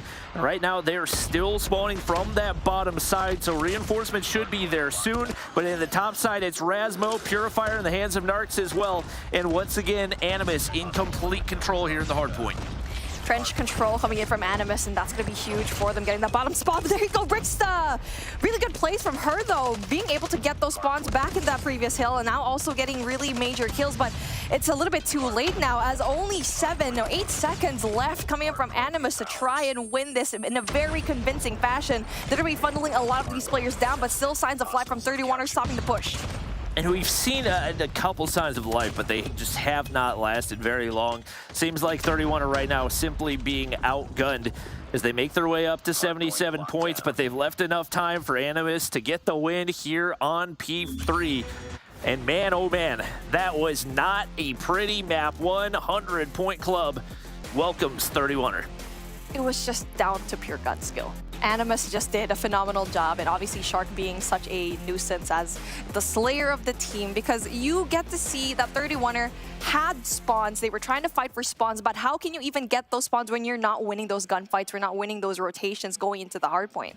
And you look at the scoreboard, they just got cooked. There was nobody close to going positive.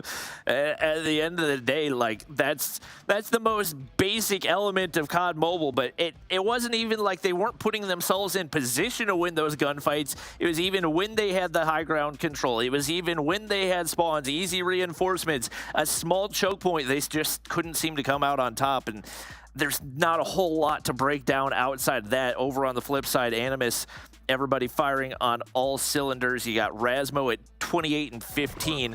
Solid KDs across the board. And as we look at the replays right now, this is just so funny every time that we see jungle spawn just going back and forth, but you kind of expect that 31er is going to be able to capitalize on those spawns, and that they're knowledgeable, that they're so near, but they just cannot touch the point. Kind of like what we see right now. We only get to see them just touch the hard point just for a few seconds at a time. Yep. It was definitely not what 31er expected coming into this. One thing I'll give to their credit, like I said before, Animus has not looked consistent at all in the search and destroy, and there have definitely been some bright glimmers of hope for this 31er squad. Even yesterday was not a blowout of a search and destroy by any means, so I'm expecting them to bounce back. This is going to be a real test of their mental toughness. Let's see, though. It's not going to be easy, as we already pegged it. We already mentioned it and hyped it up before this match that Slum's S&D is going to be our next pick. And for Animus, going to be the best case situation for you because you've been winning Slums the entire time. And for 31er, they did lose that up against Panic, especially Onur was probably one of the stopping forces for 31er, but now they are going up against a really good team that has been delivering every single time that they go up against in that S&D. It's going to be 31er on the defense right here. Full sending on over to B. There is nobody there for Animus. Brixta gets the information. She's getting rushed, just trying to get away with her life. And Animus maybe getting a little overzealous. Gore makes them pay. We saw some big plays out of him here in the slum search and destroy, but it's followed up by a full feed of yellow. And all down to Gore. We've seen him clutch these before, but maybe not quite against the likes of Animus. He's going to get shut down quickly, and Animus take round one. Like what you said, there was like heroics there from these individual players like Gore, like Brixta, Lydiax, even when it comes to those control games. So we need to see 31er just go in there as a team and just progress, and especially now in day number 2 where we've seen a lot of these teams just progress so fast. You need to be the same way. And now speaking of fast, another quick push coming in here through Bravo. The defense going to be solid into 31er's favor. They do get that first opening pick, and Zed with the double. He's going to stay alive as well. One player hopping up, and Narc should be spotted out, and that's an easy final kill for Brix to 31er. Bounce back quickly. They do get caught off guard round one. Personally, I wouldn't have expected a full flood to that side either. I don't think it's a push that we've really ever seen. And those have been some of the rounds that Animus have kind of banked on, just catching the other team off guard rather than having a calculated approach. So we'll see if they can make the adjustments right here. Now a little bit more of a split push. Brixta not going to be able to take down the player pushing through Brix right there. She takes down Narcs as once again 31er find the man advantage. Brixta gonna be in a really good spot just in case we do get to see Animus rotate back into Arches, but a 1v3 situation not going to be doable for him. But then Shark does get 2 more kills. Bomb down though. And now we do get to see Brixta going in through Broken. Gets the spotter though. Now it's up to the 31er to just stick together as a bomb's gonna be planted. Shark's just gonna go ahead and insta-plant right here and hope that he can find an outplay onto 31er. And aggressively making his way back toward mid. I don't know if they're going to read this. I don't know if he is either. They're going to wrap all the way around the map. If he doesn't even check that direction, he is not going to have the slightest clue where they are as they make their way through Garage right now. And as he moves back toward B, still trying to find a hint of information, he gets spotted out by Brixta. And well played once again by the 31er squad. Great adjustment coming from 31er, bringing Brixta and also Gore back together, knowing very well that they can do more long-range engagements as well. So that long wraparound, and obviously Shark can only do so much and just go in for the guessing game as to where everyone else is. So great adjustment coming in from 31er, and for Animus, it was a pretty showy round number 1, that I can say. And you made a really good point that you can't just play into showy rounds. You need to be consistent. You need to be calculated when it comes to these search and destroy rounds, especially on the attack. Gothillia finds the opener right there. Definitely a crucial one with how slow they've started out a couple of these, but Brixta, that's a snipe that you need to connect on. She ends up paying for it. She's forced to back up, and a bunch of kills come through for Animus this time around, and now all down to Brixta. That earlier miss coming back to bite her is it's just an Elcar versus 3 remaining Animus players. And the remaining information is there for Razmo to shut her down, crossbow in hand. A quick back and forth, and when it comes to it, they're just trying to get those picks down. And so far, when it comes to Animus, they're just winning those 1v1s and capitalizing to the fact that Brixta did not make that connection. And that just snowballed to the fact that they just lost a lot of their players after that. And now, though, Brixta, I feel like she's been doing a really good job at trying to stop any kind of push coming in here through A. But she's going to be met by 1, but she does get him. Shark shut down. He has been phenomenal so far. Maybe one of the best players in Europe that we've seen. And 7 kills on the board for him, but taken out of the equation.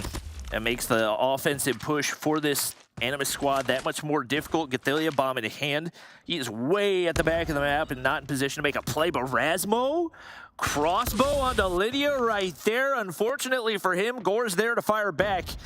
And his consistency with the sniper in hand continuing to show as Narcs is there for a trade. But 31 are still a man up. One thing that I can say for 31er, that discipline from just staying into that defensive setup, even though there was a lot of noise coming in from Alpha, definitely going to be impressive, but it's still very much doable for Animus, especially with the bomb going down. 44 seconds left on the clock. That one player, Narcs, will be met by so many players if they do go in for these arch push.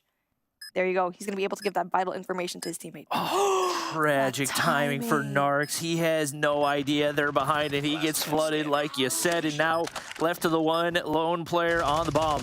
He's got a Holger in hand, and that's best case scenario for stopping a full squad, but he's going to get pushed from multiple angles. Brixta is there. Clean shots once again, and 31er find a way to make adjustments and bounce back to retake the lead.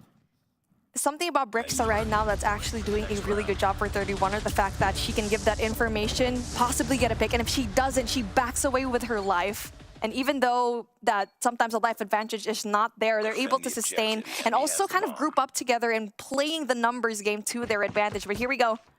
Let's see. It's going to be the same kind of defensive setup where they're actually not going to be touching Bravo. They're going to be staying just a little bit kind of here by arches. Brixta does end up missing, but I think the player that pushed through took a nade, and she finds one onto Shark there as well. Narc's gonna drop. Zed, big kill once again. And 31 remain in control as the 2 remaining Animus players struggle to find an opening, and it's all down to Razmo right here. He doesn't connect on the quickscope, and with that information given away, no bomb hit. What the? Okay, that was clean wallbang right there, but can't quite connect with the crossbow. And now 31er extend the lead as they head over to the offensive side. And 31er, I mean, they're having a really 3-dimensional play, and especially knowing that Animus is probably expecting them to be so aggressive into that B site, but no, they just played back, played into pillars, and perfected it, especially with Gore. That scope is just so formidable here. And now we see finally a switcheroo. Let's see how 31er actually plays on the attacking side, as Animus already taking up so much space in mid. Through the barrage of utility, Animus don't manage to find a kill. They do get information, but if you're 31er, you're just happy to survive that and now get into a position where you can run a set play and see if you can take down a couple of these Animus players to open up. No mid-map control for right now. Vehicle's going to explode, but Gore, that's the opener you're looking for. Your snipes have been so good. Brixta takes down Gothillia as well. And Animus, one thing we've talked about is getting all players firing on all cylinders. Boot yet to pick up a kill. He has struggled big time with his consistency. They need to see more out of him, but Shark in a cheeky spot to maybe play spoiler for this 31er squad, but Gore is there to counter. Gore is this huge wall right now for Animus that they cannot come over. And also Razmo just struggling, supposed to be the only person that can stop him. And now a 1v5 situation looking like a perfect run from 31er. And you already mentioned it. It's a streaky team right now for S&D, Bobby. You hit it right on the nail. I mean, Boot, how do you not get a kill right there? He's a hard scoper looking a complete wrong direction, and his confidence just looks non-existent right now. Obviously, it was basically a lost cause, but you got to start somewhere. And Gore, it's just not giving them a slice of hope as he finds first blood after first blood. The Reaper strikes again. I like that. The reason why that Panic had such a hard time in this map is because of Or. And now it seems like he's doing the same thing. 11 kills to his name. So good when it comes to the Locust. And it's not just getting those blind kills, it's really just getting high impact kills as well. And I want to commend Brixta as well, going in for those secondary snipes. Gore, though, gets tagged up. Goes in there, but there's play number 3. That's Patil that can possibly do a lot of damage, but he's going to be met by so many players. I don't think he knew what he was getting himself into right there. Legacy gonna win another big gunfight. Trades do go through for Animus, but still down a player, and right now, bomb in the hands of Zed. You can still do whatever you want. Smokes do go out, and they get free access over toward A. Maybe not the easiest bomb site to hold, but with Brixta sniping the way that she's been over these past couple of rounds, it's not going to be anything easy for Animus. Gore's still alive as well. You got to deal with him. Deagle got to come out. Boot trying to make something out of nothing. At least gets away with his life, but no HP. And right now, they're just running away from this engagement. They've got to make a push forward somehow, and now it's all down to Narcs. Narcs coming alive, and that's what we need in this type of situation.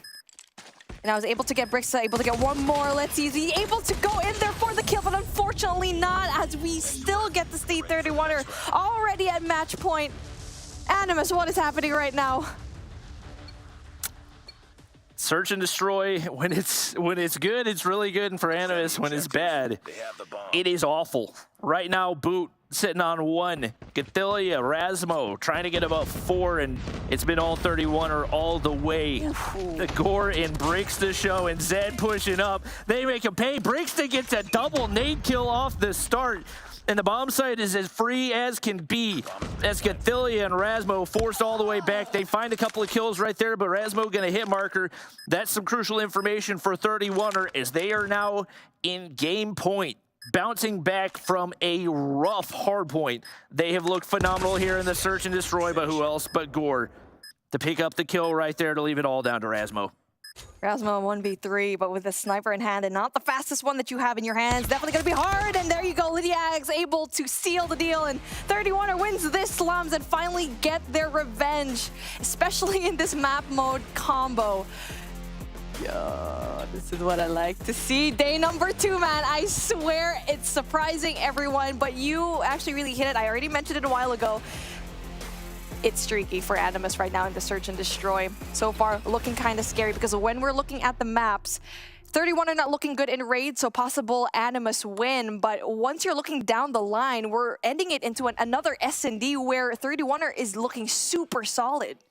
I mean, obviously, the swing mode is going to be the control. I think it's tough to make any conversation, any type of argument where Animus drop the hard point. The question is, do they have the mental toughness to bounce back and take the control here? Because it seems like their mental is a little bit shaky right now. I think that's a big reason why they're struggling the way that they are in Search and Destroy, because these are experienced players, these are players who have gun skill, and a lot of it just seems like they're second-guessing the decisions that they're making and don't know what direction they need to be heading, and it shows the most when it comes to the Search and Destroy. So you got to give so much credit to 31ers, specifically Brixta and Gore, carrying that game in a big way, and they were just popping off nonstop.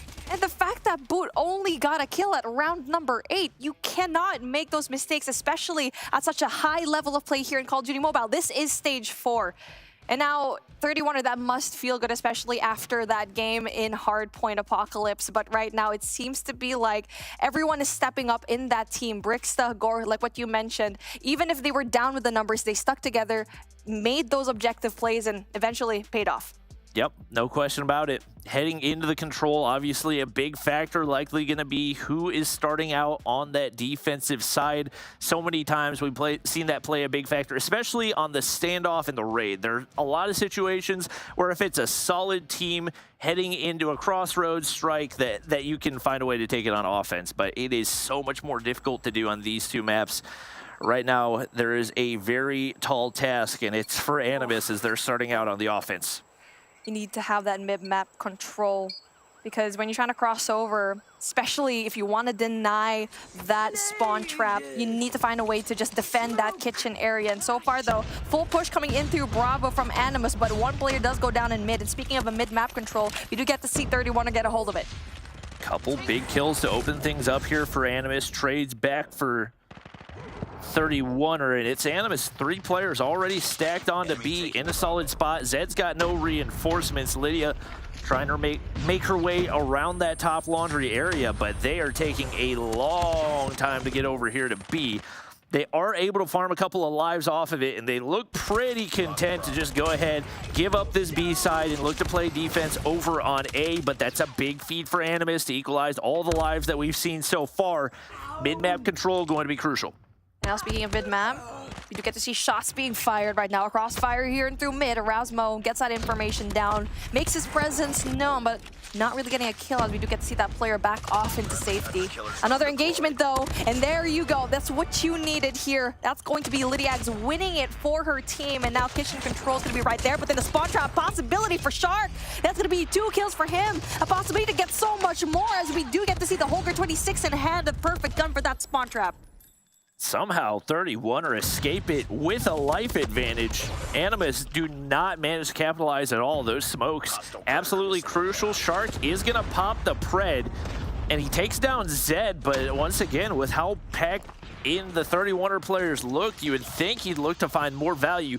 Obviously the information more value than anything, but they get players on the objective regardless, and there is nobody remotely close to contesting. Gore, look at the objective. You gotta clear him off, and he loses the gunfight anyway, and now the opening for Animus to win off the objective here. This is so good. This is a really good setup coming in from Animus. You have that defense here on basketball court, just trying to stop the push from spawn, and he's still alive and boot. Unfortunately, does go down. Lydiax able to do the job, and whatever progress that Animus had, 2 ticks of progress, still very good though, even when it comes to the lives. And now it looks like 31 is going to be backed up in the corner, especially from an opening snipe from Narcs and just opening it up for his team. But he does have to wait for majority of them. It looks like they want to go in more for a flank here. Well, it looked like things were falling apart for 31er, but beautiful recovery to get the objective cleared right here. Now it's Lydia looking to contest. They look for the top laundry push. Shut down right there. Legacy can't capitalize. Into the 5v5. No respawns remaining. Gathilia at top laundries. Some flashes going over top, but Shark gets tucked way up into the side, but a perfect flash from Legacy. That's a huge opening kill, but Narcs is still alive. He's going to find a snipe, and that's going to bring things down into a 4v4. It's getting so close. 31er. Animus still even when it comes to the lives. 20 seconds left on the clock, and Godzilla wins an essential gunfighting kitchen. That provides him so much more of a space to try and defend and give his teammates to attack this alpha flag. 4 to 3. No, it's going to be 3-1. The 31er and Rasmo just secures that a little bit too close for comfort. Ooh, Legacy at 1 HP absolutely guns Gathilia. But fortunately for Gathilia, his teammates clutch up right there, and they have got all operators charged and ready to go. We'll see if they opt to utilize right here. They are going to be on that defensive side and could see an aggressive push to look to spawn trap early and try to win with a big life lead. Here we go, though. All interest from Animus right now is going to be foiled as they do lose a majority of the gunfights here. And looking like the attacking round is going to be easier for both of these teams. So, but let's see. It's still early to try and figure out what's going to happen. Smoked out. That's going to be really good defense here. I'm liking the util usage of 31er right now. 2nd tick of progress and Bravo done. 3rd on the way. But Boot going to be a little bit sneaky over here. But Brixta's Hunter Killer Drone does a really good job at securing that top laundry spot. And neither team has shown just the slightest interest in defending B. It's free B every single time. It's basically a one objective control mode. That's what we're playing right now. And it's 31 are getting the better of it as they get a bunch of kills. Lydia goes big. They're in the mid-map. Boot looking to counter. He does shut down Legacy. So it's not going to be any kitchen control for Animus, but Rasmo shut down as the 31er players look to apply that pressure from top laundry. We do get to see two players right now going into poolside, and just like that, Animus actually leaves A wide open. And now for 31er, you're going to try to get that information down where everyone else is busy when it comes to that spawn trap up top here in the top laundry. Now we need to see a push, but as we said that, the push kind of slow, and that just allows the rest of the Animus to actually rotate back into that A defense. But Legacy wins the opening gunfight onto Shark, and now they allow players to stack on the point. Brixa trying to clear out the window, but Narks goes big. Those are two crucial kills as they're going to be able to take down the Progress. But unfortunately for Animus, 31ers still have plenty of time to play this as a TDM, and they are winning these gunfights. Lydia now sitting on a 6 spree. Gore looking to spawn trap right here. One player around the corner gets the better of him. That's Narks again. Finally stepping up. We've been looking for him to have more consistency, but they need more from the rest of the squad. And the double kill from Lydia with the Pred missile in hand could be enough to spark the beginning of the end of this round as well. Lydia comes in big with that Preddy. Not just that, that kitchen hold as well is going to be huge for them. Whoever holds kitchen wins the round, in my opinion. That Purifier? Yeah, I know, the Purifier just bringing it out of here at the very end of the game. And right now, Bobby's 5 seconds away from walking out of this studio. Why? You have a 12-life lead. You have no need to use that. The round's already locked in, and you throw away the utility. It looks like because she didn't fire a shot, she gets most of the progress back. But why? What do you have to gain right there? That's just one of the things. Question marks. Question marks. Just look at the clock, look at the life count. Do we have it locked in? Okay, let's not give away our utility for free. And now let's see if that's going to be detrimental for this round, because so far both of these teams are struggling when it comes to that defense. But taking a look at what we have here is like, okay, you let go of that particular Purifier, but now they're still stacked though. 4 operators to their name, but on the other side of things as well, Animus is also going to be fully stacked when it comes to those source streaks as well. Brixa pops the War Machine right here, and this is the best defense we have seen by far. Animus get one single kill over on that B side, and as a result, they are struggling to find some map control right here. You got to clear Gore out of the mid-map. Shark slides the corner. He gets spotted out, shut down, and once again, 31er building on this life lead in the swing mode, starting to look more and more 31er friendly. Legacy wins a huge gunfight here by Spiral, just allowing the opportunity for his teammates to go in there for the push in Alpha as well. And now that was a good and valiant effort from Animus to try to go in for the harder spawn, but now they're going to be going and be greeted by absolutely no one, just one player actually. That's going to be Brixa trying to get that vital information down, but unfortunately goes down. So I get the point that Animus wanted to go in for more the harder spawn to get that alpha, but that one tick of progress is going to be a huge deal for them later on. And right now, it seems like once again 31 are happy to give up B, but this time around, I feel like it makes a little bit more sense. You've been able to build so much of a life lead, and especially with the amount of time that you forced off of the clock, not a bad spot to be. Gathilia gonna get dropped right there, and the lives gonna be the biggest issue right now is they're still looking to clear out Brixa, who has been so pesky, but Narcs, big gunfight win. Still 8 lives separating the two, but Animus starting to fill up the feed. Lydia is always putting herself in such good positions right now, as she's going to be taking that top bedroom, spotting out one player, getting rid of him, and just possibly stopping that push, going in from poolside, coming in from their spawn. And that is a huge way to put an invisible wall here right now, and they have no choice but to push through kitchen or to push through staircase. And so far, they are losing majority of the engagements with 10 lives in between them. And Shark's just the solo man trying to get some sort of pressure onto those spawns, but Legacy is lurking. He's not going to make it easy. And the Pred missile going to get the information, but not any of the kills. Hits on the wrong side of the wall.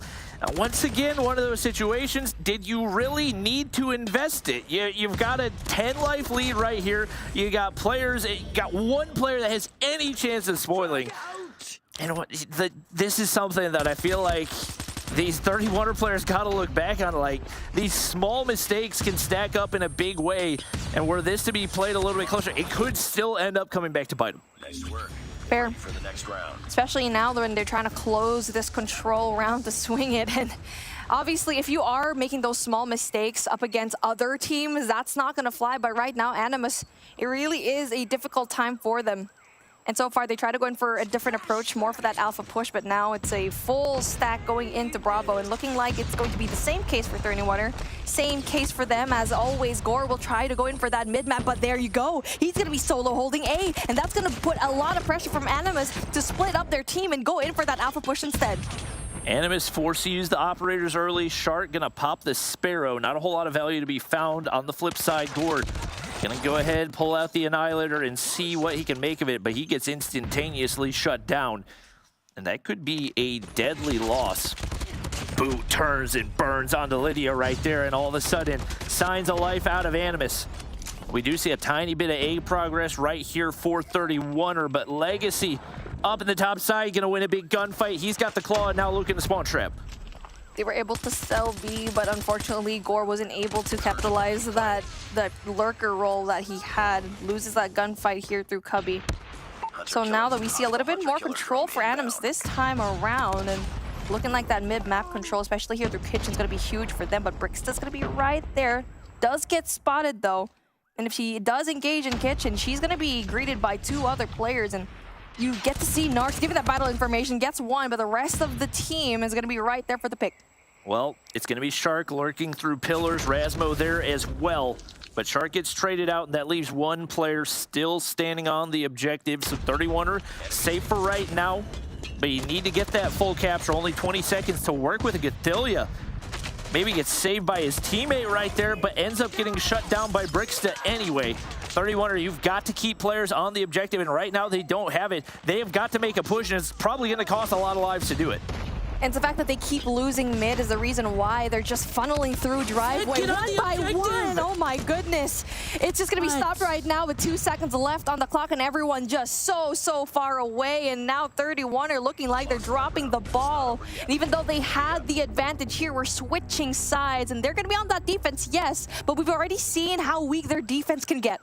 Zed, I understand your job as an AR, cut off those rotations, those power positions. There's 3 seconds on the clock. You can't afford to swing wide on the rig. You've got to get in the objective. And 31 are a lot of these little mistakes, it seems like, starting to add up right here. You know, it'd be really nice to have right now, maybe a Pred missile, but you threw it away when you had a 14-life lead, and now the lives are disappearing quickly once again as Animus get the better on the offensive side. This is what you were saying, man. Those little mistakes are actually starting to pile up as it's all yellow in the feed as they're trying to go in for this second tick of progress here in Alpha with no retaliation whatsoever coming in from 31. Are so open when it comes to it. Lydiak's going to be the only player to try and contest the point. Gets that essential kill, though. Kind of stops the push from Animus, though. That's going to be a huge win for her, but 2 ticks of progress here in Alpha. A really good setup here in Bravo, already getting down into that second tick of progress. That's going to be huge for them. Not just that, the life lead from Animus is already getting there.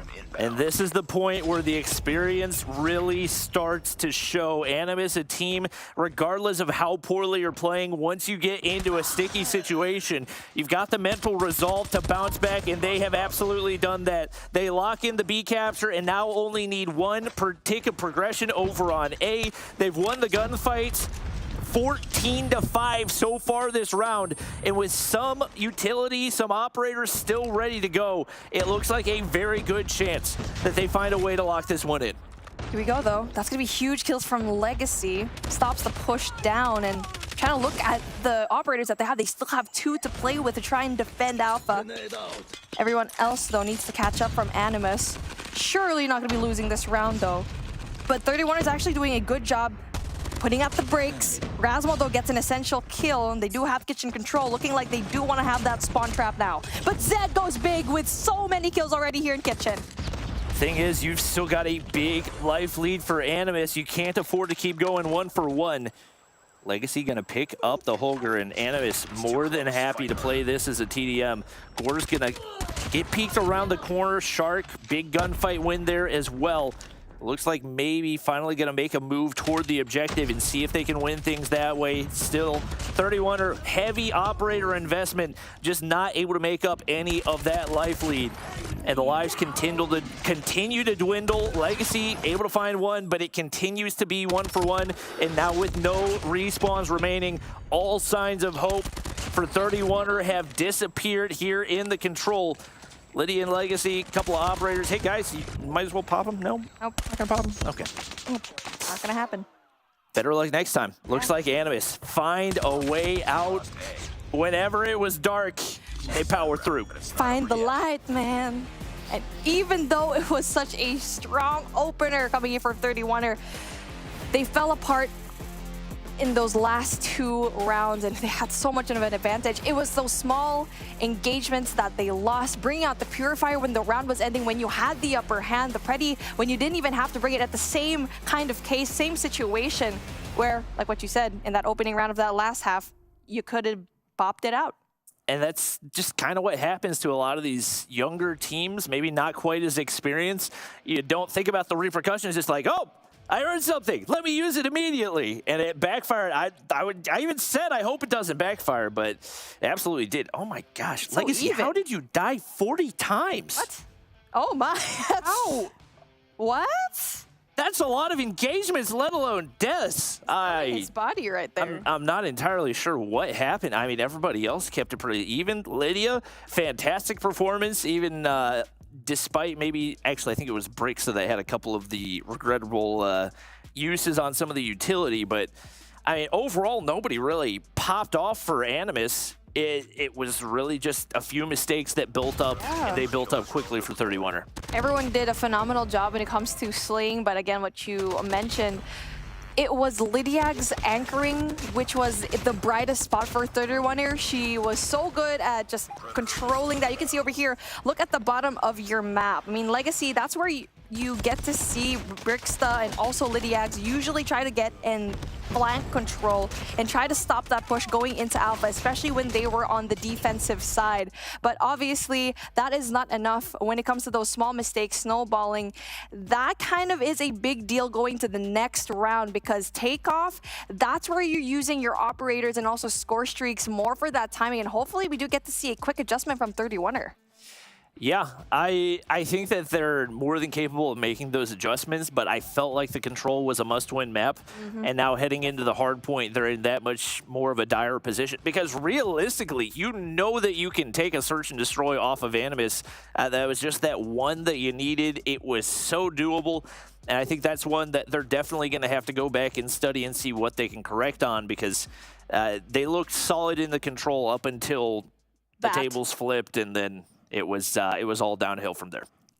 So far, both of these teams have not played Takeoff Hardpoint yet. So I'm excited to see how they're going to deal with this, because so far what we've seen could be really bad or could be really close. There's nothing in between. Zed, though, tries to go in for that 2F control here in Lounge, but unfortunately for him, Rasmo spots him. Well, off the start, 31er locking in the early time. Boot, you have got to win that gunfight. Shut down, Brixta capitalizes. Not going to be ready from the outer push from Animus, though, and they're going to flood in through Legacy. Definitely need to see more out of him, and a 3-piece right there will do some good, but there's still nobody there to reinforce, so as he gets taken down, it's still going to be Animus on the inside of the objective. Got to get players in those high ground positions.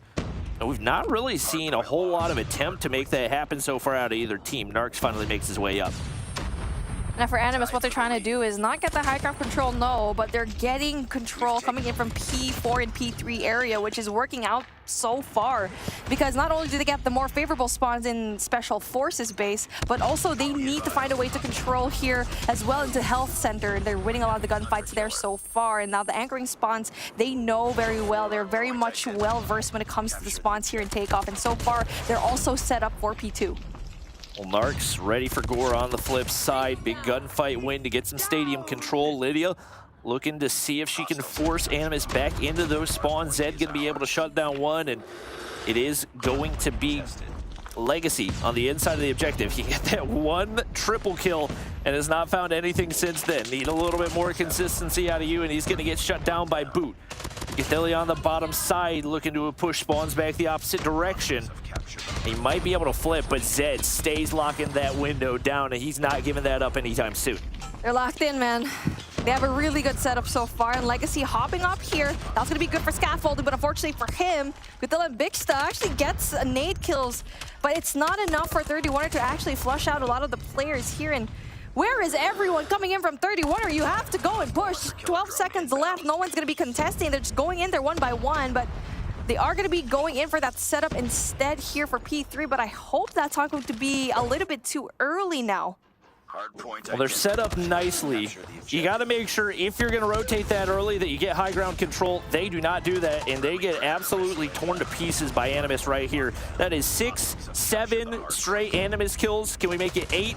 Can we make it 9? No, Brixta finally stops the bleeding.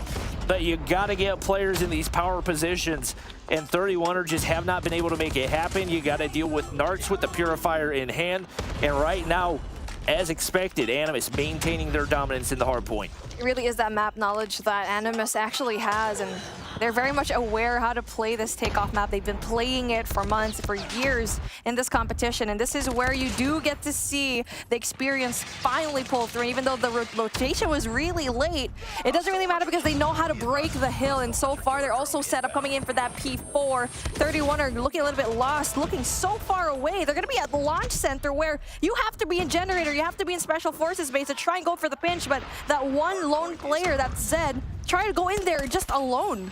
And this is what we saw on map 1. Like, it's not necessarily that 31er aren't making the rotations, but that not setting up in the right positions to be able to hold, and they get picked apart. Not only are you giving up the scrap time, but you're not getting any of those initial seconds of the hard point either.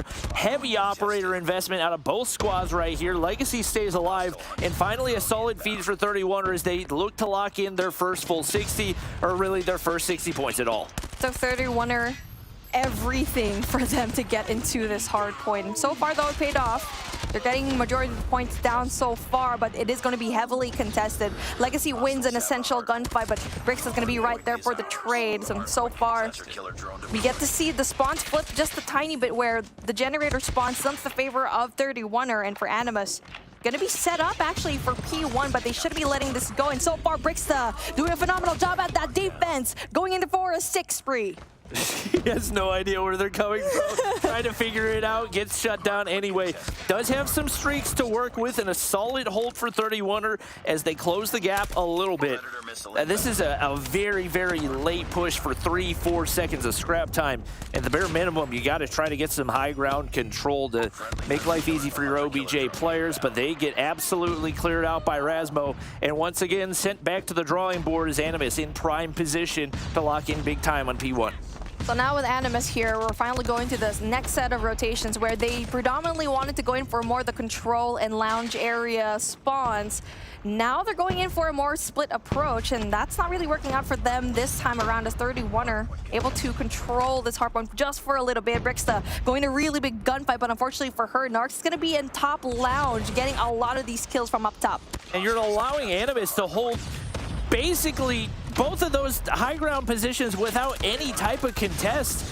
It's just going to make life an absolute nightmare for your OBJ guys trying to do it by themselves from the low ground, and we haven't really seen all that much smoke usage over on P1 either. We finally see some come out right here, but neither team going to be able to capitalize. And obviously, the big gunfights as we head over toward P2, and it's Animus. 4 players in prime position to contest. Gore does his best to keep things at bay up on the top side. Zed there still holding down that window, and 31er have done a good job of maintaining this side of the map with Zed constantly in that position. It's just been a question of if they can win those gunfights in the top side. Zilla was in a really good spot, but unfortunately not able to go in for the pinch, but good thing for them. The spawn is literally right there. Now what we need to see from 31er is actually to go in for the flip spawns. So far, they're actually just funneling in through 2 sides. The left side of the map and also coming in from scaffolding, but you need to find more of a way to go in for a pinch. So far, though, speaking of a pinch, we do get to see Zed try to go in there, but unfortunately for him, does not win the gunfight. He spawns right in front of Rasmo. Unfortunately for him, COD timing not in his side. Right now, Brixta trying to break from the backside, turns and burns onto Shark as well. And that's a crucial couple of kills that should lock in some scrap time right here. Fortunately for 31er, Animus still spawning on the far side. They'll get the scrap time, but the setup opportunity is there early on as Zed in position, but he is the only one close to rotating right here. Those gunfights going awry put them in a terrible spot, and now it's looking to be a 50-50 here on P3, which is not something you want against a team as skilled as Animus. Zed, though, goes big, gets 3 kills already. That's going to flush out a lot of the players here coming in from Animus. Goes in for the top control, and Guthilla's unfortunately going to be right there on his arrow. But then 31er, it's still going to be right there in their control, and that Sparrow coming in from Zed is going to be huge for them to have such solid defense. Nart's going to find one with the nade, still looking to push on in. It's a lot of Animus in the feed. Still one player there left to defend, but Claw not going to be easy to counter from that angle, and Razmo able to break on through. It's all Animus in position once again. And I've got a feeling they've looking pretty good on how they can chain together P3 and P4 as Legacy on the top side does find a way to win a big gunfight. Animus rotated out early and they continue to farm scrap time. Right now for 31er, they were able to go inside of Launch Center, and that's going to be the safer option for them. And they're going to be winning a lot of the gunfights here into P4. That rotation going to be really good. That's good timing, actually, for 31er. Probably one of the best rotations they've had here in this game so far, and this is probably one that they can sustain, especially if Legacy pops out his operator, and possibility for them to get majority of the points down. But there you go. Breaks the big kill right there. Legacy pops a claw, trying to make something out of it right here. Still locking in the time. You got Zed cutting off rotations right there, Lydia playing the OBJ, and they're looking to stack this heavily as Razmo finds a couple, but still not able to find the full flip. Pushing in from the backside, big kills, Brixa pops the War Machine, able to find one right there, make it 2, she's still alive, and able to find another, but still, Shark finds a way to break in. There you go, it's still going to be a lot of blue players right there. Shark, though, not able to sustain when it comes to the Sparrow, not able to utilize it well.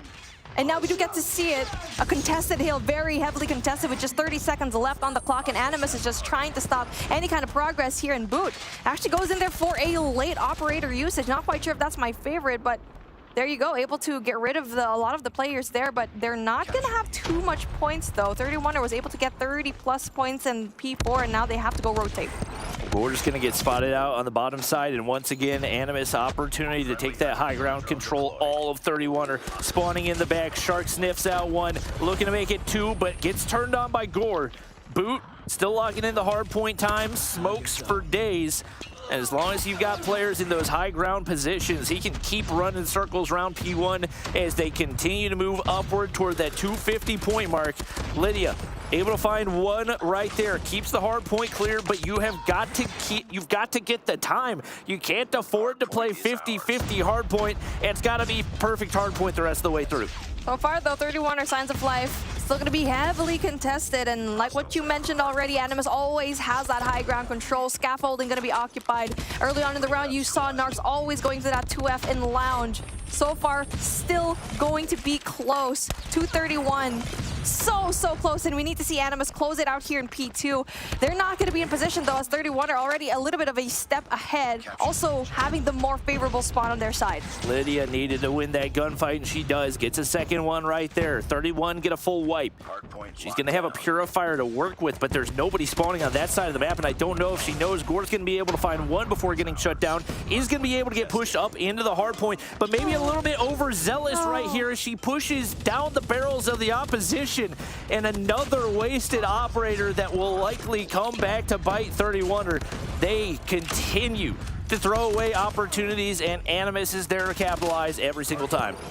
Here we go, though. Let's see if that mistake coming in from Lydia from over pushing is going to pay them. And so far, that's going to be a huge task to go and pursue. 143 and 244, just 5 more seconds from Animus to close out this series. And there you go, Signs of Life, just a tiny bit, but it is not enough as Animus secures this. A 3-1 going to be your score line. And for 31er, they just struggle when it comes to everything, the rotations.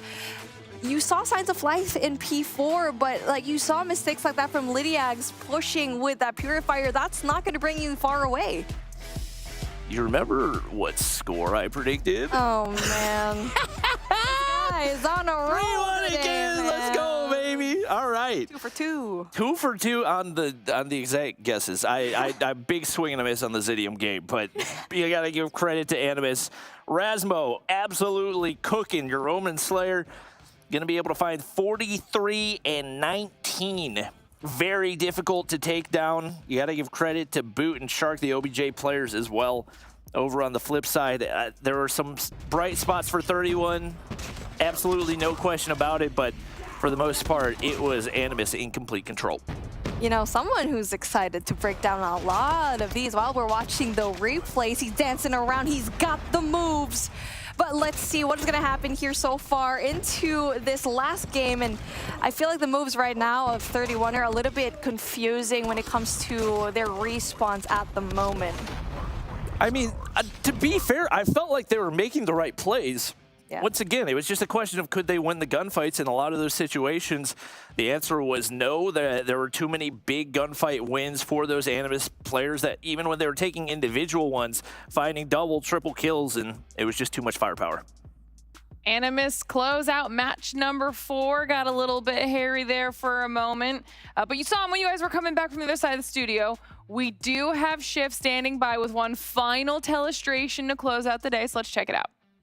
Yeah, this is a really interesting one. Again, we're going to be doing this a lot, you and I, and those people in the studio, but mostly you and I. This is big. Slums, search and destroy. I want to go back to this one because there's a lot of debacle, if you want to call it, over what happens towards the B side. So we're going to kind of have a back and forth, an example A and example B of what exactly you're going to likely see over the course of the middle of the map, which is often where the battleground is. We'll pause it right here. You've got 31er on defense, and they ran this defense almost every single round, where you take a look at the players playing down low in this position. Their whole objective is to try to take control over the front side of B at any means possible. And the way they do that is by tossing a butt ton of nades right over into this choke point. While they do that, to also help control mid, you're going to get a sniper watching through mid on one side and another watching the other on the bottom side towards A. As this plays out, you'll notice the first blood will happen in the middle of the map. That's a snipe by Gore. As soon as that happens, that's when you're going to start to see the defense make their play forward. That is a massive arrow. I apologize for that. The other side of it is Brixta is also going to push up, knowing that she's cleared out the bottom side. So this ends up resulting in a complete entrapment of this Animus approach because they're stalled off at B. They've got no room to work with whatsoever through the middle of the map. So it turns into them being completely entrapped. And eventually this gets to a 4v1 situation that goes the way of 31er. But a round later, watch what happens differently this time. You're going to see the Animus hold off. They don't even bother playing through the middle of the map. Instead, they're going to have these two players not play in mid because you don't want to get sniped again. This is the very next round, by the way. And instead, what they're going to do is take the jump over into mid, and they're also going to try to make the play through hole in the wall to assist on towards this site. It completely takes away the angle for the sniper here or the sniper there. So as this plays out, you don't die to nades, you don't get sniped, and all of a sudden you've got more Animus players in the middle of the map than you do 31ers. So that's the way that we're often going to see slums play out when it comes to how the defense wants to set up. It's very defaulty from 31. You're going to see a lot of teams try to do that. And then on top of that, that is a great way to kind of take a look as far as how teams can beat that if you want to try to control the middle of the map. So great stuff for both sides. Obviously, 31er got away with it more times than Animus would have liked. All right, another fantastic breakdown. Shift. Come back on over to this side of things so that we can close out the show with our fourth and final interview. Nice. We've got Gatilla back on the line with us to chat yet again about another strong performance. We've got you back already 2 days in a row. Yeah, I know. And I'm happy to be back. If I'm back, I win, so I'm happy. Oh, yeah, and you guys looked great yet again. Let's talk about it. So I just broke down your search and destroy mishaps. What was going wrong with you guys today on slumps? Because yesterday you guys looked so good on it. Was it just mid-map was more contested than it was yesterday, or what was kind of going wrong for you guys the map? I listened your VOD. It was interesting. I think we got some issues on the first kill. I think the first kill on SND it's so important, like you know, and we got some issue on this kill. And after I think they play well. Like they were really good on the defense. We didn't find the good solution. And the same for the attack. Like when they were in the attack, they play for pick. They play so slow, and it was hard for us to keep the position. Fair enough. I was just curious because you guys looked so good in it yesterday, so I had to ask the question. Yeah. Obviously, looking back at the control, it seemed like a lot of the momentum was building for 31er, and then it seemed like you guys flipped a switch, and then all of a sudden you were in complete control. What was the turning point for you guys? I think we play well on the spawn trap. Like in the last attack, we take kitchen, we took basketball, and it was the key for the win. All right. When it comes to your games today, we expected it to be a 3-0, and Bobby got it on the nail. It was a 3-1. And now it was also a discussion early on that you guys needed to work on your consistency so far. And now with your scoreline, how do you think you guys would be more consistent now? Because you definitely want to be in that top 2 spot for your region. Yeah, I think like I said the last interview, we play with this team since 1 month, so we need to improve on we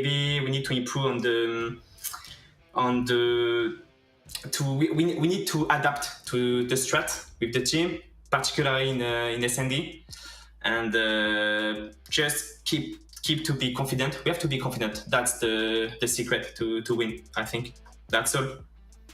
All right, well, now we've got the first week done.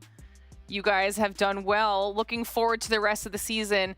Which matchup do you have your eyes on for yourself? Like which team? I'm afraid, you ask? Not even afraid, just like almost like which one you're most excited to take on. Do you want a little bit of revenge?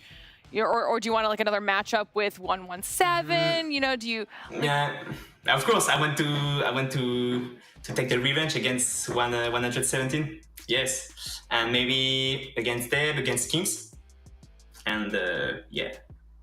I like it. I like it. Well, once again, thanks for jumping on and chatting. I'm excited to see what you guys can do next week. Yeah, that's it. Thank you for the cast. Thank you everybody, and see you next week. Thank you for a phenomenal performance. All right. Thank you. No one, that was a nice thank you. Thanks for casting, guys. Good job. All right, it's time to close out the day.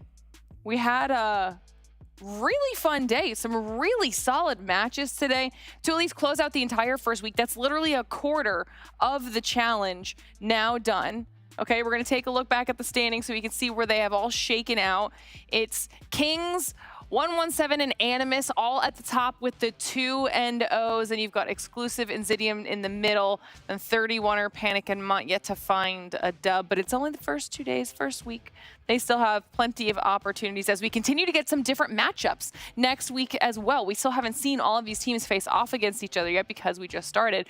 So final thoughts / what you're looking forward to for week number 2. The top 3, I think, are the current top 3. Like, that's easy to say because their records would suggest that, but I think off the power rankings, that's my current top 3. Exclusive is knocking at the door, though. I think they played Kings pretty darn well today, considering the circumstances of it still being a 3-0. It was still pretty tight, at least for the first 2 maps. Zidium's going to be a question mark. You know, obviously getting steamrolled day 1, but coming out and bouncing back nicely in day 2. They're definitely looking like a potential top 4 threat. And then I'm not sleeping on Mont yet. With how much they improved from yesterday to today, they are a team that 0-2 that I think very well could make some noise next week.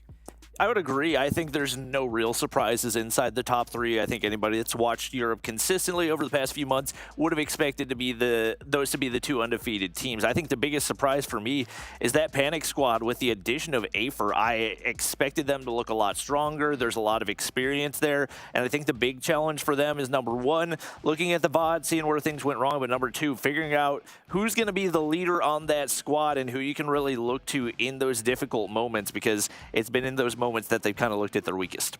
This 1 week that they have to just do VOD reviews is going to be huge. Imagine just 24 hours of a team like Zidium and Mon to just improve significantly like that. You put it a while ago so nicely, and you have 3 more weeks to go and play with. And I'm just going to mirror what everyone said. Top 3 looking super solid. But when it comes to those players and the teams that have still yet to show everyone what they have to bet for, I'm excited for next week, especially when you bring up the schedule for our next matchup.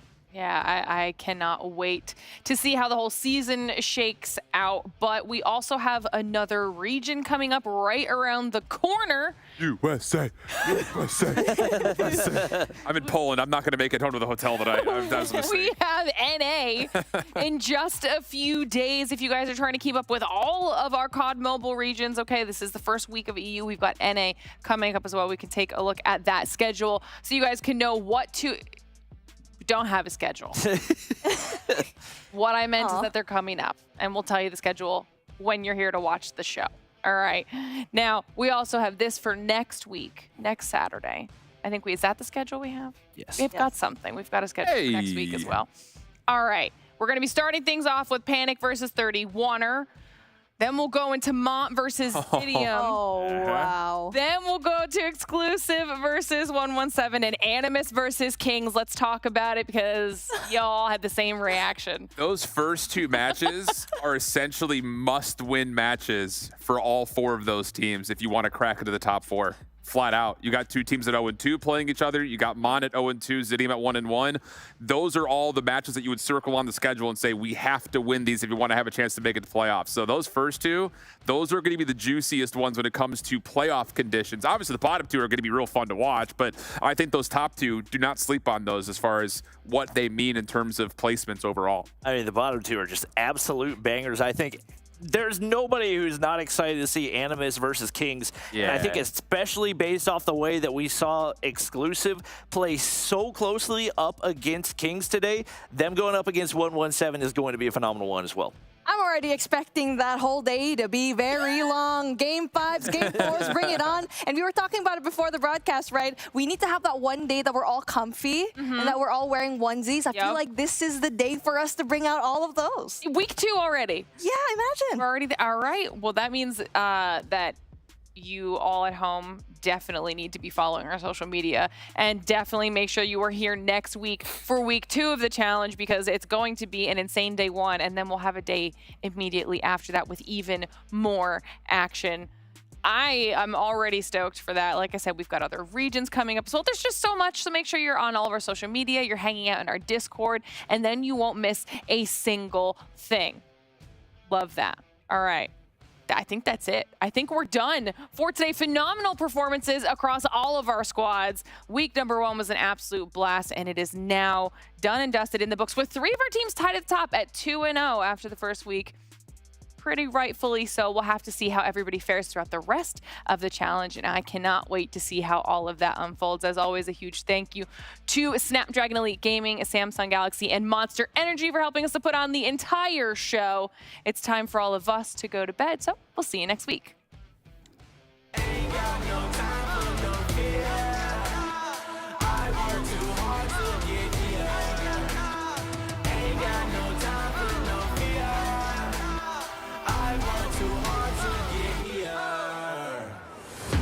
Got the time, put me in, coach. I've been going hard, time to let it show. Everything raw, give it to me now. Let me have the spot, man, it's going down. Gotta get it here, I don't wanna wait. Take what I want, then I go train. Gotta get a win, I won't lose the game. This is my year, I ain't gonna break.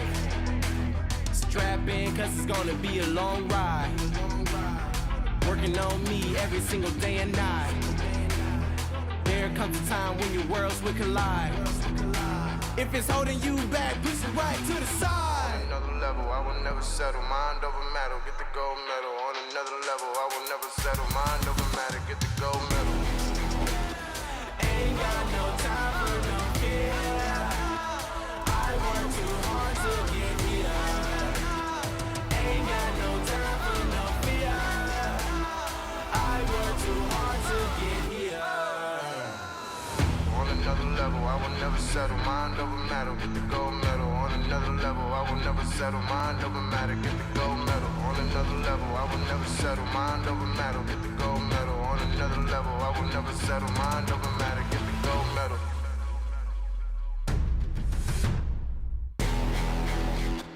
Ain't got no time for no fear. Ain't got no time for no fear.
Welcome to the place where dreams come true, where everything you want can be yours, if and only if you're willing to work for them, you're willing to hurt for them, but most of all, you're willing to be first for them. Ha!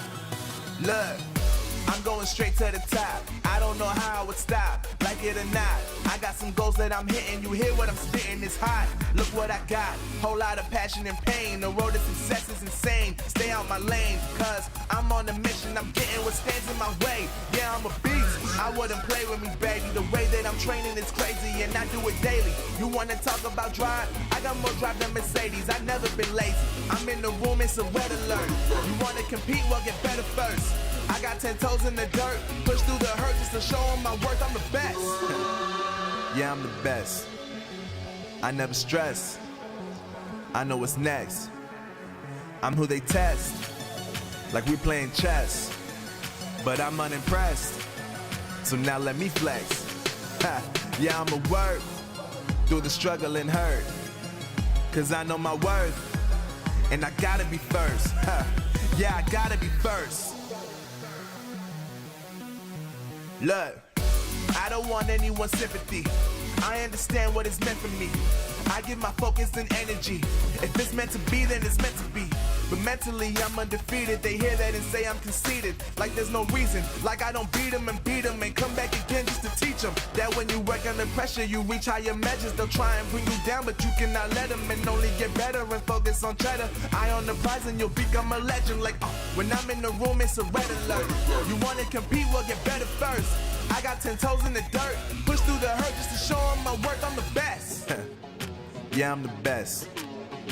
I never stress. I know what's next. I'm who they test. Like we playing chess. But I'm unimpressed. So now let me flex.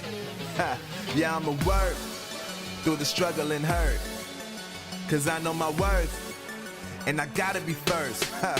Yeah, I gotta be first. They don't know what's gotten into me. How'd I turn pain into energy? Through all the struggle and hurt, remember my worth, and that's why I gotta be first.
Welcome to the place where dreams come true, where everything you want can be yours, if and only if you're willing to work for them, you're willing to hurt for them, but most of all, you're willing to be first for them. Ha!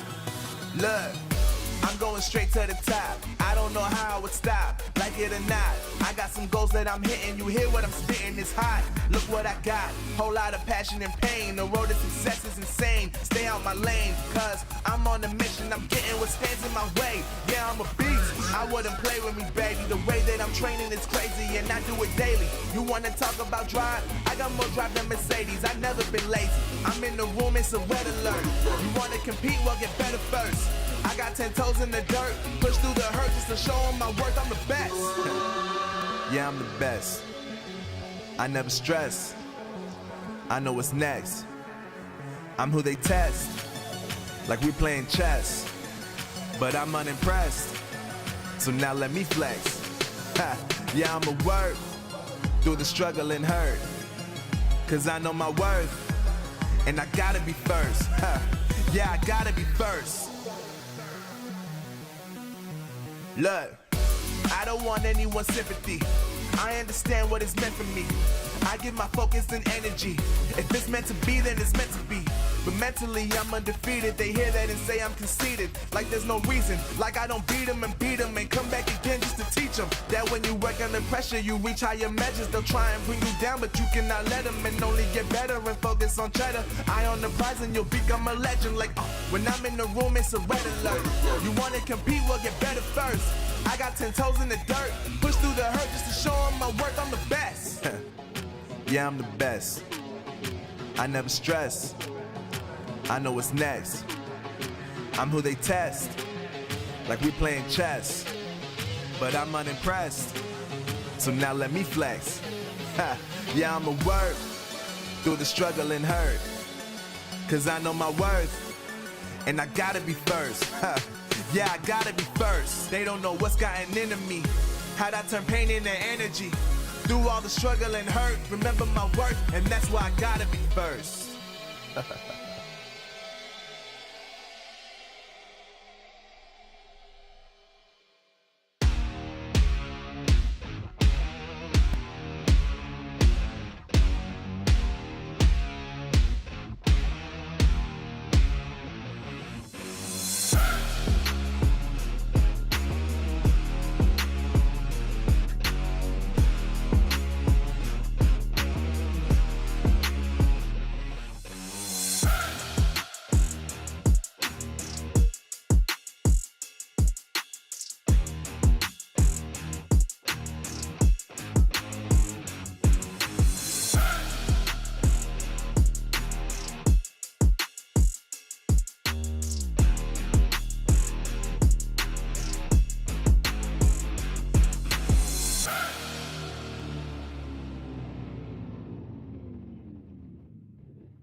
Welcome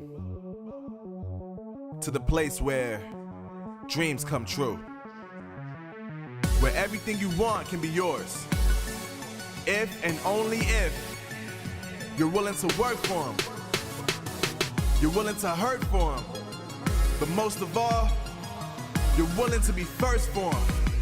Ha! Look, I'm going straight to the top. I don't know how it would stop, like it or not. I got some goals that I'm hitting. You hear what I'm spitting? It's hot. Look what I got. Whole lot of passion and pain. The road to success is insane. Stay out my lane, cause I'm on a mission. I'm getting what stands in my way. Yeah, I'm a beast. I wouldn't play with me, baby. The way that I'm training is crazy, and I do it daily. You wanna talk about drive? I got more drive than Mercedes. I've never been lazy. I'm in the room, it's a red alert. You wanna compete? Well, get better first. I got 10 toes in the dirt, push through the hurt just to show them my worth. I'm the best. Yeah, I'm the best. I never stress. I know what's next. I'm who they test, like we playing chess. But I'm unimpressed, so now let me flex. Ha. Yeah, I'ma work through the struggle and hurt, cause I know my worth, and I gotta be first. Ha. Yeah, I gotta be first. Look, I don't want anyone's sympathy. I understand what is meant for me. I give my focus and energy. If it's meant to be, then it's meant to be. But mentally, I'm undefeated. They hear that and say I'm conceited. Like there's no reason. Like I don't beat them and come back again just to teach them that when you work under pressure, you reach higher measures. They'll try and bring you down, but you cannot let them, and only get better and focus on cheddar. Eye on the prize and you'll become a legend. Like, when I'm in the room, it's a red alert. You wanna compete? Well, get better first. I got 10 toes in the dirt, push through the hurt just to show them my worth. I'm the best. Yeah, I'm the best. I never stress. I know what's next. I'm who they test, like we playing chess. But I'm unimpressed, so now let me flex. Ha. Yeah, I'ma work through the struggle and hurt, cause I know my worth, and I gotta be first. Ha. Yeah, I gotta be first. They don't know what's gotten into me, how'd I turn pain into energy. Through all the struggle and hurt, remember my worth, and that's why I gotta be first.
Welcome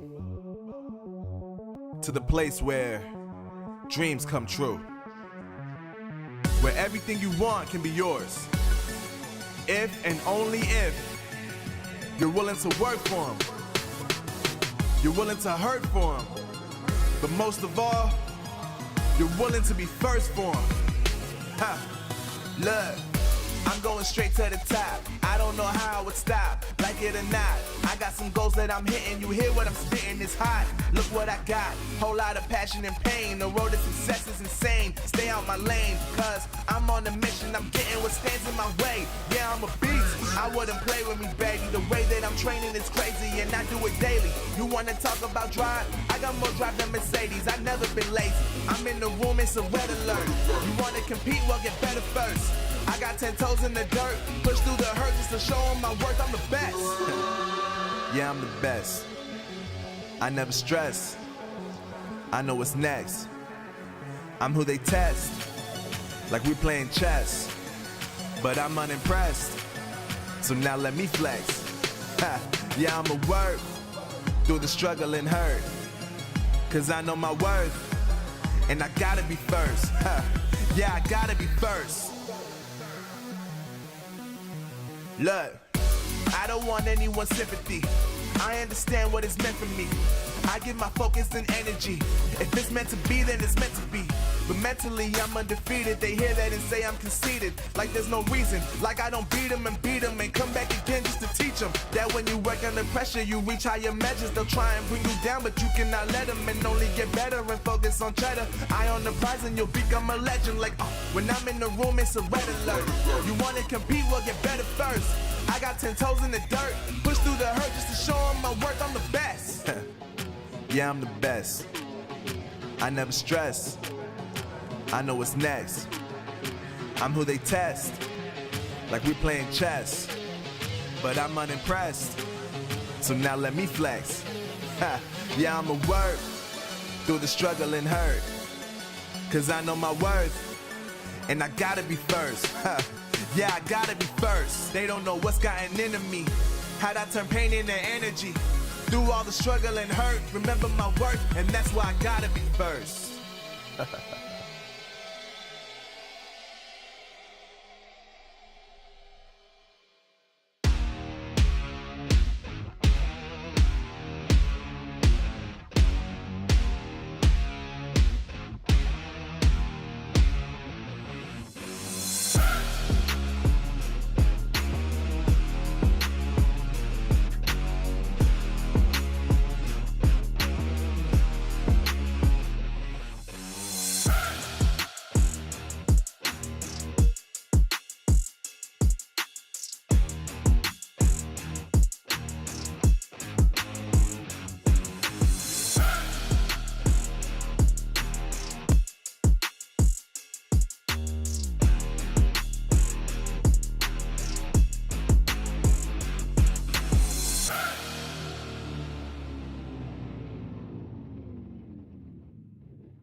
Welcome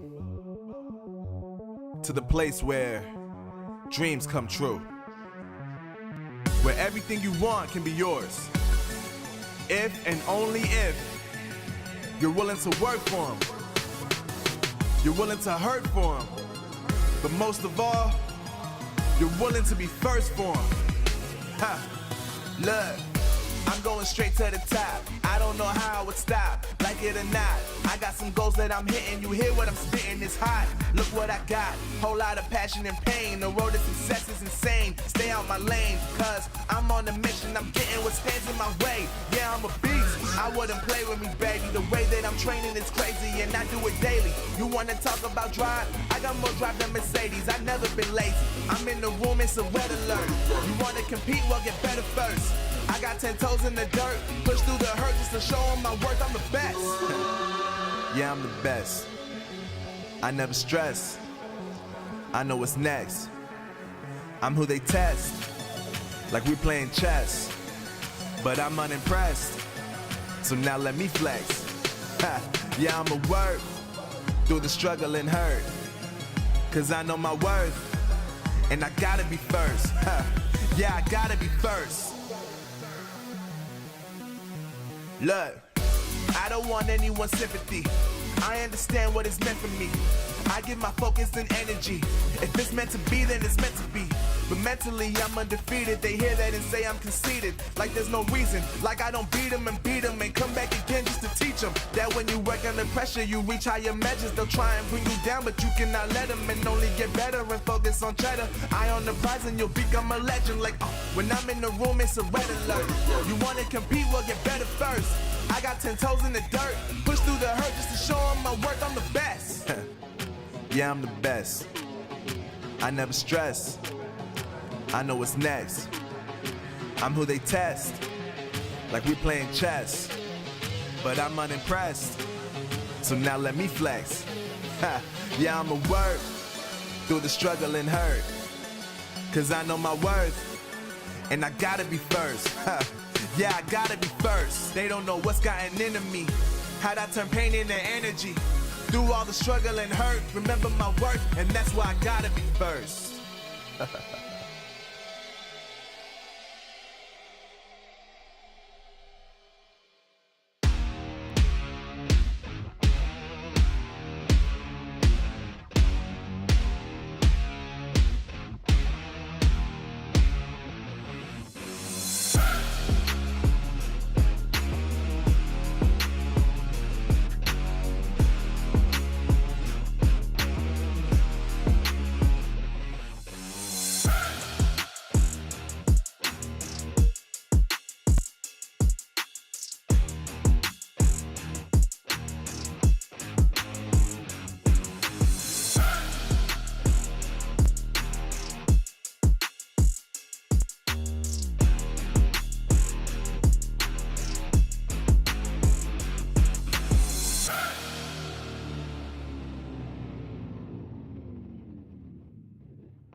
Welcome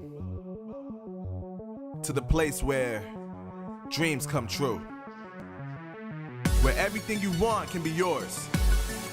If and only if you're willing to work for them. You're willing to hurt for them. But most of all, you're willing to be first for them. Ha! Look, I'm going straight to the top. I don't know how I would stop, like it or not. I got some goals that I'm hitting. You hear what I'm spitting, it's hot. Look what I got, whole lot of passion and pain. The road to success is insane. Stay out my lane, cause I'm on a mission. I'm getting what stands in my way. Yeah, I'm a beast. I wouldn't play with me, baby. The way that I'm training is crazy, and I do it daily. You wanna talk about drive? I got more drive than Mercedes. I've never been lazy. I'm in the room, it's a red alert. You wanna compete? Well, get better first. I got 10 toes in the dirt, push through the hurt just to show them my worth. I'm the best. Yeah, I'm the best. I never stress. I know what's next. I'm who they test, like we playing chess. But I'm unimpressed, so now let me flex. Ha. Yeah, I'ma work through the struggle and hurt, cause I know my worth, and I gotta be first. Ha. Yeah, I gotta be first. Look, I don't want anyone's sympathy. I understand what it's meant for me. I give my focus and energy. If it's meant to be, then it's meant to be. But mentally, I'm undefeated. They hear that and say I'm conceited. Like there's no reason. Like I don't beat them and come back again just to teach them that when you work under pressure, you reach higher measures. They'll try and bring you down, but you cannot let them, and only get better and focus on cheddar. Eye on the prize and you'll become a legend. Like, when I'm in the room, it's a red alert. You want to compete? Well, get better first. I got 10 toes in the dirt, push through the hurt just to show them my worth. I'm the best. Yeah, I'm the best. I never stress. I know what's next. I'm who they test, like we playing chess. But I'm unimpressed, so now let me flex. Ha. Yeah, I'ma work through the struggle and hurt, cause I know my worth, and I gotta be first. Ha. Yeah, I gotta be first. They don't know what's gotten into me, how'd I turn pain into energy. Through all the struggle and hurt, remember my worth, and that's why I gotta be first.